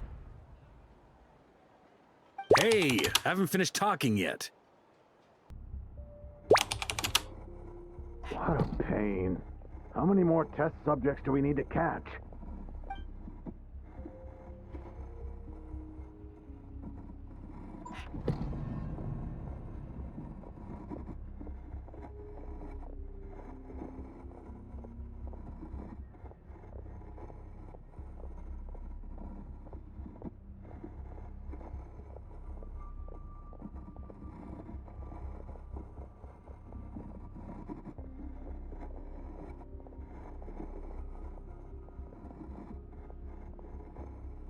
What are you looking at?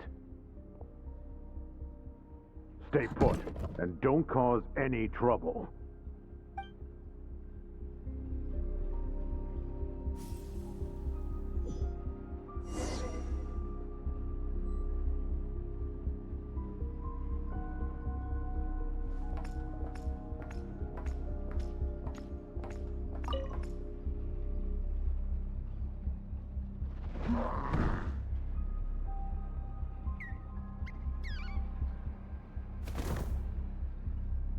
The experiment results have been confirmed.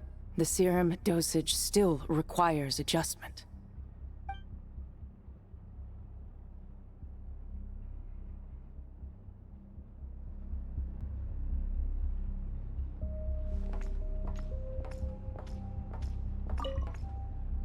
Sir, the new subjects are here. This brat's real vicious. Took a lot of work to quiet him down. Interesting. I'll take a look myself.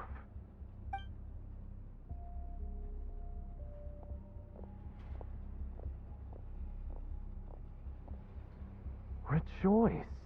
You shall soon surpass the common clay of this world. You shall cross into the realm of the extraordinary.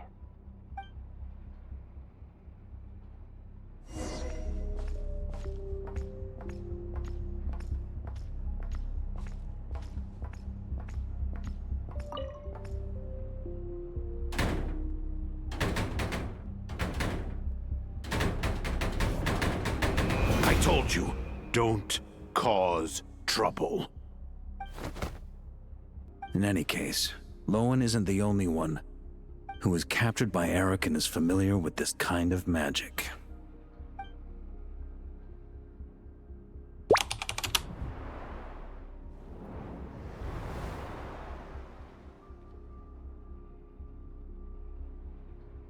You don't look like you're here to assist.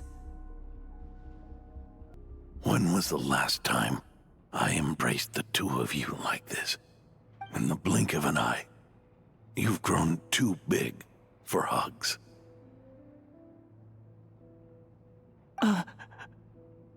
Adorno? How did you... I heard everything. You've been helping me cling on, haven't you? It's thanks to both of you I have this chance to hug you once again. Just like old times. All that's left to say is, it's all right.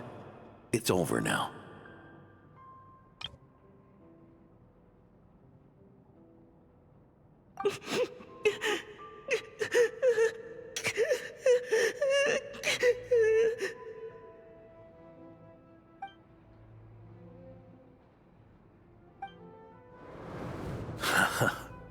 Why the tears? It wouldn't do for the benevolent knight to check out by making kids cry now, would it? Promise me, you'll see me off with a smile. I just don't want to watch you. Isn't it enough that you're here by my side?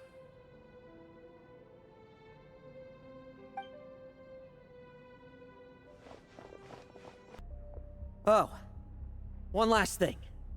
Vice Captain of the Knights of Favonius, 5th Company, requesting permission to attack.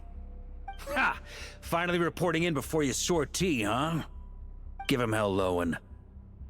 And don't die. That's an order. In that case, please dispose of Ursa at your earliest convenience. Traveler, should we help him?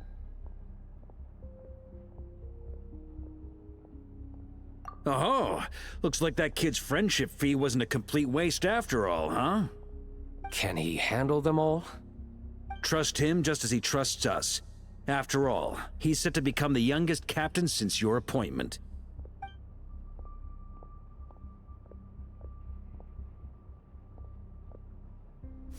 Eric, Rerir, dottore, and now Ursa. Guess I'm not destined to rise to such challenges. But ordinary people, we have our own battles to fight. So go. Settle things with your obsessions. Once and for all! With me, charge! Your verdict is? Now, be gone!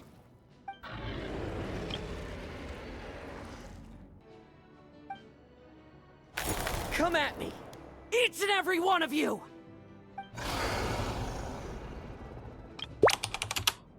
Rejoice! You shall soon surpass the common clay of this world. You shall cross into the realm of the extraordinary. Once, you believed you could control your fate by killing power.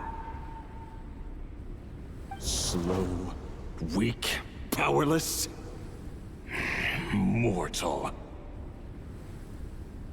Then, your paltry arrogance was smashed by power beyond reason.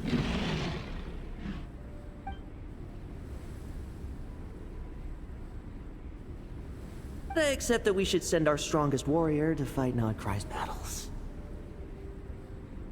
You are not special. That is the truth. One you once thought you had accepted. What do you want to do then? Stand by and watch him die?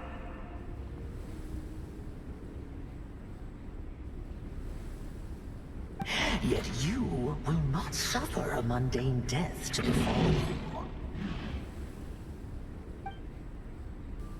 You are not wrong, you never have been. Power is the sole solution to all things. It is how we grasp destiny by the throat. It is how we resist even death. You simply lack enough of it, not even close. Unless you accept this gift.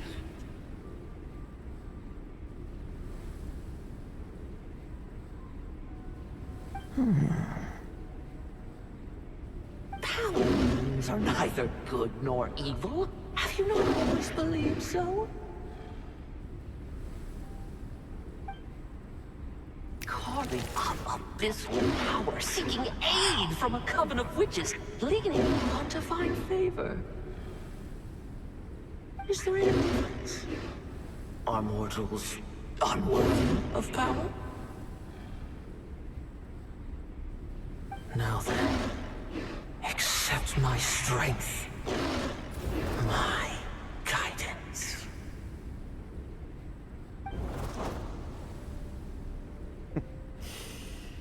You're right. Power is just power.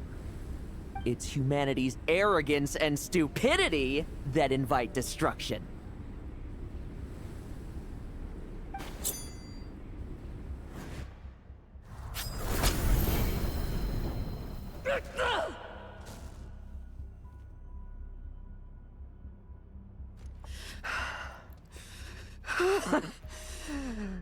Not so talkative now, hmm?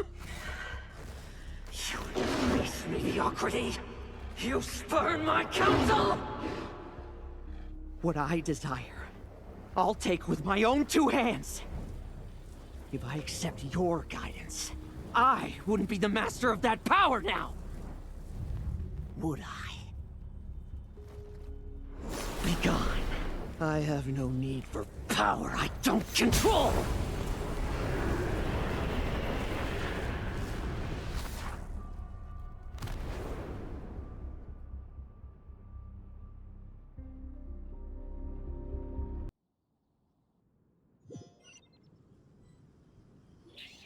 Do not stand by my grave and cry. My life I gave to wipe tears dry. Here rests the benevolent night.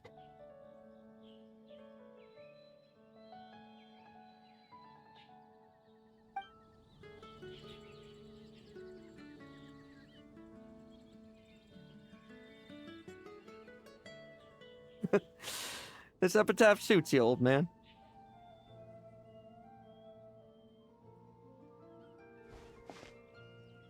Who chews bubblegum while visiting a grave? Hmm? Oh, you're to see Adorno too, are you? Hey, want some gum? You always like messing around with this stuff. Said it made the kids happy. Pretty sure he'd be glad to receive candy on the other side.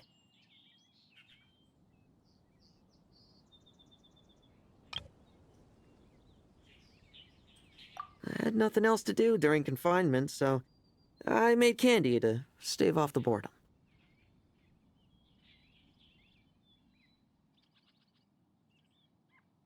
Oh, no wonder we didn't see you at the award ceremony. You were in solitary confinement the whole time, huh? That wasn't all. Our dear, reasonable acting Grandmaster Jean handed down 2 other punishments.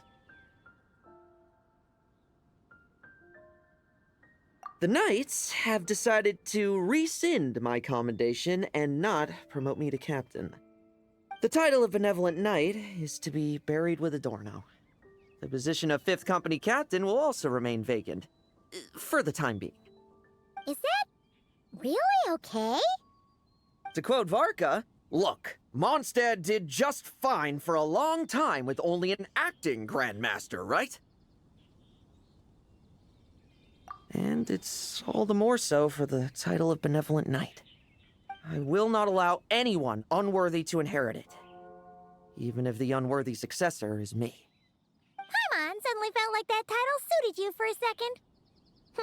Must have been her imagination, eh? You think so? I prefer a different title, really. The ends justify the means night. The a win is a win night. The punching bag night. Sounds alright, too. That said, it seems this sinner will have to win a few more battles first before getting his next commendation. Of course! After all, someone once told me, acknowledging my limits is the first step towards transcending the mundane. I'll keep winning, no matter what it takes.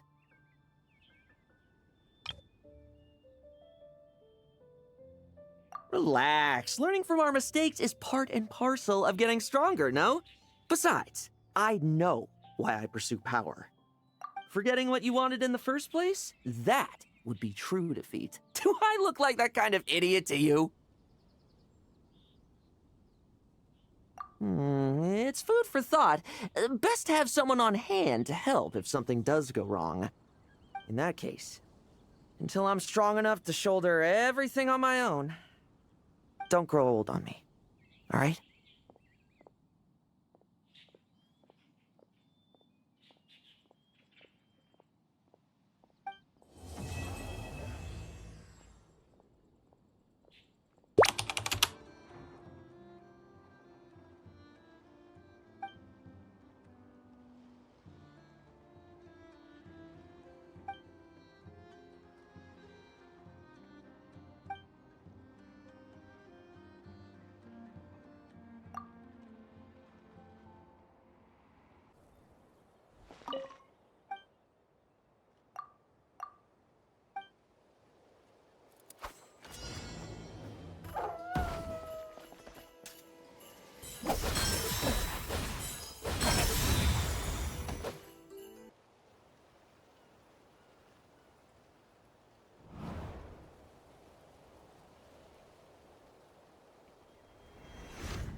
Please appreciate my sincerity.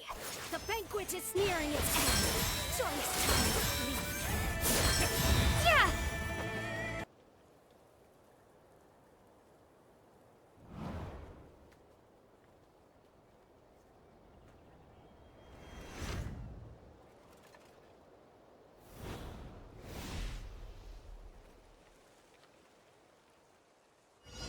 Use of force authorized.